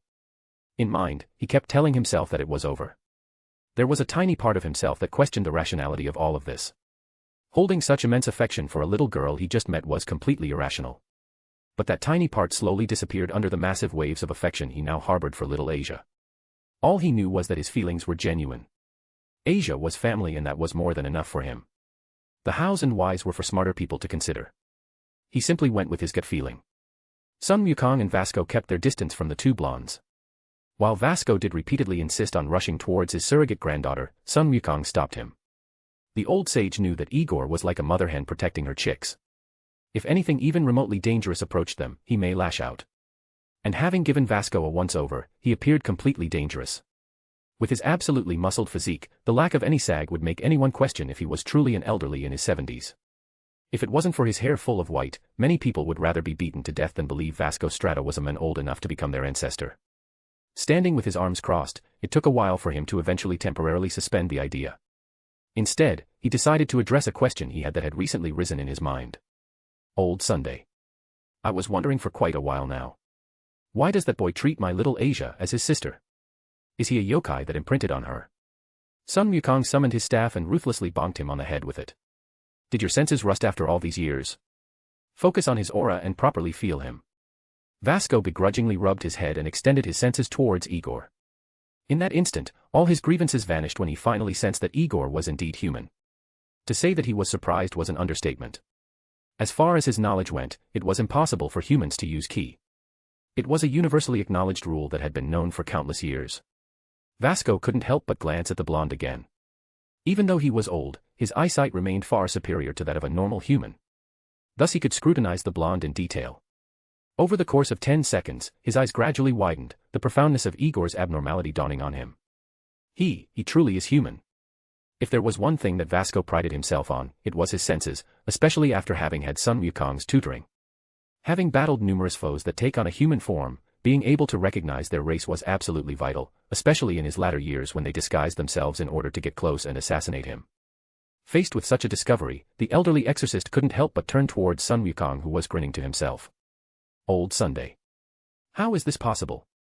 There's absolutely no trace of yokai heritage that I can find within him. Sun Wukong grin only widened. Of course you can't. Even I've never seen such a scenario before. Not even the Aryans that came before him could use ki. It makes me wonder whether he awakened a sort of bloodline mutation or something else. Compared to before, Vasco was not surprised about Igor's Aryan heritage. He had suspected it due to his appearance and the power he had. But instead of being worried, he felt pride. He looked towards Sun Wukong, a grin. Old Sunday. My human race has another powerful member in its ranks. Slight vain twitch. Sun Wukong only looked away with a huff before replying. Humph. I thought the beating he gave you would lower that arrogance of yours. Asterisk. Vasco placed a hand on his waist as he laughed out loud. Knowing he riled up the old sage, he couldn't help but take a jab. Ha ha ha ha ha. Didn't you hear the lad? You have 10 years to prepare those buttocks for a beating, old son. Vain bulge. You punk. Is that how you speak to your elders? See how I discipline you. Vasco didn't take Sun Wukong's threat seriously. Ha ha ha ha, old son. You remind me of the old days. A few decades ago, friendly banter like this was the norm between them. During the Second World War and a few years after, Vasco had spent a lot of time with Sun Wukong when he was routinely deployed across the world. Knowing that Vasco was trying to rile him up, the old sage merely scoffed. TCH. Even as an elder, you're still annoying, you damn punk. Instead of riling Sun Wukong any further, Vasco smiled as he gazed in the direction of Igor and Asia. He could still remember the numerous times multiple people of the supernatural world tried to kill him for interfering in their attempt to destroy the Aryans. If Sun Wukong had never interfered or taught him some of his skills, he would not have lived long enough to grow again a crown of white. Looking at the touching scene ahead, Vasco spoke. Thank you, old Sunday. If you hadn't saved me, I wouldn't be alive to see this. Right there cradled on Igor's lap, Asia was already dozing off while the elder blonde scratched her scalp with absolute care. The gentle gaze on his face was so peaceful compared to his usual boisterousness that Sun Wukong couldn't help but shiver in awkwardness. Covering his face with his hand, he looked away. This is too abnormal. The Igor I know isn't like this. There were literal sparkles around the blonde's face. The gentleness in his gaze and the care in his eyes was a complete opposite to the absolutely murderous expression on his face just a few minutes prior. Even now, this picture of serenity was ruined by the headless corpse of the former kidnapper causing a puddle of blood to form on the spot. The fact that Igor could casually caress Asia with a corpse less than 5 meters from him was the only reason that Sun Wukong was assured the blonde wasn't an imposter. There were numerous bits and pieces of bone, meat, and brain matter acting as impromptu fertilizer, yet not once did the blonde flinch. It was as if aside from him and Asia, nothing else existed. Vasco didn't understand why the old sage was shivering. He could only watch in confusion as Sun Wukong covered his face. I don't get what is going on in this old monkey's head. I know I would have done much worse to that scum and still cradled my lovely granddaughter with love. DxD. All the exorcists surrounding the area quietly looked at each other awkwardly. Neither knew whether they should retreat or secure the vicinity. And with how things were, neither of them had the guts to approach Vasco, especially with Sun Wukong in the mix. They could still vividly remember how they suddenly couldn't move when they tried to intervene in the fight between Igor and Vasco. They were aware of who was responsible, and that only further added to their feelings of hesitation. Despite being top-class elites, they were still human too, goddammit. So, what do we do? Unfortunately or fortunately, that exorcist's question was heard by Vasco. Immediately, the strongest exorcist bellowed. What are you damn wastes waiting for? Secure the perimeter immediately or else I'll triple your training tonight. Immediately, they moved with silent precision. Swoosh swoosh swoosh swoosh swoosh. Just the threat of their training being tripled was more than enough for them to move at full speed. Their blurry figures dashed all over the Vatican as they sealed it off so tightly that even a fly would be able to buzz through. Any spies that tried to pass off any messages were immediately apprehended. It cannot be seen whether it is fate or a stroke of luck, but the delayed reaction from the exorcists made the spies bold under the assumption that the Vatican was on the verge of falling. How wrong they were. Right now, the supernatural world was on the verge of turmoil. Numerous existences had sensed Igor's key in the Vatican and were extremely curious as to why the same energy signature that was in the Himalayas had also appeared at the Vatican. If the Kaioken didn't significantly alter Igor's key signature, they might have also connected him to Kuo as well. With two major events having occurred and the church's sudden increase in security made everyone all the more curious as to what exactly happened. Yet the party in question cared not for what he just did. Right now, his only concern was Asia, who was sleeping on his lap. The affection in his gaze could not be hidden in the slightest. Don't worry any longer. Big brother Igor will always be here for you, little sister. Chapter 47, Chapter 47. Yet the party in question cared not for what he just did. Right now, his only concern was Asia, who was sleeping on his lap. The affection in his gaze could not be hidden in the slightest. Don't worry any longer. Big brother Igor will always be here for you, little sister. DxD. Barakiel was slowly going through his movements on a small remote island owned by Grigori. It was a relatively lush landscape filled with various shrubbery and large bushes. A few pine trees dotted the island, but they were few in number. In the place of grass was white beach sand that covered the whole island. Standing on that sand was a topless Barakiel. He was also barefoot, only a pair of black pants covering him. With his eyes closed, his mind flashed back to the 2 moments he felt Igor's strength from nearly halfway across the world. That brat has gotten so strong in such a short time. If this carries on, even brother Azazel would be hard-pressed to fight him without any of his sacred gears. Having felt Igor's previous 30 times Kaioken in the Himalayas and his sudden outburst in the Vatican, Barakiel was clear that the blonde had a peak combat capability that was situated around the upper end of God class, high Satan class. To Barakiel, this kind of fast growth in power was on the level of, or already surpassed that of Longinus wielders. Knowing all this pushed Barakiel to train even harder. The sand shifted beneath his feet as he slowly moved around with timed precision.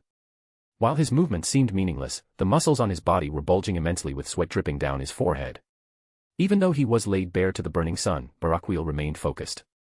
A few crackles of golden lightning would occasionally escape his body every dozen or so seconds.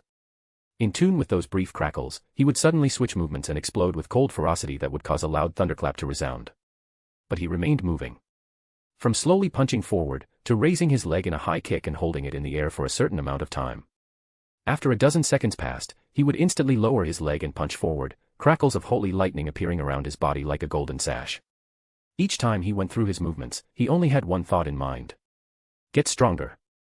I must get stronger. For my wife and child, for my brothers, and for my race, I must get stronger. With the Igor's arrival, it finally hit Barakiel just how weak he was.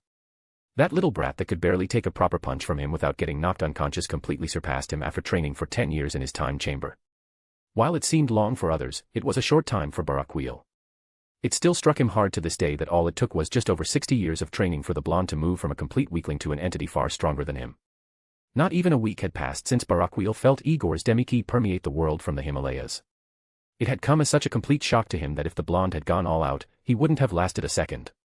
It was such an eye-opener that just feeling his power made him completely redouble his training. Besides the blonde's aura, he had also felt numerous powerful energy signatures that had lingered around where Igor was. A part of him was astonished that so many powerful people existed. But that only served to remind him that the supernatural world was broad and numerous hidden existences roamed it. This fact only further cemented his desire to train.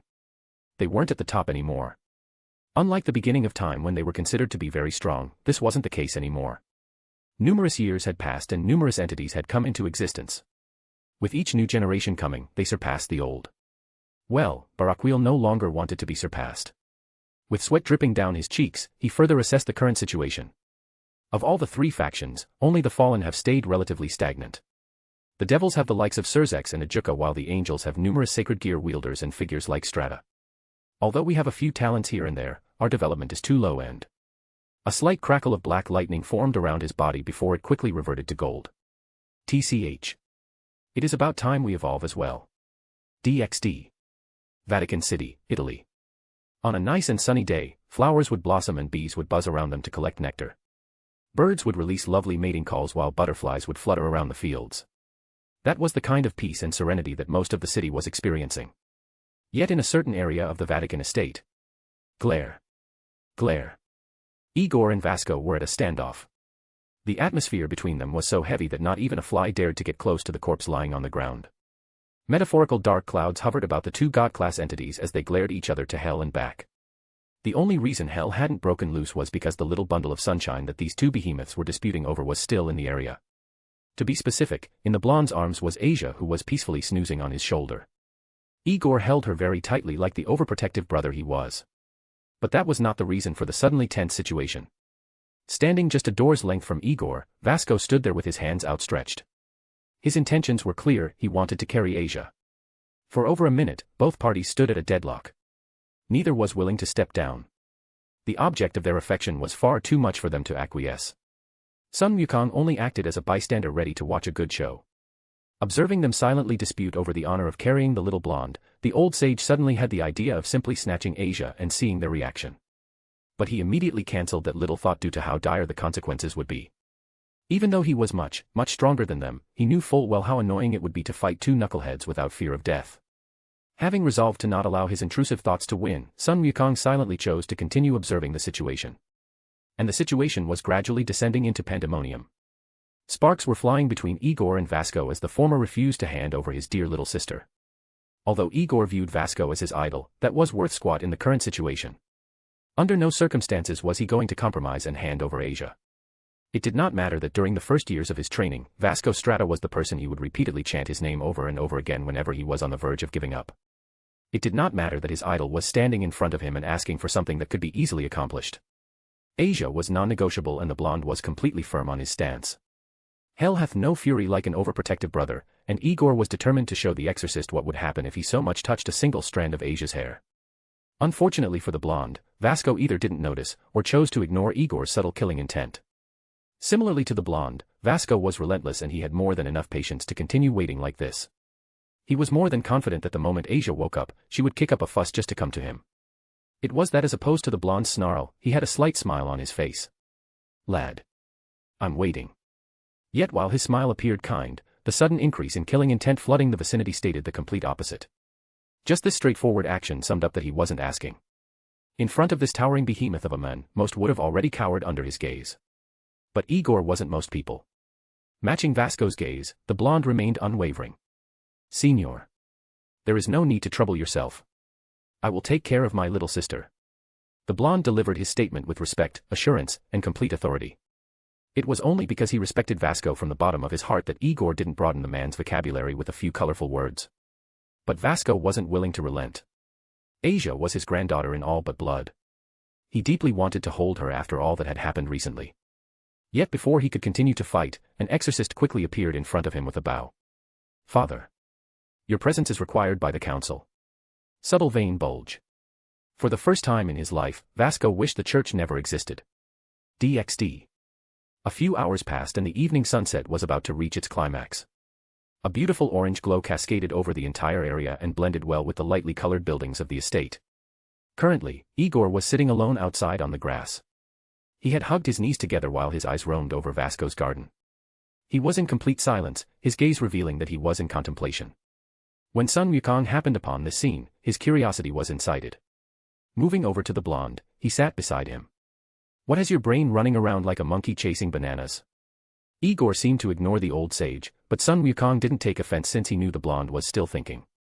For him to think this much, I wonder what he will say. The quiet drew on for a minute or two before Igor finally responded. His words were unusually soft and yet strong. But the sincerity behind them could not be faked. Monkey sage. Thank you. You have helped me find someone to call family. As we discussed before, I am willing to honor the deal between us. The blonde turned to face Sun Wukong, his gaze serious. What do you want me to do? Sun Wukong mulled over the thought a bit. Over the period of time he had gotten to know the blonde, his evaluation of him had changed. His thoughts of drafting him into Indra's army had all but disappeared, especially after he saw how carefully he treated Asia. Sun Wukong would never forget how the same hands that nearly crushed Durandal could so carefully caress a face. If before I had a hunch, now I am completely sure that he will not get along with Indra. They will inevitably clash. But even with this thought, the old monkey was still curious. He wanted to now know what a person who has found family feels about a particularly sensitive topic. Kid. What do you think about war? Igor looked at Sun Wukong with a confused gaze before it shifted into one of uncertainty. What about the deal? Never mind. If you want my take on war, old man, is that I don't have one. Eyebrow raise. Don't have one. Compared to having an answer, not having one seemed to be more intriguing. Tell me why you don't. The humans I know either advocate for war or abhor war. Igor shrugged his shoulders before turning to face the garden. Before I answer, let me first ask Monkey Sage. I know I'm pretty strong now.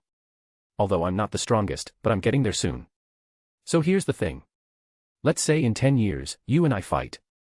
Our battle is explosive and numerous towns and cities around the vicinity are affected by our fight. Is our fight considered a war since widespread destruction was caused? Is there a certain number of men needed for our fight to qualify as a war? Or does there need to be a clash of ideologies? Sun Wukong looked ahead in contemplation. This was a question he never truly gave thought. Although there were some aspects that the blonde failed to list, he had gotten his point across. But fortunately, he had an answer for it. If you ask for my opinion, a war is considered a war when the stakes are high enough. The number of people or the ideology does not matter. If the risks of loss are high enough, then a conflict can be considered a war. Calmly receiving the answer, Igor posed another question. Then, can it be considered a war if I go to fight and my life is at stake? Sun Wukong replied without hesitation. Yes. Your life is a high enough stake. If there is a chance of you or others losing their life when dealing with another entity, then it can be counted as war, regardless of numbers. The blonde couldn't help but grin at the old monkey's answer. If that is indeed the case, then I advocate for war because only in a war will I get stronger. Me against 10,000 people with my life at stake sounds like a pretty good way to spend a Sunday, don't you think, Monkey Sage? Sun Wukong couldn't help but blink once or twice at Igor's statement. You. He couldn't hold himself anymore. Puffed. Pwahahaha. I like you more and more, kid. You truly possess the heart of the strong. Sun Wukong knew that if Igor's statement was heard by others, they would immediately shower the blonde with curses without bothering to crucially analyze the meaning behind what the blonde said. Just from this conversation, Sun Wukong knew that Igor would definitely become someone who can reach the strongest top 10. He looked at the blonde again with a gaze full of approval. For someone your age, you speak great words, kid. Only someone who is willing to fight can earn their seat among the strong. Chapter 48. Chapter 48. Just from this conversation, Sun Wukong knew that Igor would definitely become someone who can reach the strongest top 10. He looked at the blonde again with a gaze full of approval. For someone your age, you speak great words, kid. Only someone who is willing to fight can earn their seat among the strong. DxD. Sun Wukong felt immense pride at that moment. He viewed the young blonde completely in a new light. He felt that with how Igor viewed the world, he was worth his attention. In the end, he decided to offer him the opportunity to gain some insight. Looking directly at Igor, the old monkey spoke. Kid. Would you like to see a real battlefield? ? Contrary to expectations, Igor did not jump up in excitement. He only looked forward with his eyes closed in contemplation. This was a significant decision that could change the course of his life forever. Going to a battlefield means I will get to see an uncensored view of complete bloodshed. Although Igor was not one to shy away from killing, having to witness thousands of deaths in a single moment was an entirely different thing.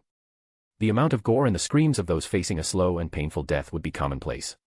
The wails of men who had lost their comrades would be ever present. But I'm willing. Igor wasn't willing to let go of such an opportunity. He had over 60 years to ready his mentality. Even before he transmigrated, he had a clear understanding that all those who had walked on the path of the strong had to see and cause bloodshed. And after numerous decades having been trapped with his own thoughts, he had long since prepared himself for every possible scenario. At worst, he would have to grit his teeth and endure. If he shied away now, this would become a dark smog in his heart and a devastating hit to his pride. Refusing the opportunity to evolve his mentality now would become a regret in his subconscious. The last thing Igor wanted was to look back on this moment 100 years from now with regret in his heart. The blonde knows himself. He knows full well that if he declines this moment out of fear, it would become a stain on his conscience. Even if the years passed on, he would always look back and think, what if? Those kinds of thoughts would be detrimental to his future advancements as a warrior. As a warrior, he would lose all qualifications to call himself one if he refused to see a little bit of blood. Therefore, if he wanted to continue on this path he had chosen, he had to accept. To outsiders, this may have been a simple request. But to Igor, this was a decision that would impact him for many years to come. And so, he wanted to make the proper decision. Looking at the old monkey in the eye, Igor delivered his answer. I want to witness a battlefield with my own 2 eyes. Sun Wukong's grin could not grow any wider at this point. All that went through his mind was one thing. He'd make a good partner for my descendant. His mind drifted back to Biko, one of his most promising descendants. He had already started showing talent and was being groomed to be the next Monkey King.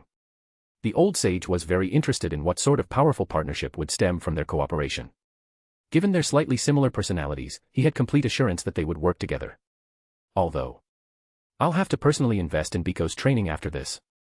In his base state alone, Sun Wukong was already sure that the blonde had surpassed most of the upper echelons from the 3 factions. In terms of raw power alone, Igor completely decimates over 90% of the supernatural world. He had the power and it would continue to grow even further. But what he needed the most was experience, and a battlefield would give him that. Although the blonde had the power, he still fell short on how to use it. Sun Wukong already began running through a list of things he wanted to show the blonde.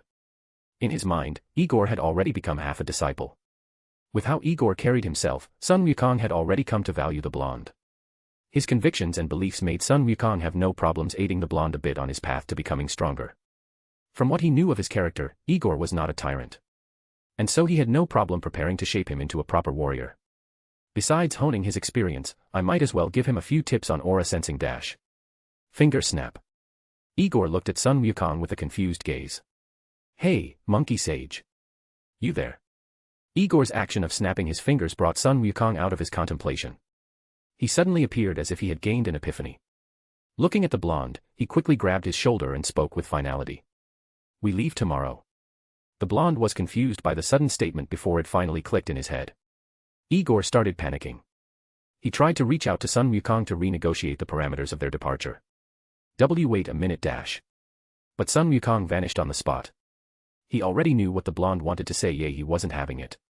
He had already stayed for too long, and the date for the next battle between Indra and Shiva would commence by the end of the week. The last thing he needed was to face an irritated Indra. And he did not want to negotiate the terms of departure with the blonde. As for Igor, his eyes were filled with complete panic. No. On a normal day, he wouldn't have cared. In fact, he would have insisted they left immediately. But now, Asia was in the mix. He really couldn't bear to part with his little sister. It was already hard enough for him to leave her alone to sleep. Yet as Igor grabbed his hair in indecision, he eventually lowered his hands in acceptance. Stupid monkey sage. Although he wanted to curse Sun Wukong, he understood that he couldn't afford to take long rests on his path to power. So as much as he wanted to stay with Asia, it would be detrimental in the long term. Igor was fully aware of the waves he had caused, and sooner or later, strong people will come to either enslave or kill him. Yet he did not regret his actions, since they are what led him to him meeting Asia. Restricting himself in any way was not in line with his personality. DxD. Asia was terrified. The scene of being grabbed by a hooded figure continuously replayed in her head. It was so detrimental towards her young mind that she continuously screamed with cease. The scene replayed over and over again, and each time she would get so terrified that she would continuously call for her grandfather. But nothing ever changed. Without any rest in between, her kidnapping would end at the point where she was about to be injected before starting all over again. She would feel someone pick her up, and when she opened her eyes and failed to recognize them, she would try to get out of their embrace, yet her struggles would prove fruitless. It would eventually end with a needle approaching her before starting all over again. These repetitions were grinding heavily on her fragile young mind. Her psyche was wearing down with each playthrough. She was already dabbling within the depths of despair, her eyes growing more and more soulless with each playthrough. But just when she thought she would have to endure all of it again, the surroundings darkened. In the abyss of blackness, she started hearing someone call her name over and over again. Asia. Asia. Asia. She looked around frantically, trying her best to find whoever was calling her. She treated it as a figment of her imagination at first. The first thing her mind would try to do in a completely hopeless situation is to find sources of hope. So when she no longer heard the voice after what seemed like an eternity, her shoulders slumped down in defeat. Her legs could no longer support her body as she collapsed to the ground. Her choked sobs cleared the silence, her tears streaming down her face.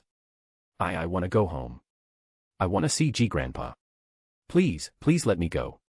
Her tears came out in a downpour. Her pleas for mercy were met with cold silence, complete hopelessness and despair invading her heart like a tsunami. But when all seemed lost, a ray of golden radiance pierced into the darkness. Asia! Asia! Asia darted her head all over in search of the voice. Her eyes were wide open in a desperate search for the source. Asia! Asia! Asia! Why yes. Where are you? Please tell me where you are.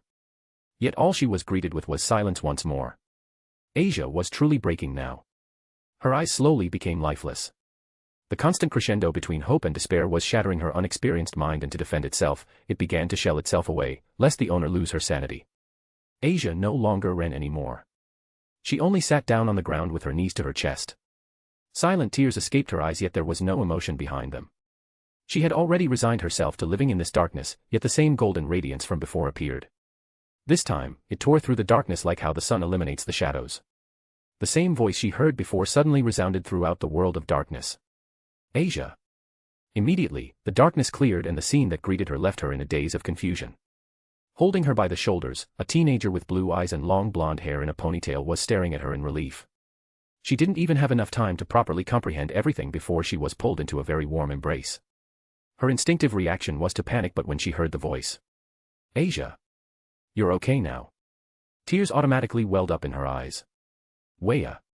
She immediately held on to Igor like he was her lifeline, because he was. When she recognized that it was his voice that had been calling out to her, she couldn't contain the emotions she had bottled up before. Burying her head in his stomach, she absolutely refused to let go. Naturally, Igor did not even entertain the thought of doing so. Wrapping his arms around her, he nuzzled the top of her head with his chin. His fingers softly caressed her hair, his voice coming out soft and comforting. You're safe now. You're safe. Asia's response was to only hold on tighter. She still couldn't differentiate reality from the dream. But upon feeling his skin, inhaling his scent, and hearing his voice, she gradually grew to believe that all of this was real. Every sensation she was experiencing was real, the proof that she was out of that dark place. Yet the moment Igor tried to break free, she immediately held onto him. No. Burying her head in his chest, she couldn't help but plead. Don't leave. Please don't leave, be big brother. Chapter 49, Chapter 49. The words were so soothing that she immediately hugged him back. The level of comfort she felt made her very reluctant to let go. Burying her head in his chest, she couldn't help but plead. Don't leave. Please don't leave, be big brother. DxD. Igor never expected Asia to have a nightmare like this. When he heard her frantic screams a few moments back, he immediately teleported to her room to provide comfort. Even as he held her in his arms, he couldn't help but feel immense hatred for the dead kidnapper. From the bottom of his heart, he wanted to resurrect the kidnapper and slowly torture him to death for his actions. Her shaking like this in fear almost had him frothing from frustration and regret at having killed the kidnapper so quickly. Furthermore, he now felt absolute hatred towards whoever orchestrated the kidnapping. Just because he was ignorant doesn't mean he wasn't observant. Igor knew full well someone must have paid the exorcist to kidnap Asia. There was no other viable reason for that exorcist to kidnap Asia just for himself.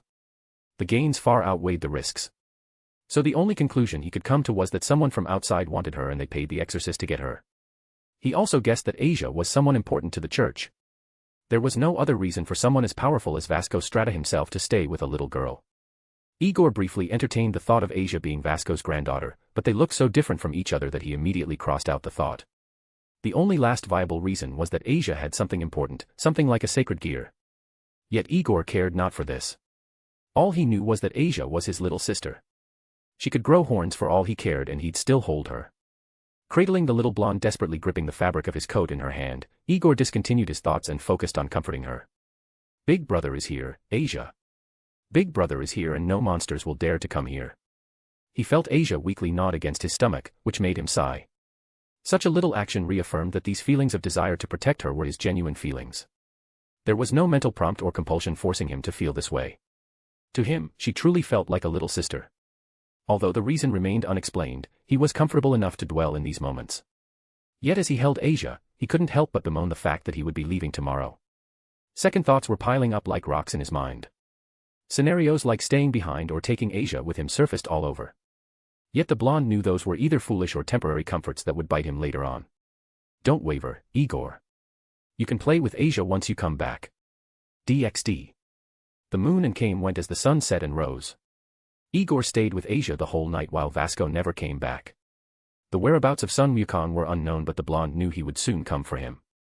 The old monkey had the uncanny ability of appearing out of nowhere at the strangest of times. The only problem Igor had was that whenever Sun Wukong did that, he could not sense the old monkey's aura. It had become something of a little project for him to now solve. I wonder when he'll come. Feeling the first rays of the sun peel through the windows, Igor couldn't help but glance down at Asia. The little blonde was calmly sleeping with one arm hooked on his thigh. The pillow beneath her head threatened to swallow her little face, yet even it failed to hide her content smile. Igor couldn't help but remove a few strands of her hair and gently rubbed her cheek with his finger. The soft smile on his face perfectly conveyed the love and care he held for her. He truly wished to enjoy these last few moments, but upon feeling the sudden displacement of the air, he sighed. Turning his head towards the source, he glanced towards Sun Wukong standing in the middle of the room before shifting his gaze towards the clock on the wall. It was already the 7th hour of the day, far too late for the blonde on a typical day, but much too early under his current circumstances. Looking back towards Sun Wukong, Igor was about to speak when the old monkey cut him off. No. I'm leaving now, with or without you. 10 seconds. The old monkey was unusually stern this morning, but he had his reasons. He wanted to test Igor's conviction now that a distraction had fallen upon him. He particularly came in the morning when his sense of unwillingness was particularly high, and he gave him 10 seconds to decide since he didn't want the blonde to delay unnecessarily. But it seemed that once again, he underestimated Igor. No need, monkey sage. Let's go now. Igor was completely clear on his priorities. Slowly peeling away Asia's hand that hooked around his thigh, he got up from the bed and looked at the sleeping little girl. Even with his convictions clear, his hands couldn't help but clench into fists. Looking down at her, he seemed to dispute a decision in his head before finally coming to a conclusion. Leaning down, he brushed away the mop of hair on her forehead before delivering a tender kiss to it. I will come back soon, little Asia. It may not be today, tomorrow, next month, or even next year. But I will definitely come back.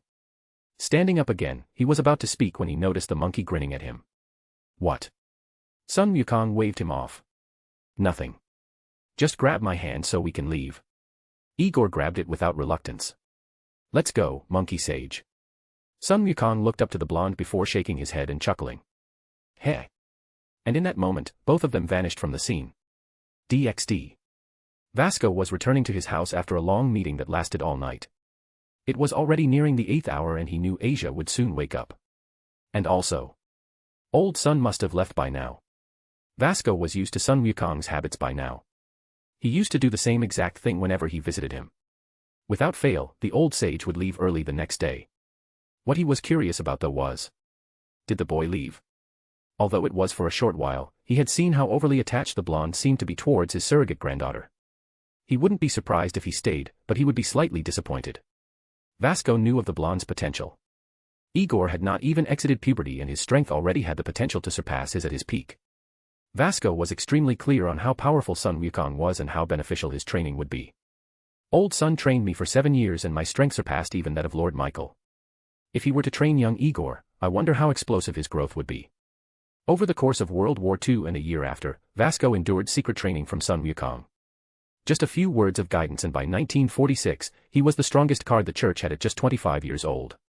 The combination of the war and some words of guidance from the former Monkey King allowed him to progressively grow in power to the point that he was at the absolute peak of God class, peak Satan class, in power alone. Unfortunately, age played a significant factor as after he turned 40, his power progressively began to lower until it stabilized around the upper end of low God class. Shaking his head at the memories of his glory days, Vasco pushed open the door to his house and entered. Upon finding numerous banana peels on the floor, he placed a hand on his forehead in exasperation. Of course you would leave me a gift like this, old Sunday. Grabbing the broom by the door, he began to sweep them away, his mind wandering curiously. I wonder how many years it will be before I see them again. Chapter 50. Upon finding numerous banana peels on the floor, he placed a hand to his forehead in exasperation. Of course you would leave me a gift like this, old Sunday. Grabbing the broom by the door, he began to sweep them away, his mind wandering curiously. I wonder how many years it will be before I see him again. DxD. Indra's Palace, Svargaloka, Heavenly Realm. Both Sun Wukong and Igor appeared in a secluded courtyard filled with golden radiance. Golden statues of warriors were neatly placed at equal distances from each other. There was no sun in the sky. Rather, there seemed to be a beautiful blend of purple and gold that visibly melded like liquids. While Igor tried to look around and enjoy the sights, Sun Wukong interrupted him by tapping his shoulder. Remember now, kid. Indra is much, much stronger than you. So show him proper respect, and you won't have any problems. The blonde now became truly curious as to who Indra truly was that he could make the old sage rate him so highly. A slight itch to fight such a figure spawned in his heart, but he quelled it before it could show outwardly. Looking at Sun Wukong right in the eye, Igor gave a casual reply. Relax, monkey sage. I will not cause unnecessary problems or anything like that. I will respect Indra since he is a god, but don't expect me to get on my knees or lower my head and all that stuff. I have my pride, you know. Sun Wukong truly looked at Igor. Knowing the temperaments both the blonde and Indra had, the old sage truly had a bad hunch that things might go terribly south. He initially had trust that maybe the blonde could hold himself back, but that slight battle intent he sensed from Igor had him thinking twice about the whole ordeal. Releasing a defeated sigh, he chose to grit his teeth and led the way forward.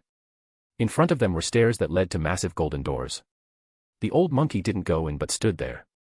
He turned towards Igor and spoke with a tone of finality. Kid. Indra and I have history. So I can talk to him however I want. But, do not copy me. You do not have the appropriate strength to converse with him in whatever manner. Should he wish to, he can kill you before I can even react to save you. Just like you have your pride, he has his. I want you to remember that. He is not like me. Do you understand? Igor did not flinch from Sun Wukong's gaze. In fact, he stared right into it. I know my place, monkey sage. As much as it grated Igor to say it, he understood the importance of hierarchy. To others, he was strong. But to the old monkey, he fell short. And if there was someone stronger than Sun Wukong, then he had to know his place. The blonde was not blind to this fact. But just because the other party was strong, didn't mean he would start shaking in his boots. If that was the case, he would have become a part of Grigori a long time ago. He would show respect, not subservience. I will acknowledge his power, not fear it. You have my word that I will not cause unnecessary problems for you, monkey sage. Satisfied with Igor's reply, Sun Wukong grabbed the blonde's hand and vanished along with him. It didn't take long before they appeared inside some sort of command room. There was a large round table with more than 20 chairs surrounding it. A large window stood on the side of the door and it overlooked hundreds of square kilometers of land. From this view, everything below appeared relatively small to the point that if a normal person looked down, they would be hard-pressed to identify a house as nothing more than a single dot. This confused Igor since the palace appeared to be 10 stories high at best. Then it clicked in his head. Maybe this is a secret bunker floating high above the ground or something similar. I wonder what will happen if this building suddenly falls over. Having gotten bored by the view, Igor then turned his head towards the rest of the room. Standing hunched over some documents was a relatively muscular man with a greenish-brown buzz cut. And to Igor's complete bewilderment, he wore a simple white shirt and shorts. To complete his casual look, circular sunglasses were propped on top of his forehead while he wore flip-flops on his feet. While Igor was surprised, that was all he was, surprised. That was because a completely different emotion surfaced in his heart, one of excitement. Unlike Sun Wukong, who had even less presence than air, Igor could feel it. Strong. He's very strong. Igor could instinctively feel that the person in front of him was strong. He was so strong that the blonde knew even if 100 of him were to use their Kaioken X30, none of them would leave a scratch even if they used their strongest attacks on him. It was such a frightening thought because Igor knew that with his current power, a casual attack from him could completely obliterate a city without leaving anything behind. Asterisk. Yet despite these odds, Igor couldn't help but feel fired up. A mountain. I found another mountain. After these last few weeks, Igor had finally found a target he could aim to surpass. His first aim was Barakiel and he eventually surpassed him. His second was Aazel. But the blonde knew that even before the third year ends, he would have surpassed the governor. But Indra was an entirely different ordeal. Indra was so strong that Igor was afraid he would need more than 100 years in the time chamber just to even get within spitting distance of his power level. But that was what made everything so exciting. Igor looked at Indra with newfound respect. Worthy of being a god. But still, I'll surpass you sooner or later, with or without the time chamber. With his constant use of Kaioken, Igor was inching slowly but surely towards the realm of godhood. As it stands, his lifespan alone had increased to over 3 centuries. By constantly having his Kaioken activated at 50% efficiency, his lifespan had increased over the last 10 years. During that time, constantly keeping the Kaioken active not only allowed him to become more proficient, he was also able to gain roughly 20 years of lifespan every year. And with having achieved the Kaioken X 1.6, he could expect to gain 24 years of lifespan a year. But Igor could care less about that.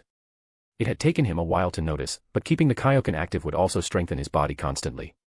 So theoretically, he could constantly grow stronger. And if he has enough time, he would soon grow strong enough to rival Indra.